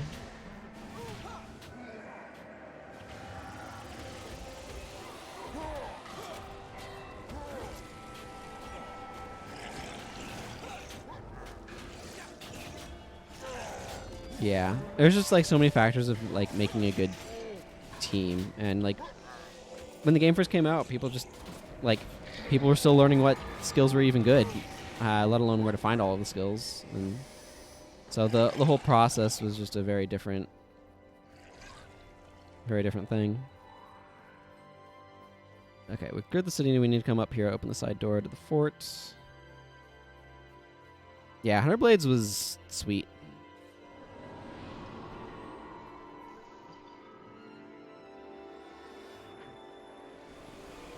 Yeah, I do miss the old 100 Blades. So 100 Blades used to be like 8 second recharge, 5 energy, double Cyclone Axe, basically. Just attack all adjacent enemies twice. And it was sweet. Hey, Derpy Mongoose. I never actually ran Endure Pain back in the day. Like, these days, the only time I use Endure Pain is on, like, running builds and stuff. But yeah, I know what you mean. Like, what skills did we think were good? Well, like, that's changed a lot over the past 15 years. And, like, what skills are good, of course, has also changed. But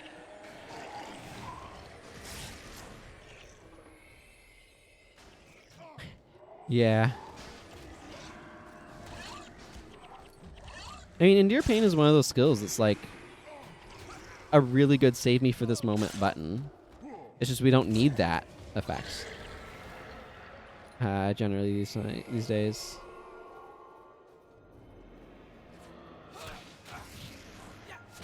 But yeah, running Endure Pain and well, and I remember in Hell's Precipice back in the day on Baradis, my warrior. People were telling me of like, oh, your job is to tank, not do damage on a warrior, which I guess, but like, no. But anyway, I ended up running a Mark of Protection warrior because they're like, no, you're not dealing damage, you're just tanking. Defy Pain would probably have been better, but I doubt I had it at the time.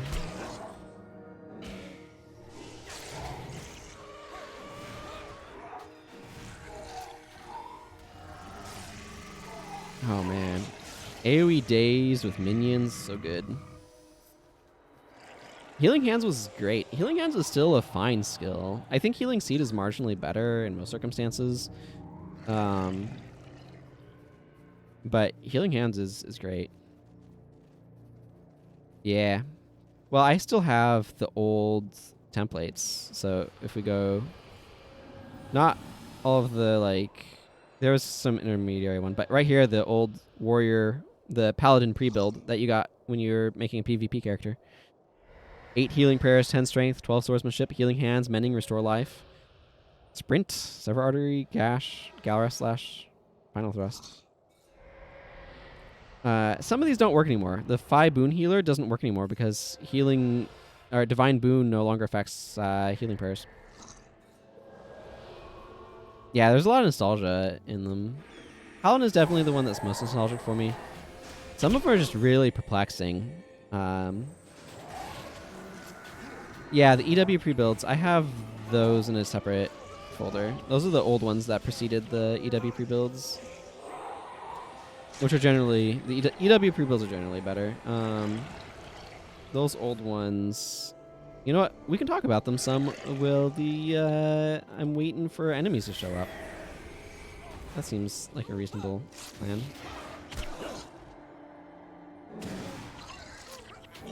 Ah, obstructed.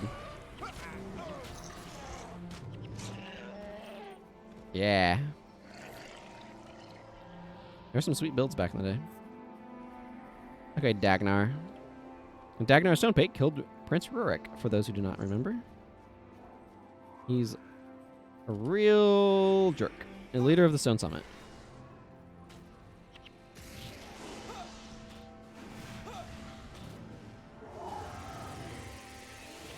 We are trying to make him the ex-leader by killing him.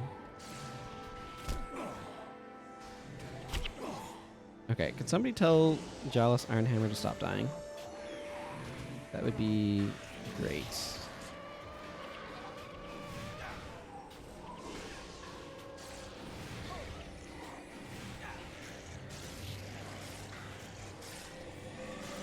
I don't even know where Jalis is right now. Yeah.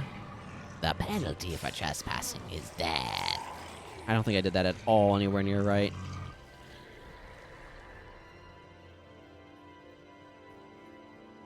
Yeah, that's kind of one of those sorts of voices.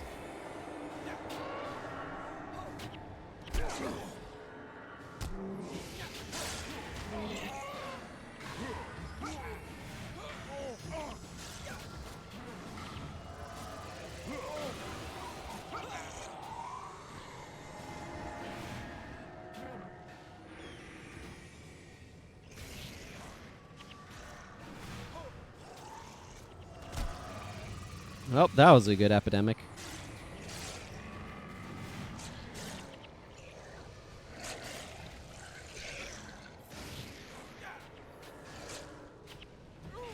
Always enjoy an epidemic that spreads stuff around well.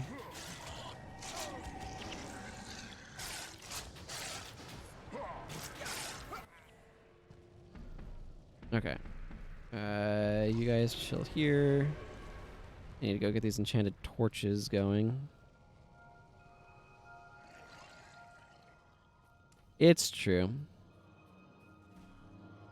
Although Rurik's biggest problem in Ruins of Sirmia is that he kept running off without the players realizing he was running off. You can be too slow on this, by the way. It's a fairly narrow window to get the bonus here. Yeah, I mean, that's just Ruins of Sirmia, basically. Nolani Academy can also happen, but it's a lot less likely. And it's like, that's it. It's amazing to me that it's just like those two missions really set his reputation as much as they did.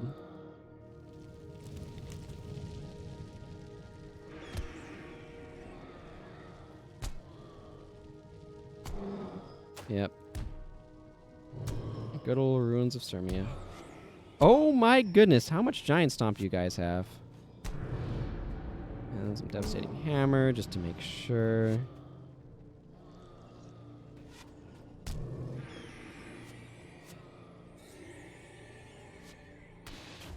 Okay, well hopefully I've lit the beacons in time to get the bonus.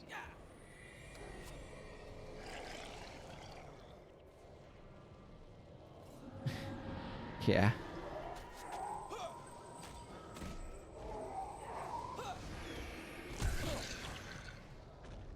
You cannot possibly fail a mission in one of those. Yeah. It's definitely difficult to. So yeah, like the old... So there's, as I was saying, there's two sets of pre-builds. I have the old pre-builds, which are pre-EW. So it has like Spell Slasher, which is a Mesmer Warrior with Final Thrust and Skull Crack. The DW Healer, which has both Vengeance and Restore Life. Mend Ailment, Smite Hex, Word of Healing. The 5 Boon Healer, which is an Offering of Blood Boon Healer. It just doesn't work anymore because Divine Boon doesn't work that way. The Protection Healer, which has bonus defense and stuff. The Minion Master with, for some reason, its elite is Energy Drain, because why not? Vrada's Sacrifice, back when that was a good skill. Warrior's Bane is a Necromancer Mesmer, focusing on with emphasis on the Mesmer. Bang Melandru was a Escape Ranger with a bunch of stuff. Yeah. I think Wary Stance is also probably a bit better than people I think of it. Yeah, for sure. It's making sure that you're wanting enough to get your adrenaline. The Ivex Trapper with a couple of traps, Poison Arrow. The Brutal Bombardier, which is Barrage with Brutal Weapon. Yeah, Escape stuff was good. Earthbinder, which is the Wanderlust Earthbind. Mantra of Resolve build here.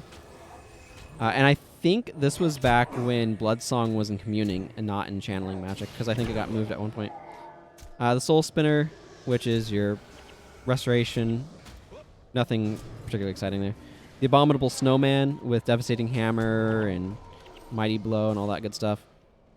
And of course the Paladin with Healing Hands and all that. And then there's the EW pre-builds. I'll look at it in a second. I want to make sure I'm taking out these guys. Bolus Hillshaker.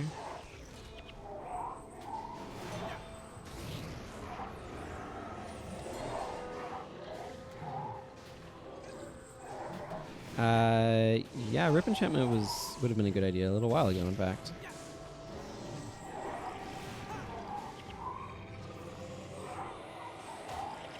But yeah, the escape with a bunch of dagger attacks. Ranger is pretty sweet.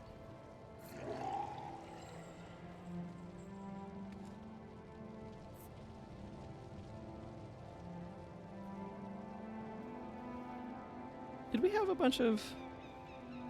I don't know if I did the bonus in time.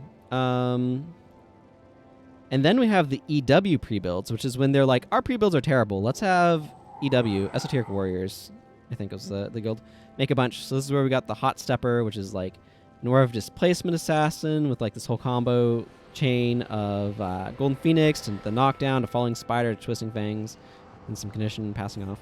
The Blinding Prodigy, which is Ether Prodigy with Blinding Flash and Heal Party. Energy Denied, which is just kind of an energy burn. It's kind of a generic domination. Doesn't matter really. Warrior's Anguish, which is primarily an illusion magic. With a skill to really troll warriors in RA for whatever reason. Heir of Smite, which is... I mean, it's the Heir of Enchantment. It's, Zealous. Or Zealot's Fire build. That's really it is. A good standard Blessed Light Monk with Revealed Hex and Drain Enchantment and Gift of Health. This is a classic. And then, of course, your Boon Prot with Inspired Hex and Contemplation of Purity to drop your Mantra of Recall to get your energy back and clean yourself of stuff with your Divine Boon. This one's still, I think, like a reasonable build. Tainted Ally, which is just a very straightforward, like, pressure-y support necro. Your good old classic Crypt Shot Ranger back before they nerfed the ever-living Snot out of Distortion. I think you'd probably replace stuff with Natural Stride these days for this one and get another skill slot available and your secondary freed up. Maybe slot on Antidote Signet or something. Spirit Lord, which is just a Ritual Lord bar. With some good support stuff. Frenzy Theory, which is your good old Eviscerate Shock Axe Warrior. And Final Master, which I forget. I think that's Hexbreaker. But Hexbreaker is your cancel stance for Frenzy. And there's a Charge Warrior otherwise. So those are those old pre-builds by Esoteric Warriors. Good times.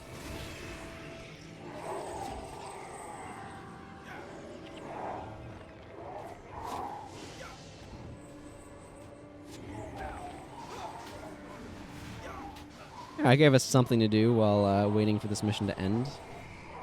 Again, at one point in time, this was a difficult mission. That point in time was long ago. At this point, unfortunately. Yeah, I don't know what I would have done first.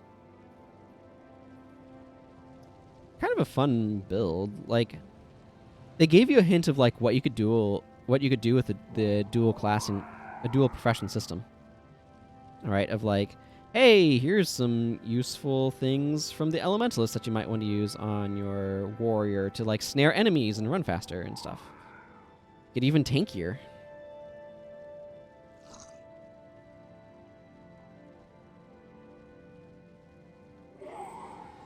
And I think one of the things, too, that they did with it is show, well, there's actually a lot more classes in the game if you consider all of the combinations. Because it's like, oh, there's only six professions, right? 6 character classes. But it's like, well, if you consider all of the possible combinations these work out to, it's actually maybe a bit more. So that's where, like, oh, you wanted to play a paladin, here's how you play a paladin. Like, it's really good for, like, explaining these concepts. Of like, you wanted to play a paladin, well, you do that this way. You combine these classes together and you get this class from it. And I think that's really cool. Like, a really great way of demonstrating sort of the concept of the system.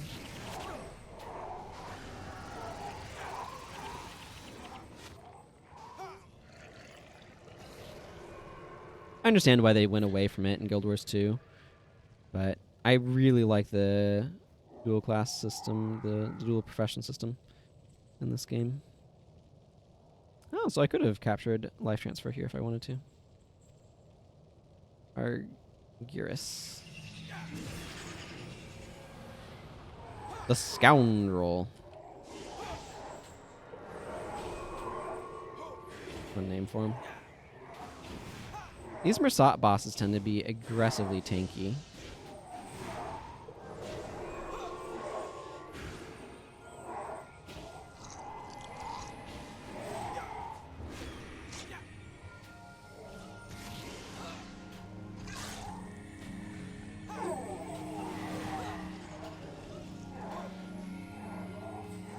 Running away now, are you? Can't have that.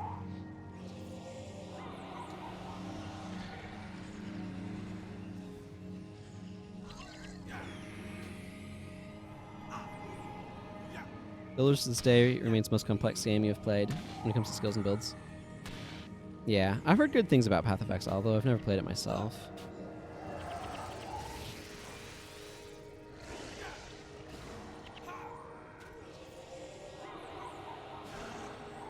Yeah, I don't know. Magic the Gathering is maybe a more complex game, but this is definitely a very complicated one. Jalis has decided he doesn't want to sit still anymore, as happens. And there's definitely a lot of stuff you can do.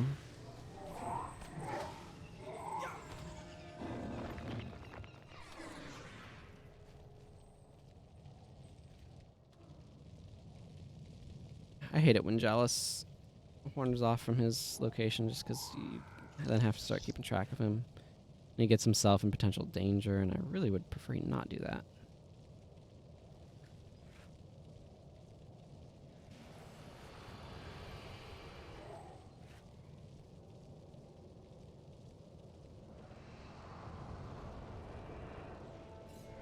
And Jade Bow over there for some reason. I don't believe you could take Acolyte Jin in a one-on-one fight, Sasuke. Sorry to say. Rangers are kind of designed to eat elementalists alive.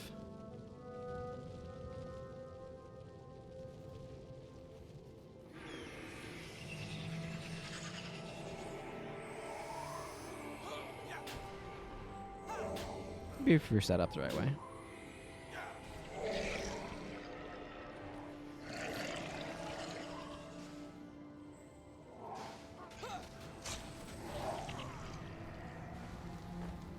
It really depends upon how they're set up.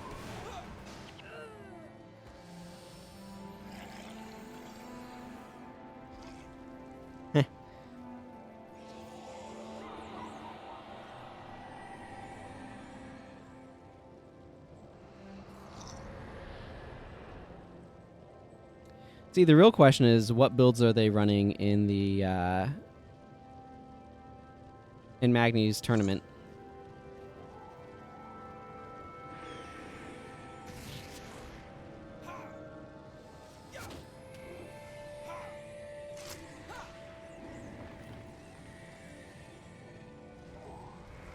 See, that's true.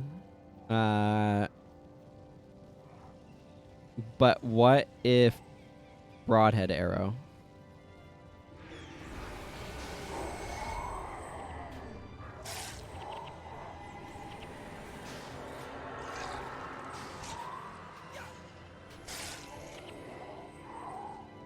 I'm glad Jollis is infused.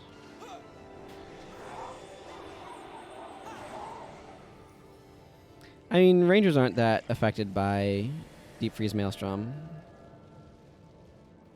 It's mostly a thing that eats your backline alive.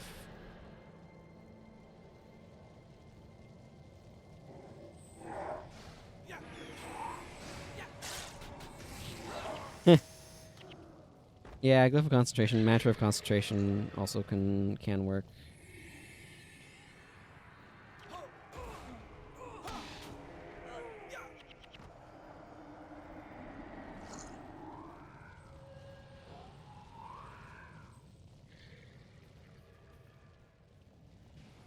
It's just like two dudes attack you at once. Right here. Good old THK these days is like, oh, I don't know. We think maybe 1 to 2 enemy-sized groups and maybe 1 to 2 groups.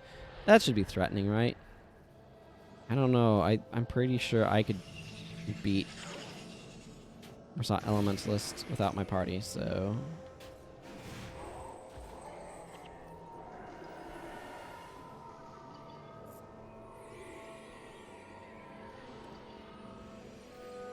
Be on your guard, left hand of Grun himself comes for us. It's just such a long, like, defense. It's not an actual, like, challenging defense anymore. So it's just not very engaging. It used to be quite challenging. But, as we discussed previously.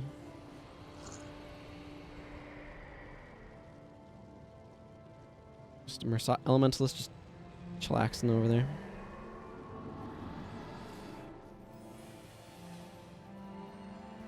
I remember there are different strategies too. Do you try to camp the king or do you try to stay in the middle?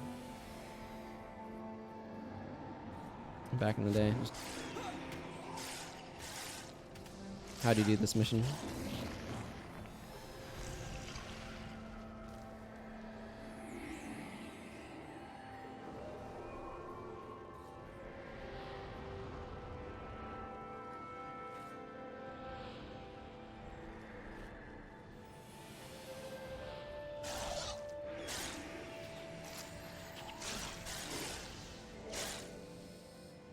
Long sword is long.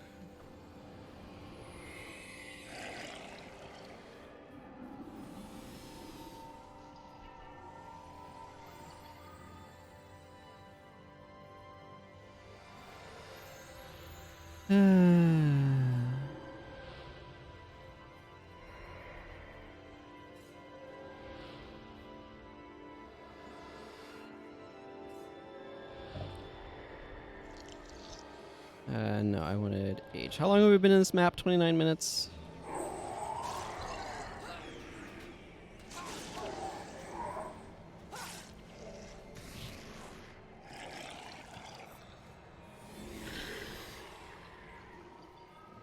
Make sure there's nobody coming on the other side.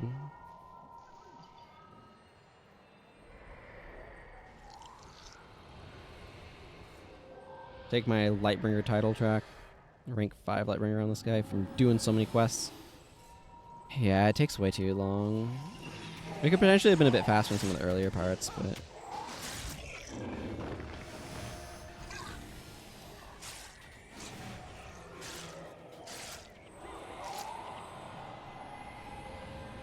It's like a ridiculously long defense period. And like the thing is, it's mostly just that it's such a like unchallenging defense at this point. Like back in the day, I felt like you were constantly being attacked by like groups, and it feels like what they did to make this mission easier is they just stretched out the time between spawns. And I don't know if it was like, because I think they deliberately like made the mission easier at one point, like at a couple points in time potentially. But it's just like, ugh.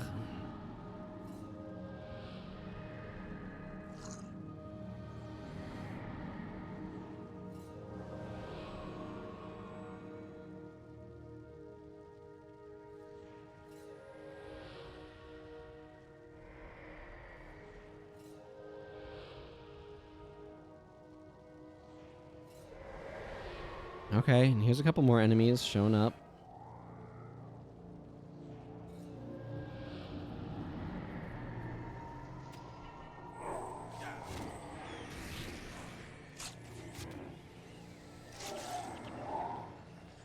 That was a friggin' black bear. Yeah, that's a nameplate glitch that you sometimes get here. Kind of a weird thing that happens. I don't know. Is this actually challenging in hard mode?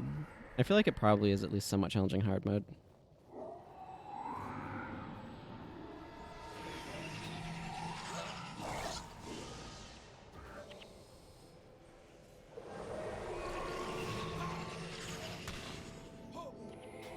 It feels like a much riskier strategy to be out in this Bailey, but here we are. Nothing feels that risky at the moment. It's like, back in the day, I dreaded THK because of like how difficult it was. And these days I dread THK because of how boring it is. It is kind of unfortunate.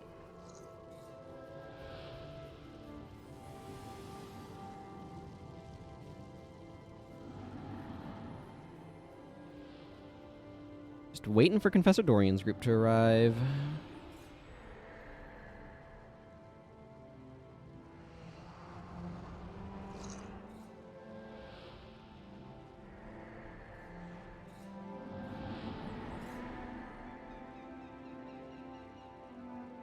Yeah, starting to get stuff to filter through all the way into there.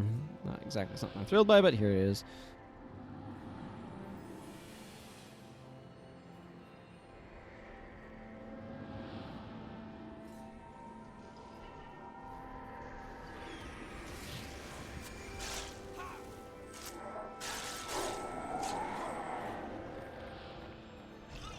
Not even a whole lot to talk about. It's just like, okay, and then a couple more enemies filter in.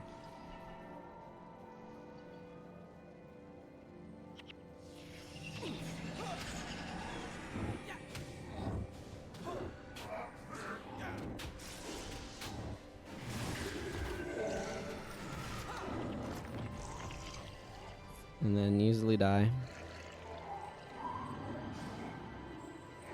Is vaguely more exciting standing in the middle, if anybody was wondering. Like, oh no, I need to make sure I saunter over there to catch the enemy before they get up to where Jalis is. Okay, Confessor Dorian's group has spawned. That's good news. These guys like walk around the entire outside theoretically so that you can siege them with the siege equipment. Hopefully I'm not getting too ambitious here. I'm leaving Jalis vulnerable. I don't think so. But I'd hate to lose now, so...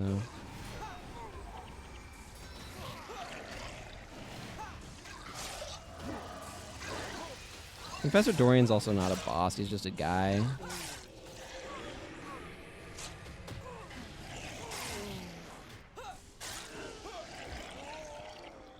Okay, looks like that should have done it.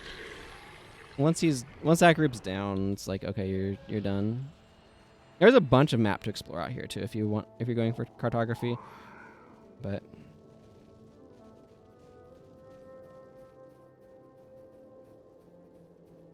just go out there and speed that up. It's true, he was not.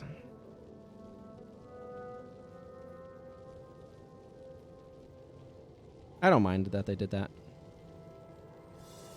Hey, got the bonus. Good. Got there in time.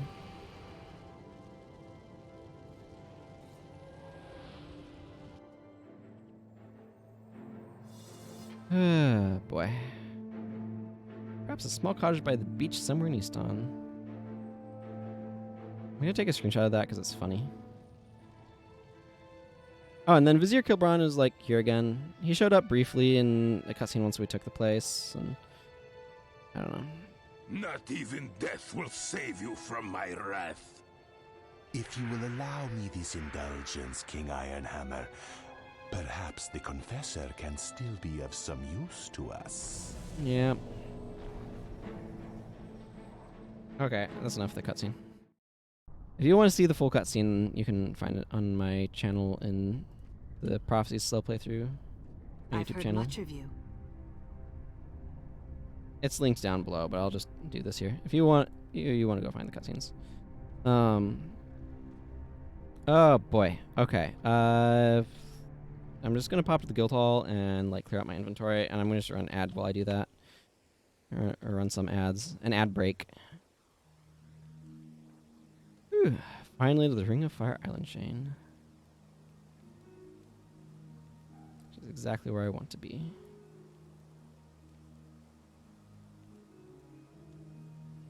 Let's see. A lot of this stuff needs to get processed. Yeah, I got a couple things here that need to go away as well. Ooh, that's a good improved sale value.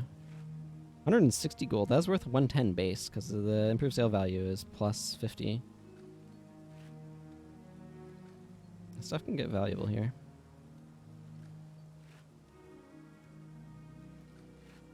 Ooh, Radiant. I will absolutely take that. Thank you. Have a spot to stick it? Or did I clutter these up with random things? You know what? There. Spot to stick it.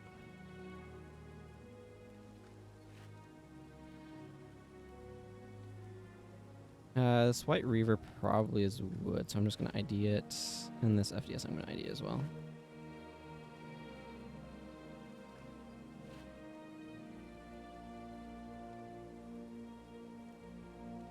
Okay, is that everything? I want to salvage the wand, because the wand probably has other good stuff inside of it. I don't think Major Death or Prismatic are worth anything, so I'll quickly check at the Rune Trader. I like to be sure of these things, but Major Death, not worth anything. Prismatic, not worth anything. Okay, that's what I thought. Okay, merchant time. Yeah, still clearing out my inventory. It takes a while. Why ran an ad break during it?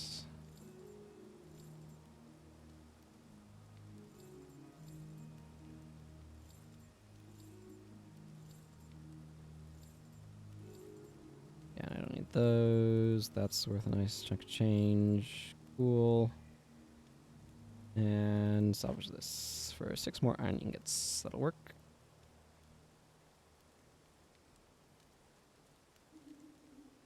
Okay, leave Guildhall. We're now in Emberlight Camp, which is excellent. There's a bunch of skills that I want to capture out here as well. I'm not going to look for them at the moment, but let's see. I want to capture Healing Hands. I think I already have Echo. You get Echo out here.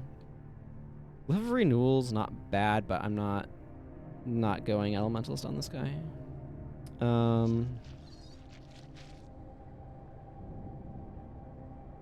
Let's see. The main thing that I could find that would on the way that I'd potentially want to capture would be Healing Hands. So I think that's good enough, like, odds that I'm gonna actually I need to go get some more signals of capture if I'm going to capture anything. Very hard to capture skills without any signets of capture. Let's just grab 10. Sounds good. Yeah, 75 skill points. Cool.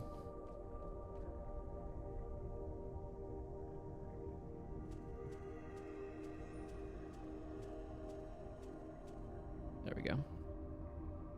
Because Healing Hands is out here. And I certainly would like to have that available on this guy.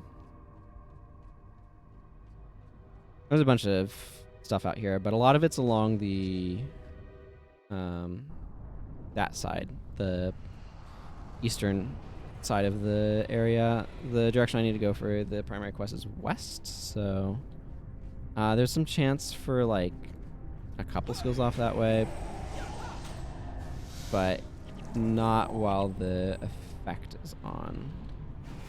The primary quest is going to change some of the spawns. I think the boss that I might want to capture from will still have the potential to spawn in the location where I want to get it, but I don't know. I'm also going to have to examine what I want to do in Ring of Fire, because I will want to capture Migraine and Shield of Deflection, as well as Aura of Faith. I don't know if that's something I'm going to want to be doing like right off the bat.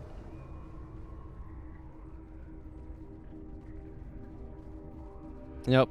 Echo Boss. The boss that I'd want can potentially spawn there.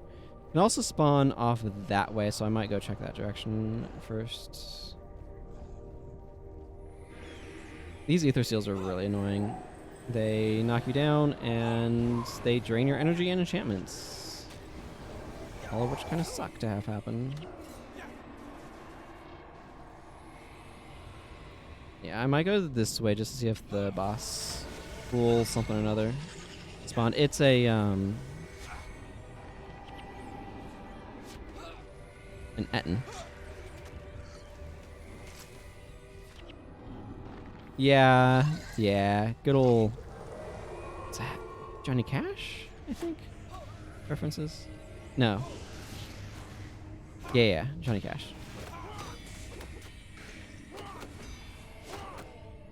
It can be rough out here. And those Hydras are really nasty. They can hit you with meteor showers if you're not paying attention. Yeah, I don't know why I have a hard time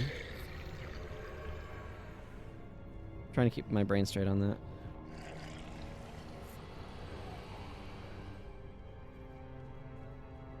Yep. Okay, it looks like it's just an igneous heading up here. So I checked. It didn't spawn. Might go a little bit further. There can sometimes be worms over here too. Yeah, I don't think they spawned. I just aggroed a bunch of additional phantoms for no good reason. Phantoms have Cry of Frustration and are very annoying. Yeah, it's hard to know with some of those songs. There's a lot of borrowing. Thankfully, minions are really good at distracting phantoms. So that's cool. These guys use Signet of Midnight and are just overall very annoying.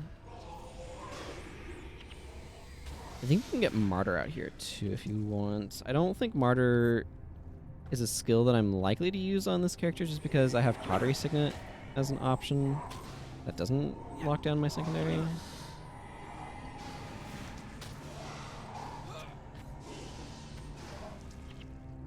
This is where Prophecies, like, randomized bosses. Like, Prophecies wouldn't need to have randomized bosses if they spread out the elite skills more. But because they, like, packed them into such few zones, they kind of... Like, that's part of why they had to randomize bosses. I think there's more to it than that. I think there are some narrative reasons why they wanted to do it, but...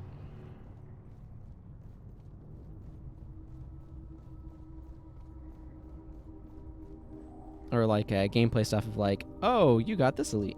It would have worked better if you could always have a Signet of Capture available. Like you could just stock up on Signet of Capture and like skill 9 would just be a Signet of Capture.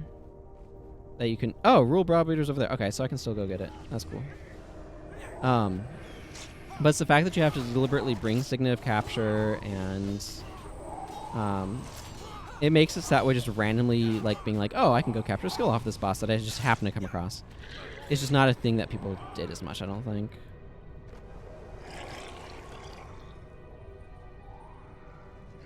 Yeah, well, not only that, but there's a bunch of Perdition Rock here, but there's also a bunch of missions that have a bunch of elites slid into them too. So like you in the Ring of Fire mission, that's where you would have to go capture Shield of Reflection, Ether Prodigy, and Migraine. So it's just like those are all hidden in there. Oh, and Incendiary Arrows. It's just like, what is this? And then like Fevered Dreams is and Restore Condition are both hidden off in the Abaddon's Mouth, the next mission after the Ring of Fire mission. They really feel like they want to have more explorable zones here, and for some reason they just didn't make more, and I don't know why. I think it would have played better if they had.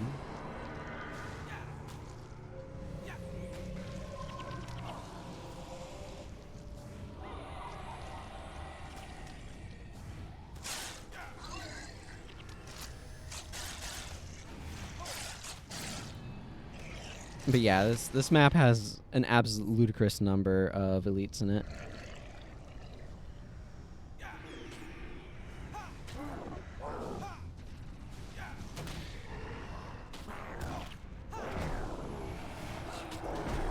Whiff of Renewed Inferno. Well, that problem is solved pretty easily.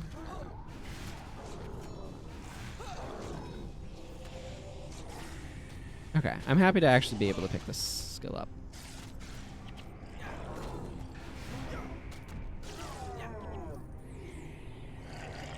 Yes. Yes, indeed.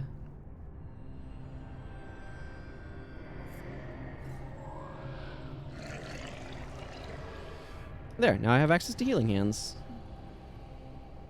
The peak of wisdom and piety. He was ahead of his time. He knew monks would be getting hammers, right?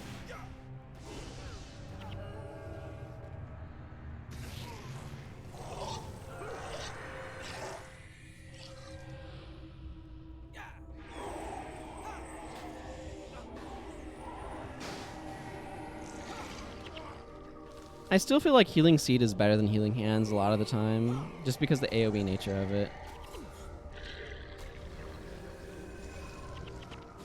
The main advantage of Healing Hands is you can target it on yourself, and it costs less energy and has less cast time. But it also consumes your elite slot, and doesn't have the AoE effects, which I think is part of what's valuable about Healing Seed. And of course, there's Seed of Life, which is generally preferable to both if you're a primary monk. Or either of them, either. Although sometimes the ability of Healing Seed to affect allies is beneficial over it, but anyway.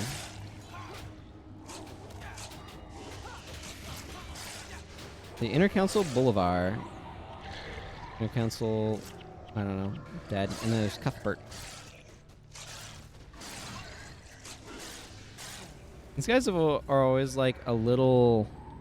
Who are they? Underwhelming to me. Sort of tier.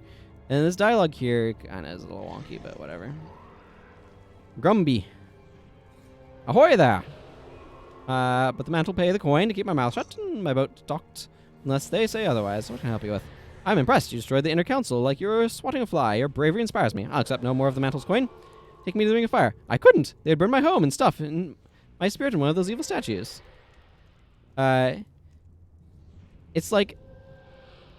It feels like they have, like, a line of dialogue of, like, hey, you took care of them. And then they're like, let's step back and, like, I don't know. It feels like it flows really weirdly. Like it needed to be edited down a little bit. And here's the Ring of Fire mission. And Jake King. Nyekikaj. I always have to pronounce it kind of like a backwards sounding. Nyekikaj. It's just Jake King backwards, and I don't know what's up with it. This guy talks about how hot it is. The great dwarf never meant for my kind to stand this close to lava. A few more hours out here, and I'll resemble a Dolyak stew. Sounds unpleasant for you.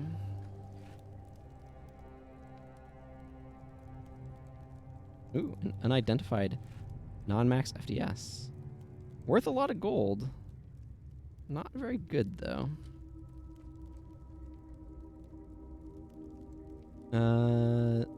This can drop off in here, and the rest of this can go to Jake King. I don't know who Jake King was, but, I mean, this guy's clearly named after Jake King.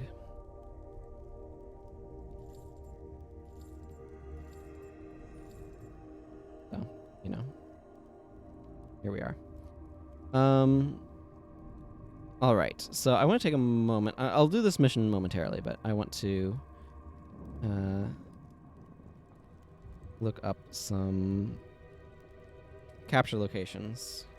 See if migraine or shield deflection can be gotten elsewhere. Okay, there are, in fact, a couple of Eye of the North places to capture migraine, so I am not going to worry about it here. And this is the only place to get shield deflection. Cool. What I'm thinking I'm going to do here, because I want to capture Aura of Faith as well, is I think I'm just going to drop There's Nothing to Fear and bring 2 Signets of Capture along with my Stunning Strike. So that way I can capture Aura of Faith and Shield of Deflection. It's probably going to take a little bit. We're probably going to go slightly long today, but that's okay. I think we'll be fine. These minions are probably not going to like the lava, are they? I think minions are probably still worth bringing, though. Probably still worth bringing. Yeah. Yeah, this team has been doing well for me so far. Let's just go ahead and continue with it.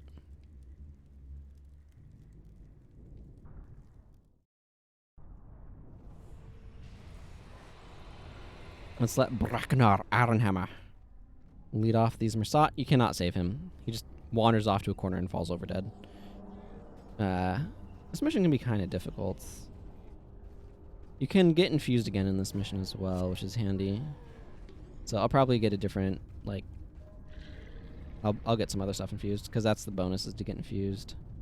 I might as well do it. Bust in the front door. Good times.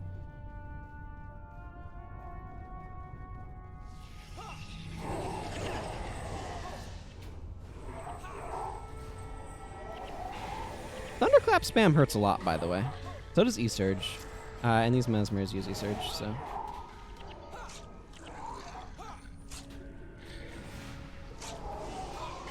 I'm mostly damage-oriented. As I ran on the side.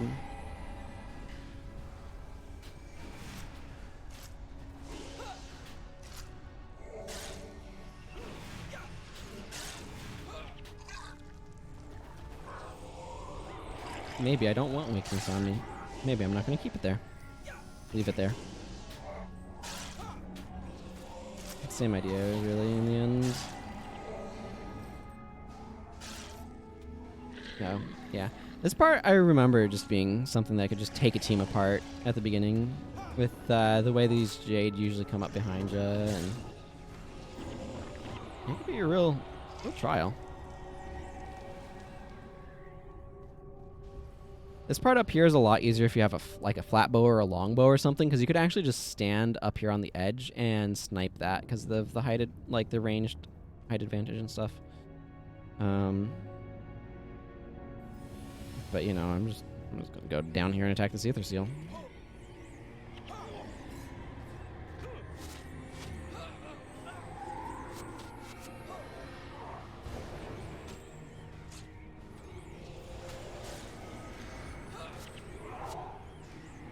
And that goes down. Excellent. That wasn't too bad. Aether Seals really do a number on your energy. This is also the place where you get Backbreaker and Spike Trap. There's some Ettins that spawn over yonder. Also, all of the Mersat bosses do spawn in this mission, so if you want like Devastating Hammer, Life Transfer, those sorts of things, you know, the various elites they have, this is a reliable place to get them. I think Spike Trap and Backbreaker might be mutually exclusive, though, which is kind of annoying. These nightmares are a little further back than I'm used to them being.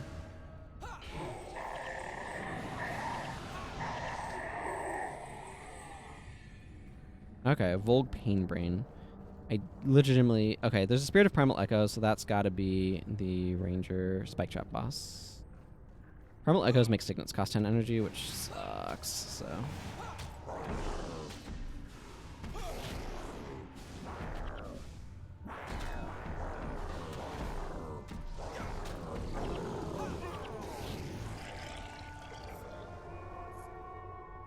I want the Spirit of Primal Echoes gone. Thank you. There we go. Now Signets are actually good for your energy again. I think it's a good idea to have something like that to counteract Signet heavy builds. Because the advantage of Signets, of course, is they don't cost any energy. I'm going to come back here. Oh, Firk Mallet also spawns, so you could have gotten both Spike Trap and Backbreaker here if you really wanted to. Of course, I cannot get either because I'm neither Warrior nor Ranger, but that's beside the point. The Ancient Seer is here and will tell you where to get the bonus. That's good times. If I'm really lucky, there's 3 spawn locations for the for Wind Rider bosses or Breeze Keepers or whatever. And one of them is like really early on, and then the other 2 are much later. If I'm really lucky, it'll be at the earlier location, which would be fantastic.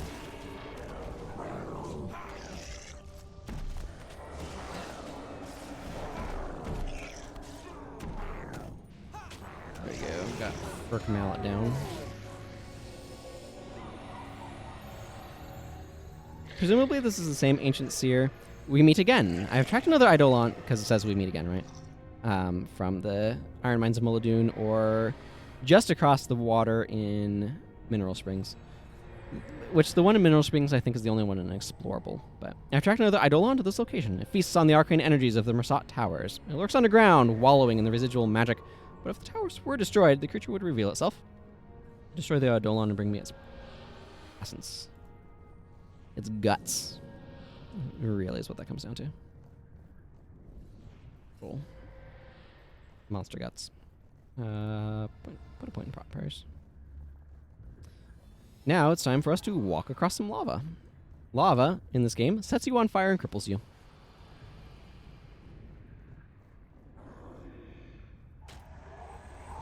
Because of course it does.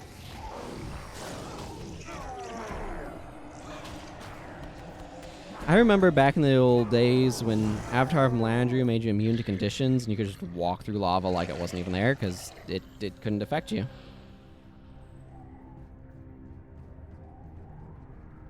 We got Karen the Smug as a spawn right there. Or Karn. However you want to pronounce that. To be clear, being on fire does a lot of damage. So.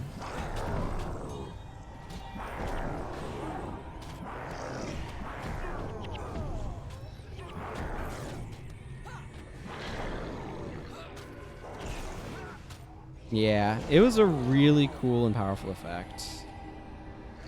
You can also deeply mitigate the effects of lava by using frigid armor that makes you immune to burning, and then at that point it just cripples you, which is like annoying but not as debilitating.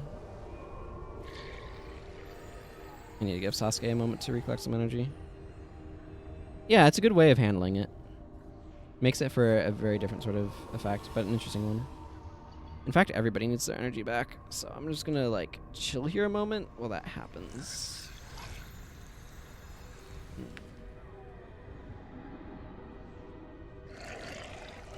It'd also be pretty nasty to actually step onto. So you probably shouldn't try to walk on lava.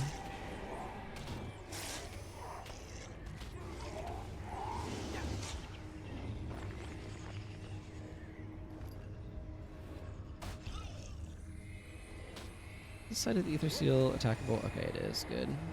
Ether Seals can be kind of weird. Glyph of Concentration doesn't work if it's interrupted.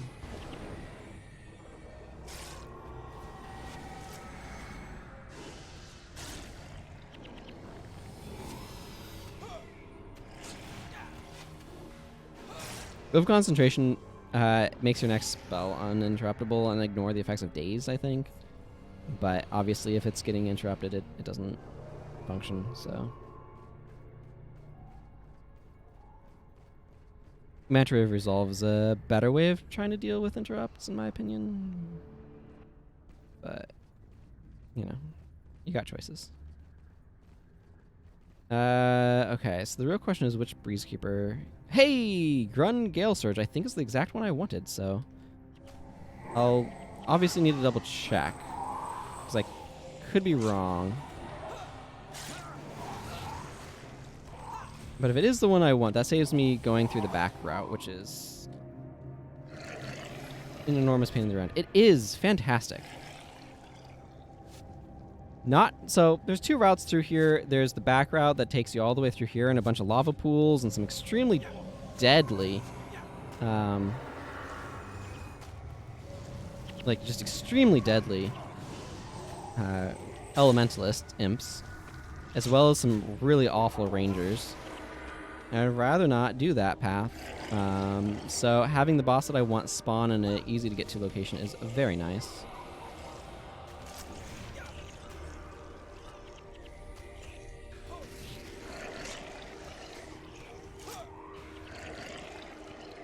Okay, this is Elite 1 of 2. Shield of Deflection. Not very good at my current 1 attribute investment, but... Okay, carrying the Troubling's just on the other side. This part can be kind of challenging.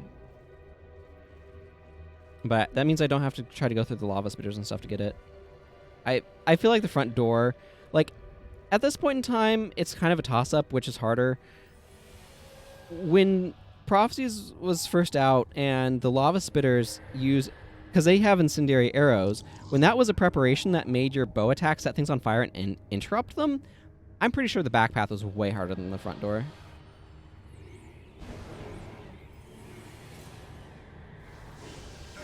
But this spot can be quite nasty.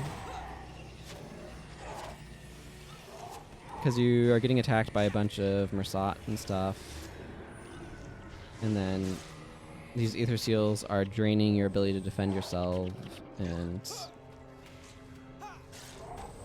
this part's not as bad as the door beyond, though.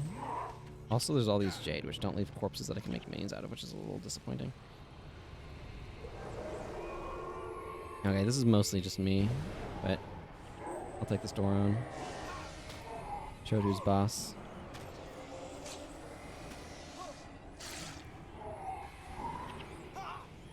This ether seal.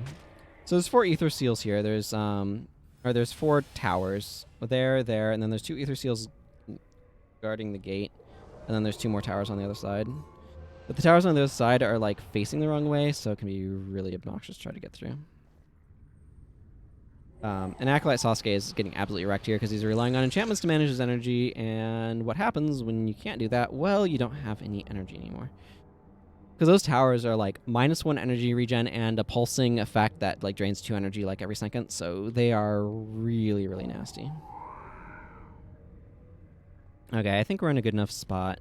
Sasuke's dual attuning is fine here, so I'll just give these things what's for.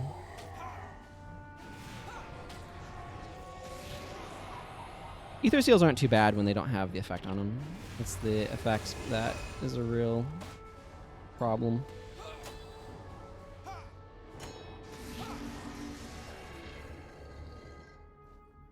Okay, how do I want to approach this? Okay, Coventine and the Matron's there. That's the next boss I want to get. Which I'm glad to see that she's there and not in the back well at the end, because that can be difficult to capture from. Not impossible, but certainly difficult.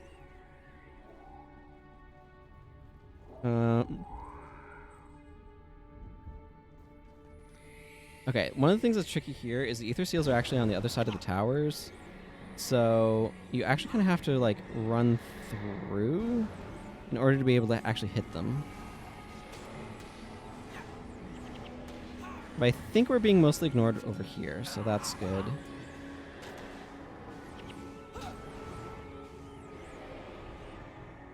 Okay. Because the problem that happens is if you try to attack the tower from this side, right, from over there, you'll get obstructed, and you won't be able to actually hit it, which, needless to say, is very detrimental to your ability to actually beat the thing. So them all going over that way, allowing us a free path to just get through, was actually very helpful.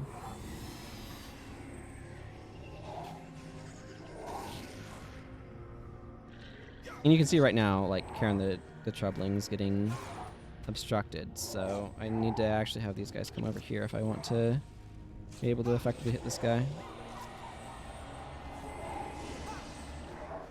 Good. Do not want this guy getting Healing Spring off and healing himself. And we're doing alright now, though. I can collect that loot later. It's important that you're flagging your heroes here, otherwise they're gonna, like, stop and get wrecked. Oh, I guess we can do that. This is like all you, Sasuke, and Master of Whispers and Norgu, I guess. You can see Coventina the Matron's just right up there. Hey, thank you for the follow at Defo95. I think that's what it says. Welcome.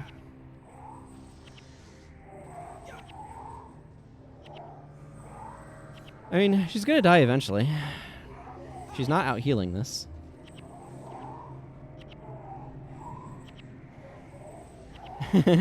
Stand to your spears a wall. Yep. Oh, she cleverly tried to run away. Not far enough. Hey, this is close enough to significant capture her. Excellent. I will take that.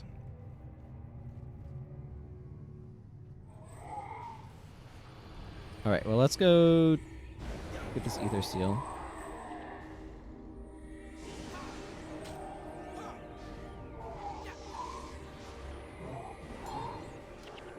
Okay, the Eidolon will spawn right now, but it's not the most important target. I want to get these Mersat cleared out. This is alright. But not great without more spec, as you would expect. Eidolon, please.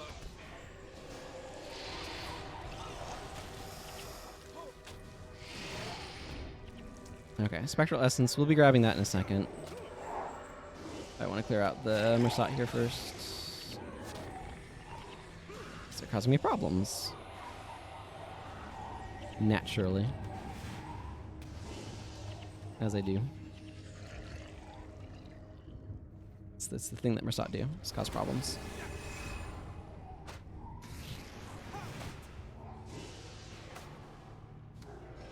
Okay, cool. That actually went super smoothly. This can go a lot worse. I've had this going in this front door be an absolute pain in the rear end. A lot of it is, are you able to get around being absolutely blocked by the dudes? So I think I want to get my motivation hat. Actually, no. Let's go leadership. Let's get my leadership hat infused. Yeah. Leadership and my command pants. I just have to carry this all the way back to the Seer. There's nothing between here and there, so it's kind of how it works. What was this salvage into? Okay, that does salvage into iron. I need to pick up a new kit, but I'll probably do that off camera, because that's not terribly exciting and is very straightforward to do.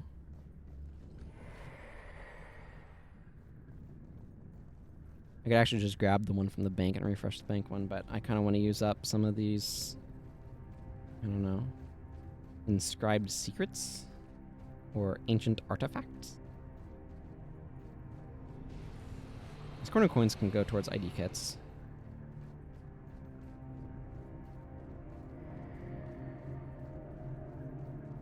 Just a slow trundling walk, carrying my guts of enemy guts. Slow trundling walk carrying enemy guts. This minion is probably not surviving.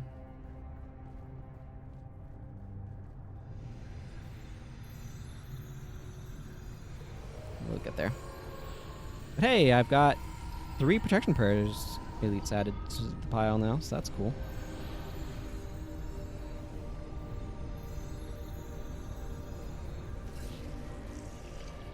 Yep, there goes the minion. Thank you, Raza. I appreciate it. This mission is getting close to being over. I'm glad I was able to capture both of the elites that I wanted from here.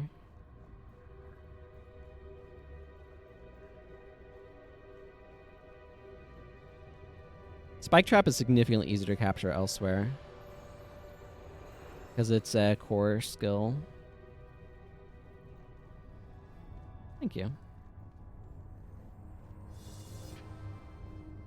Okay, let's go ahead and swap my other shoes back on and get that. I want my Spear Mastery hat. So I am focused on Spear Mastery, getting as much damage out of my weapon as I can.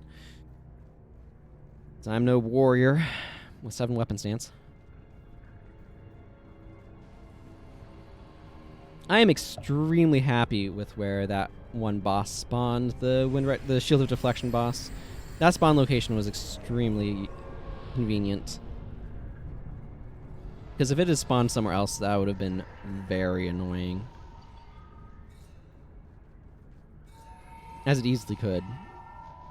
Like, to be clear, like, there's like 3 possible spawn locations, and it could have spawned in one of the other 2 that are much further away and would have required me to go into the back path and stuff. So I got extremely lucky. It's a really cool view.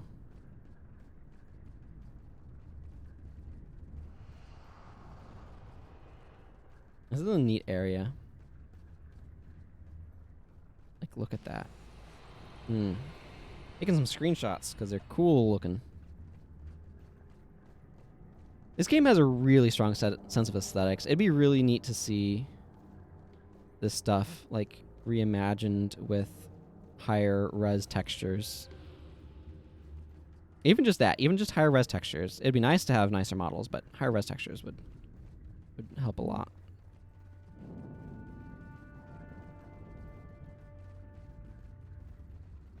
And of course, a fix to their weird alpha channel system. Yeah, they're different aesthetics.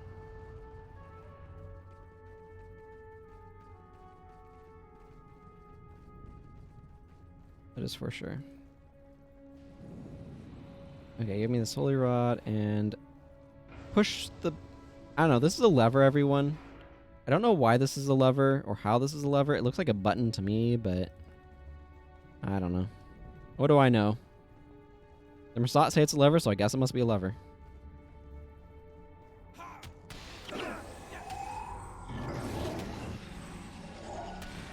Yeah, have my 3 seconds of Shield of Deflection, Orgu. I still like the idea of making Shield of Deflection AoE. Target ally and adjacent allies? How would they word that? Whatever. It'd be good.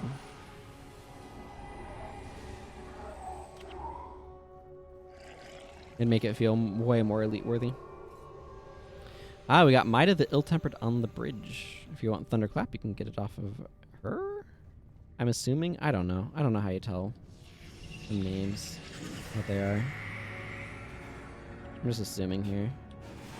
Could be wrong.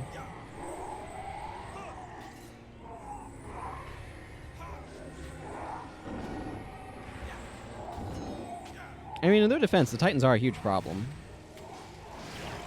This whole thing comes about because the Mersat didn't trust us to not unleash Titans, I guess. I don't know.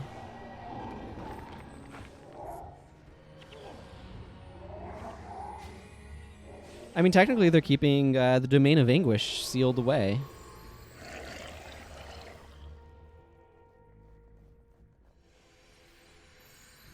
That's what they're doing. I don't know why there's a lever over here, too. You can activate it, and it'll close the door. Oh, yeah. Like, the Mersat are definitely made to be villains, but I could see there being non-villainous Mersat. Like, they don't all have to be a monolith like that. It would be an interesting story to, like, ally with Rogue Mersat.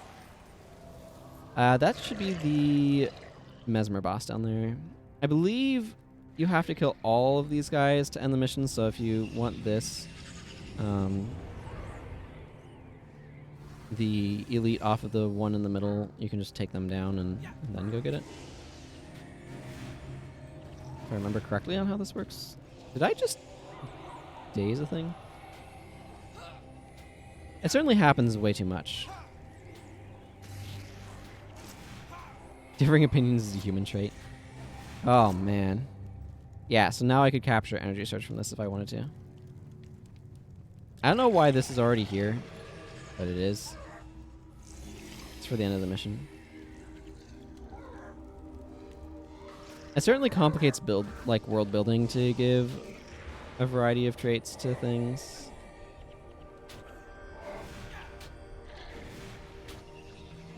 Give me that hammer. There we go. Oh, Vizier Kilbron. I see you're there now. Cool. That gets this guy just a little bit further. There's still a couple of elites that I want to capture. I want to get Restore Condition in the next mission. I also want to get Fevered Dreams. Fevered Dreams is more important to me. Do not grieve for the fallen. They have passed into the next life. Yep, something like that.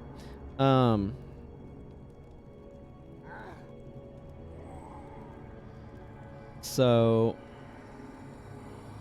what I'm probably going to be doing on this guy in the next... Because I'm probably going to play this guy some more on the next stream.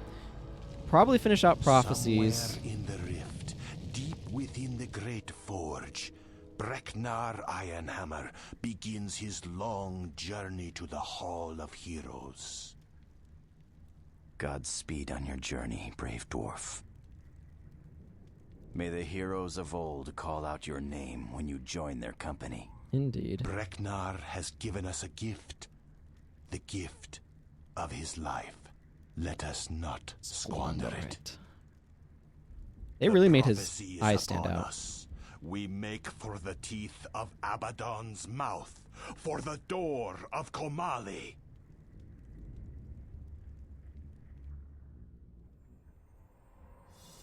Yeah, and there's bonus and mission. Only the mission gives you a skill point.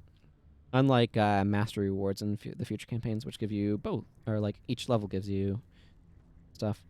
Okay, so yeah, just to kind of wrap things up for today, because we've hit the end of the stream as happens. The next stream will be on Tuesday. Yeah, it'd be kind of neat to know. And I think what I generally want to do is I think I want to beat Prophecies on Imrahil here. And then kind of get some stuff covered in the like Southern Shiver Peaks, probably capture some elite skills, things like that. Oh yeah, you know what? You know what I forgot to do? We got to a new world region, and I totally just forgot to get a pack of Prophecy skills. So let's just get some Prophecy skills. Howdy, booster. Let's see what new stuff we got. Power Leak. Fear Me is nice for assassins. Heal others, alright. Earth Attunement. Finally got Earth Attunement. My goodness, I've been waiting for this for so long. You have no idea. It's been a long time coming. Purge Conditions. Shock. Poison Arrow I'm not thrilled by. Field of Deflection, which I just captured, which is kind of cool. Order of the Vampire. Punishing Shot's a really nice pickup. Earthshaker, Dwarven Battle Stance, and Unyielding Aura is also a really strong pickup. Cool.